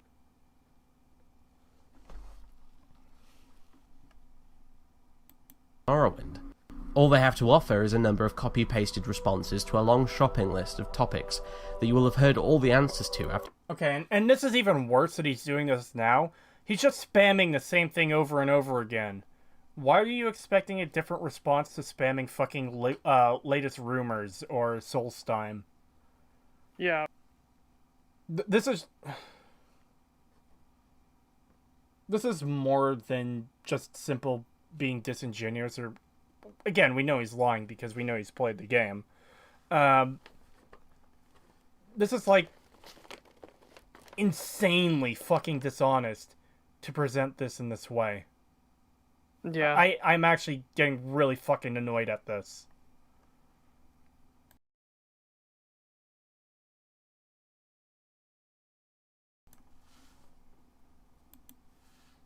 the game. All NPCs exist to do is discuss some generic information about the world. It's like living in a country full of fucking talking vending machines. And the dialogue that does exist... From the talking vending machines, you especially... Sorry, that's Skyrim, my dude.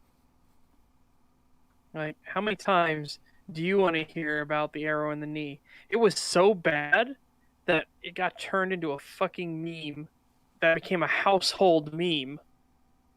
And a meme that lasted for a couple years, mind you. It's not one of the memes that sprouts up, lasts for a couple months, and dies. Yeah. Like, dude, come on. Come on, do you not realize the level of hypocrisy and double standard you are currently employing? Ask someone IRL about latest rumors and they might start copy-pasting, fuck off, how lazy. Yeah, like, imagine going up to a person and saying, who is the president of the United States? Oh, it's Joe Biden. Who is the president of the United States? It's Joe Biden. Who is the president of the United States? Like, why would you expect a different fucking response? Yeah, please leave. Yeah, please leave. Please leave or we'll call the cops. Yeah. Like, it's just really fucking annoying. Does exist, but is incredibly stilted and painfully contrived in order to be able to fit as many of the dialogue hyperlinks that the system relies on into each sentence. Try it for yourself. Walk up to an innkeeper in Morrowind and observe the confusing paragraph of speech they respond with. People in Morrowind just... How is it confusing? Yeah, you need to actually show this now that you've made this claim. Go to an inn and walk up to the innkeeper and the confusing paragraph of dialogue they respond with. Okay, can you show us this dialogue? You said any innkeeper, so obviously it's easy, right? Go do it right now. Yeah, what is confusing about the system unless you've never fucking read a Wikipedia page? Jesus Christ. Like, Yeah. Okay, hello friend, I'm whatever, of Balmora. If you have a question, I'll be happy to answer or try Sorry, anyways. And if it's just a little advice you like, that's fine too. So those two are in blue. Blue means that's a hyperlink in normal websites. You can click on it to automatically get that. So, you click on little advice, or you could just click on it over here on the side, and hey, a new thing will pop up that you can read. How the fuck is that confusing? Yep. Fucking dipshit, Jesus Christ. real people. They talk like a tourist information brochure. Is there someone in particular you are looking for? How about the local services? So I'm glad you showed the Skyrim helmet in this, because this is what they do in fucking Skyrim. Are you kidding me? Are you actually kidding me? This is the thing they do. Only it's in fucking audio form and it never goes away. It also makes sense in a fantasy setting that you come to a town. Oh, are you looking for someone in particular? Or for the surfaces in town? Because, yeah, it's very possible that the person who's coming to your town needs an inn or needs an armorer. Or they're here to talk to someone because that's, like, why else would someone come to this random town? You know? like, let's say I randomly took a flight to, not randomly, but let's say I took a flight to, I don't know, New York. And, like, okay, so obviously I'm going there for a purpose. If I talk to someone and ask, hey, how do I get to this place? This is what I'm looking for. It makes sense that someone would say, oh yeah, here's the directions, you know? Yeah. Obviously they're a little bit more upfront about it in a fucking medieval fantasy setting. You are a person I have never seen before coming to speak to me in particular. You must need something. What is it? Yeah, exactly. Yep. If you talk to a random person on the street, they're going to assume you want something. Yeah. Latest rumour. If you like, I could give you a little secret or some Morrowind lore. As I've said, characterization is the key here. It's what makes NPCs memorable and likeable. Think of characters from games like Planescape Torment, Baldur's Gate, Mass Effect, Dragon Age, or even Obsidian's Fallout New Vegas. Fucking Call of Duty has better characterization than Morrowind most of the time. Literally fuck off. No, it doesn't. It absolutely doesn't. So here's you the have thing. one character. One. Fuck off. And here's the thing you need to consider too. Most of Morrowind's NPCs don't have much characterization to them because they're literally background decoration. The nameless NPCs, the random lizard near the entrance of Balmora. That's just a nameless character. Well, not nameless, but it's just a random character that has no significance to anything really. Same with the Nord and the Orc who wander around Balmora as well. These aren't like important characters to anything. They're just there to show, hey, this is a world that has people in them. And if you actually dig into the game a bit, if you actually play it, if you actually talk to some of the characters, you find out some of them do have personality, even in Morrowind. Yeah. One of the best examples is Crassus Curio, or whatever his name is. Dude is a fucking pervert who wants you to strip for him. No, I'd say a better example is there is a wood elf that's hanging around near the taxation office. Yes. And he has been annoyed that he can't get his ring back. Well, you have a ring. You say, is this yours? Yes, it is. Thank you. And hey, because you gave me my ring back, I'll let the shopkeeper know, letting you in on a little secret. Yeah. And yeah. And now the shopkeeper gives you a huge discount. Well, discount, and he'll buy your wares for more. Yeah, it just ends up being a disposition boost, but it's very helpful, especially at the start of the game. Oh, yeah. So, yeah, so to say Skyrim does this better is just insane. Tax office, you mean theft building? Pretty yes. much. All right. I bet some of you recall people from Morrowind like the outrageously perverted Crassus Curio, or Jaeger and Bagan. Why? Because these people actually had interesting things to say. Because they were important characters and not just a bunch of fucking randies. They weren't just random people trying to go on about their daily lives. They were actually connected to the goings-on of the fucking world. I mean, if you talk to characters like Neloth or the one dude in House Telvanni who helps you through the later stages of the faction, those characters have personality if you talk to them. Like, to act like characters in Morrowind don't have personality, aside from a few random examples, is just bizarre. Again, he said he's played the game, so I have to take this as him being fucking dishonest about this point. Because what else is there? You should know what is in the game, considering how much you said you've played it. And yet you're getting all this wrong. So the default is, okay, you're not just making mistakes, you're factually fucking being dishonest.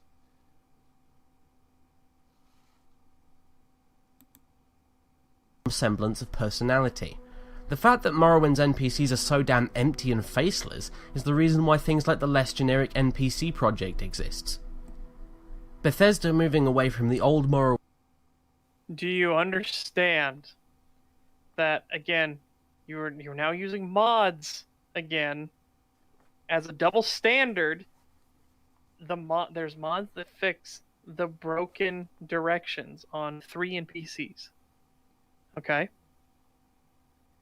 That's not acceptable because it destroys your point. But you will bring up a mod called Less Generic NPCs. My god, do you know how many mods get the fucking guards and other people to shut the hell up in Skyrim? Because they're so fucking annoying and they say the same damn things over and over again? Good god, my dude.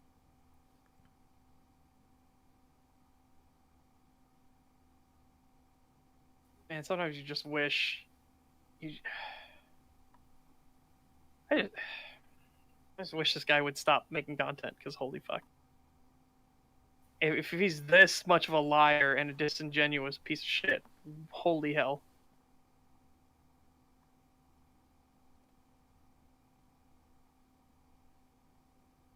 So are we ready to finish this video? I'm just trying to read through these some of these quotes, and I don't understand what they're replacing, so I don't know what the improvement is supposed to be. Yep. This one here seems to be a secrets one, a little secret. Oh, good. I love secrets. What? I drink too much, aging, and fall down the steps leading down from the shrine. The fuck kind of sentence is that? This is improved? Yeah, I don't know. I drink too much, aging, and fall down the steps leading down from the shrine. The fuck does that mean?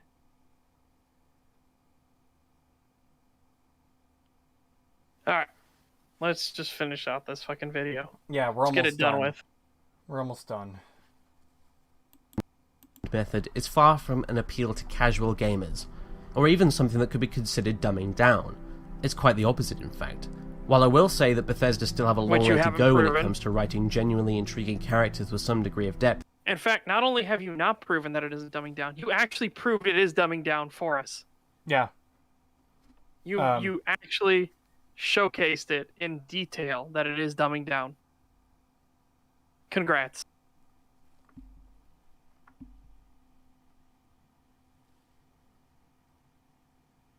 in this direction is to be applauded, and rather than done, it's actually a far more mature approach to world design and writing. An Okay, approach that hold in on, today... hold on. How is It's Morrowind's approach immature? It's a far more mature, because it has to be mature, because I said it's a good thing, which means I am mature. Well, this is an appeal to me being a good person. I am so smart and sophisticated. I am so savvy. Yeah, you're just a fucking idiot. You literally proved the opposite of what you were arguing. Good fucking job, you moron. And also, again, Skyrim absolutely dumbs down the dialogue. We've gone over this, but it takes so much information you could learn away, and what we get in return is very basic, like, character personalities. It's not making anything better. Like, okay, so some random characters that have no relevance or importance have slightly better personalities than the generic random NPCs in Morrowind. Okay. What did we lose in return for that? Quite a fucking bit. Yeah, absolutely. Like I said, if you wanted to be actually accurate, you need to talk to the guards in Skyrim. This feels a little mean, lol. Dude, he's fucking lying. What do you expect? He is being insanely disingenuous on this last point. He's going up to characters and asking, like, random characters asking about Balmora and showing, like, waving the cursor around. Oh, look, it's the same dialogue about Balmora from each character, in order to prove that Morrowind's dialogue is really, like, copy-pasted and not good. When he's ignoring the substance of what the dialogue in the game is, which is related to doing the quests and stuff. And his counter was, oh yeah, well, Skyrim does it better because a bunch of these shitty NPCs kind of sort of have a little bit of a backstory that's kind of there. And that's an improvement because all of Morrowind's NPCs are generic.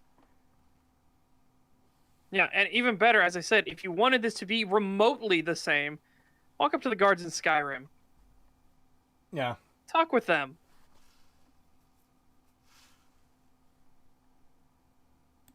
Today's world of games isn't entirely necessary. In a world where we have studios like BioWare creating whole casts of memorable and well-written characters. No. No. No, God, no. I call it the BioWare cliche for a fucking reason, because they write the same characters every fucking time. It is so tedious and annoying. Oh, I'm the plucky, sarcastic one. Oh, I'm the quiet one that gets things done. Oh, I'm the one who's the jokey jokester, but I actually have a deep past that means I'm actually really important. Yeah. Fuck off. Obsidian using Bethesda's own game engine in Fallout New Vegas to create some fantastic and colourful NPCs. Okay. Again, the engine change isn't the thing that did that. That was Bethesda putting in the fucking work. That was Bethesda doing extra writing and putting in a lot more effort and time into the things that fucking matter, the substance of things. You mean Obsidian? Yeah, did I say Bethesda? Yeah, you did. Oh, God, I'm in Obsidian. God damn it. Here's a good comment too. Characters in Morrowind say the same things, but characters in Skyrim don't give you the option to ask. Yeah. That's fair. Oh, God. It is fucking... Jeez. It's just insanity. And yeah, we've been going for 8 hours, so yeah, I had a slip of the tongue, guys. Yeah. Return to Morrowind's outdated and archaic keyword-based dialogue system God. is simply impossible, and frankly undesirable. What's impossible? No, Fantastic and whoa. colourful NPCs. A return to Morrowind's outdated and archaic keyword-based dialogue system is simply impossible.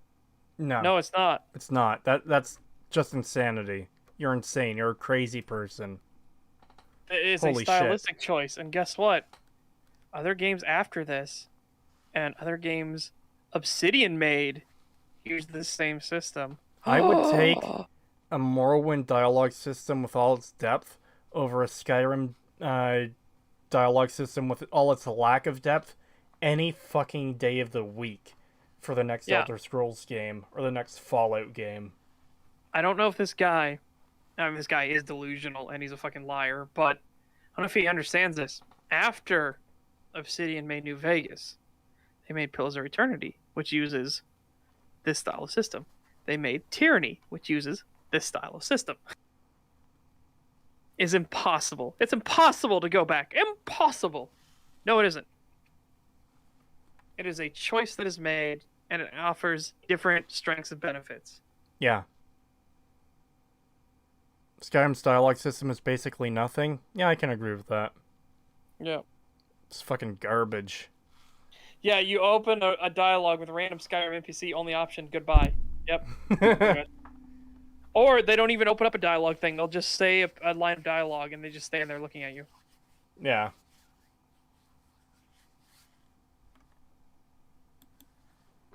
Undesirable. If you really do want NPCs without any personality at all, that serve only to blurt out random world info whenever you speak to them, go and play a Pokemon game or something, because the fuck Elder off. Scrolls is I'll just go play Skyrim. Yeah, we'll just play fucking Skyrim, because that's what Skyrim does. Sorry, you're an idiot, and you're a liar, and disingenuous, but yeah. That's Skyrim. That last point was insanely disingenuous, too. So, like... I don't think there's an issue with the Pokemon games where characters will have their lines of dialogue, because that's pretty much the same as most RPGs of that kind. Because NPCs just have a line of dialogue because they're not that important to what the game is. Yep. Comparing Morrowind to that is fucking absurd. They really are. Because, again, the systems are way different. When you talk to a character in Pokemon, they only have their one line of dialogue. Characters in Morrowind have all the topics available to them. Some of them might have different answers depending on the situation. Some latest rumors, a little secret, could lead you to dungeons or quests. And, man, I fucking prefer Pokemon's fucking dialogue to Skyrim. Jesus Christ.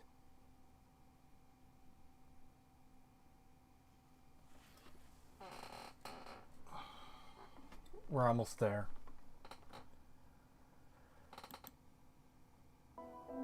Well, that's about all I have to say on the subject of Samuel Online's video. What I would like to say in a more general sense, though, is that people really need to take off the rose-tinted glasses from time to time. Shut the fuck up. You're an Jesus idiot, Christ, though. shut the fuck up. It wasn't rose-tinted glasses. Like, what? Okay, what's your excuse for why you're so fucking stupid? Yeah, like... Okay, stop huffing the copium. It's okay? just such bad... And realize that Skyrim is shit and is dumbing things down. Yeah. Because, guess what? Bethesda themselves told us exactly that. And it's extremely bad faith to be all fucking... Take off the rose-tinted glasses, take off the nostalgia glasses. Like, motherfucker, you were disingenuous for pretty much every point you made, or just straight up wrong.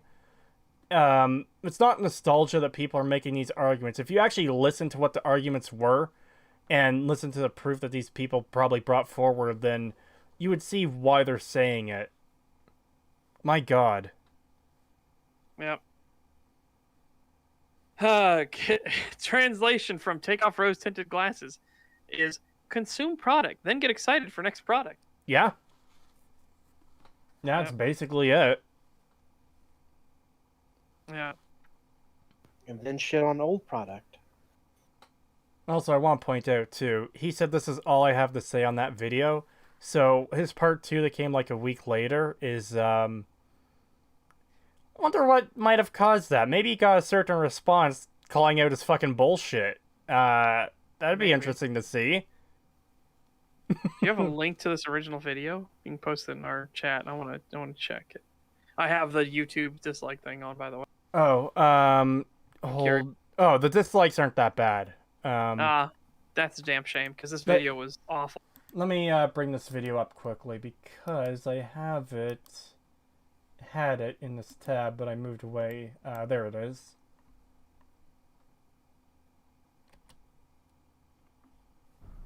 I felt the insults were a little mean. People of the internet. Okay.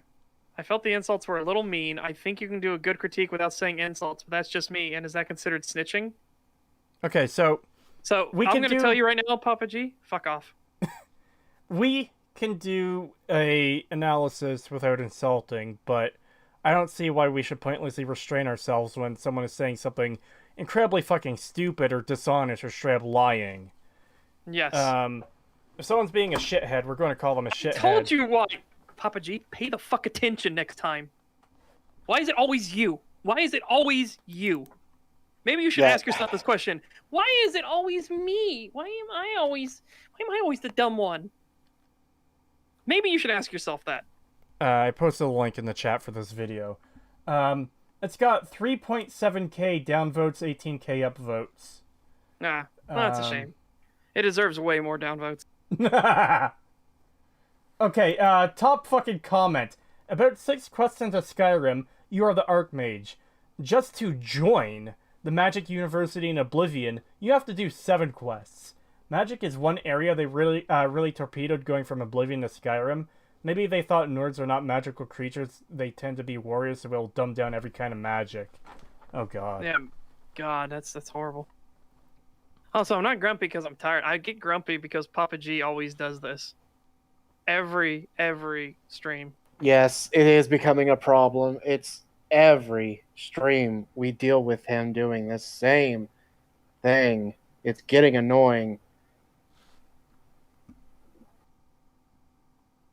Do you need magic to become the Archmage? No, not in Skyrim. You do not need to do magic at all in Skyrim. In fact, they found out you don't even need it to do the ward thing. You can literally become Archmage without ever casting a single spell.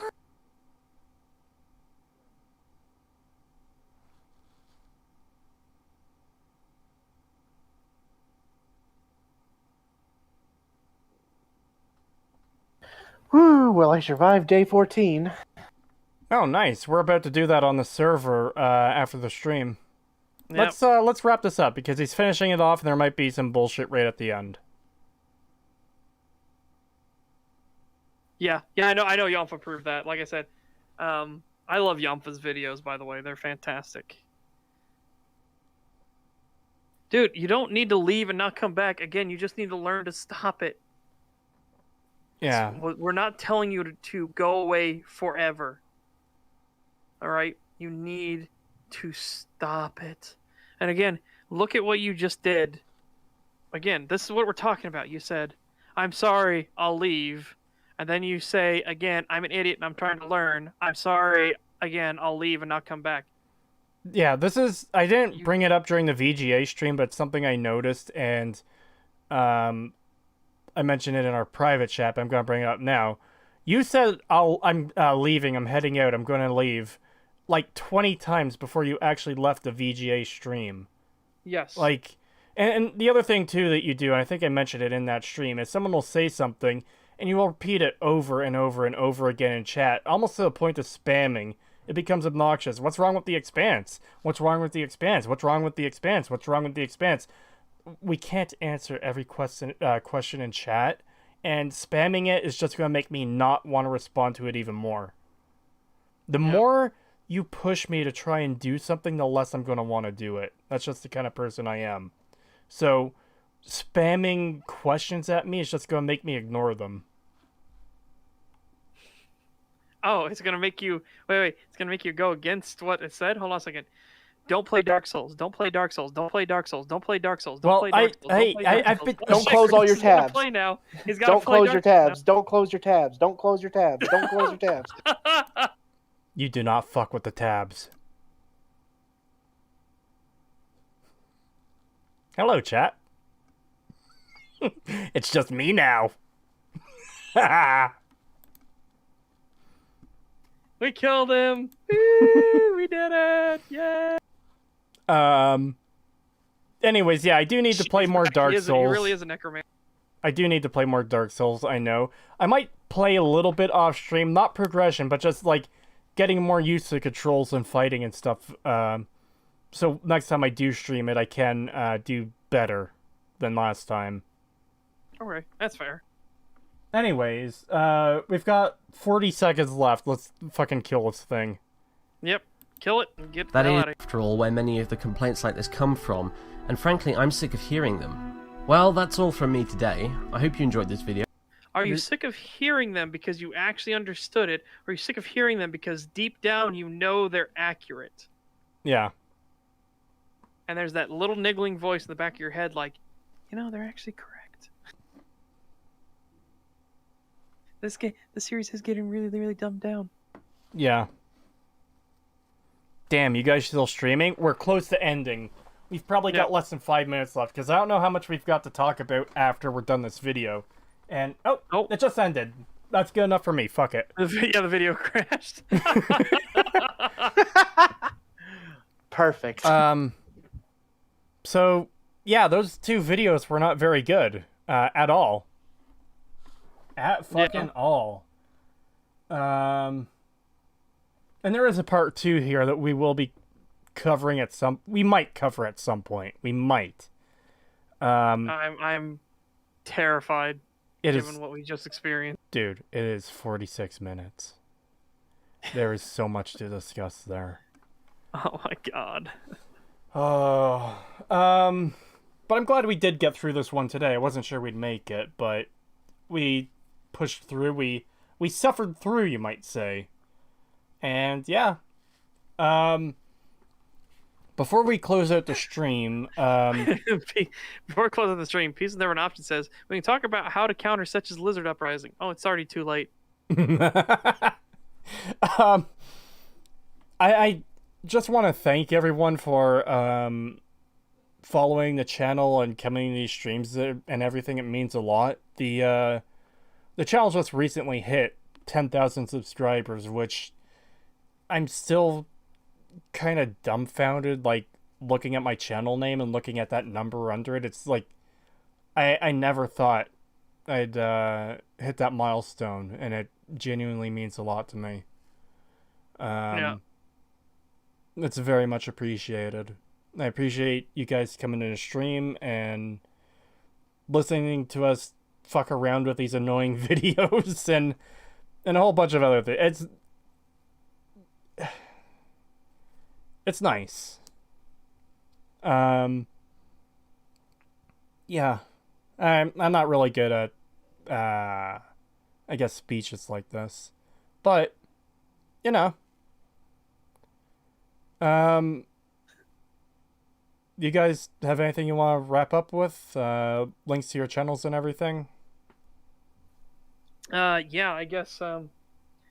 So I've been doing a lot more lately. We've been streaming on my YouTube channel instead of my Twitch channel. We've been streaming on the YouTube channel, having a great time. I've been doing research streams and game streams. Our research streams are currently about Dark Souls. So if you're interested in the process of how I'm going to work on an analysis video for Dark Souls, feel free to stop by. We do the research streams every Tuesday and Thursday, and then I do game streams on Monday, Wednesday, and Friday. So hopefully I'll see some of you there. Some of you already came from there.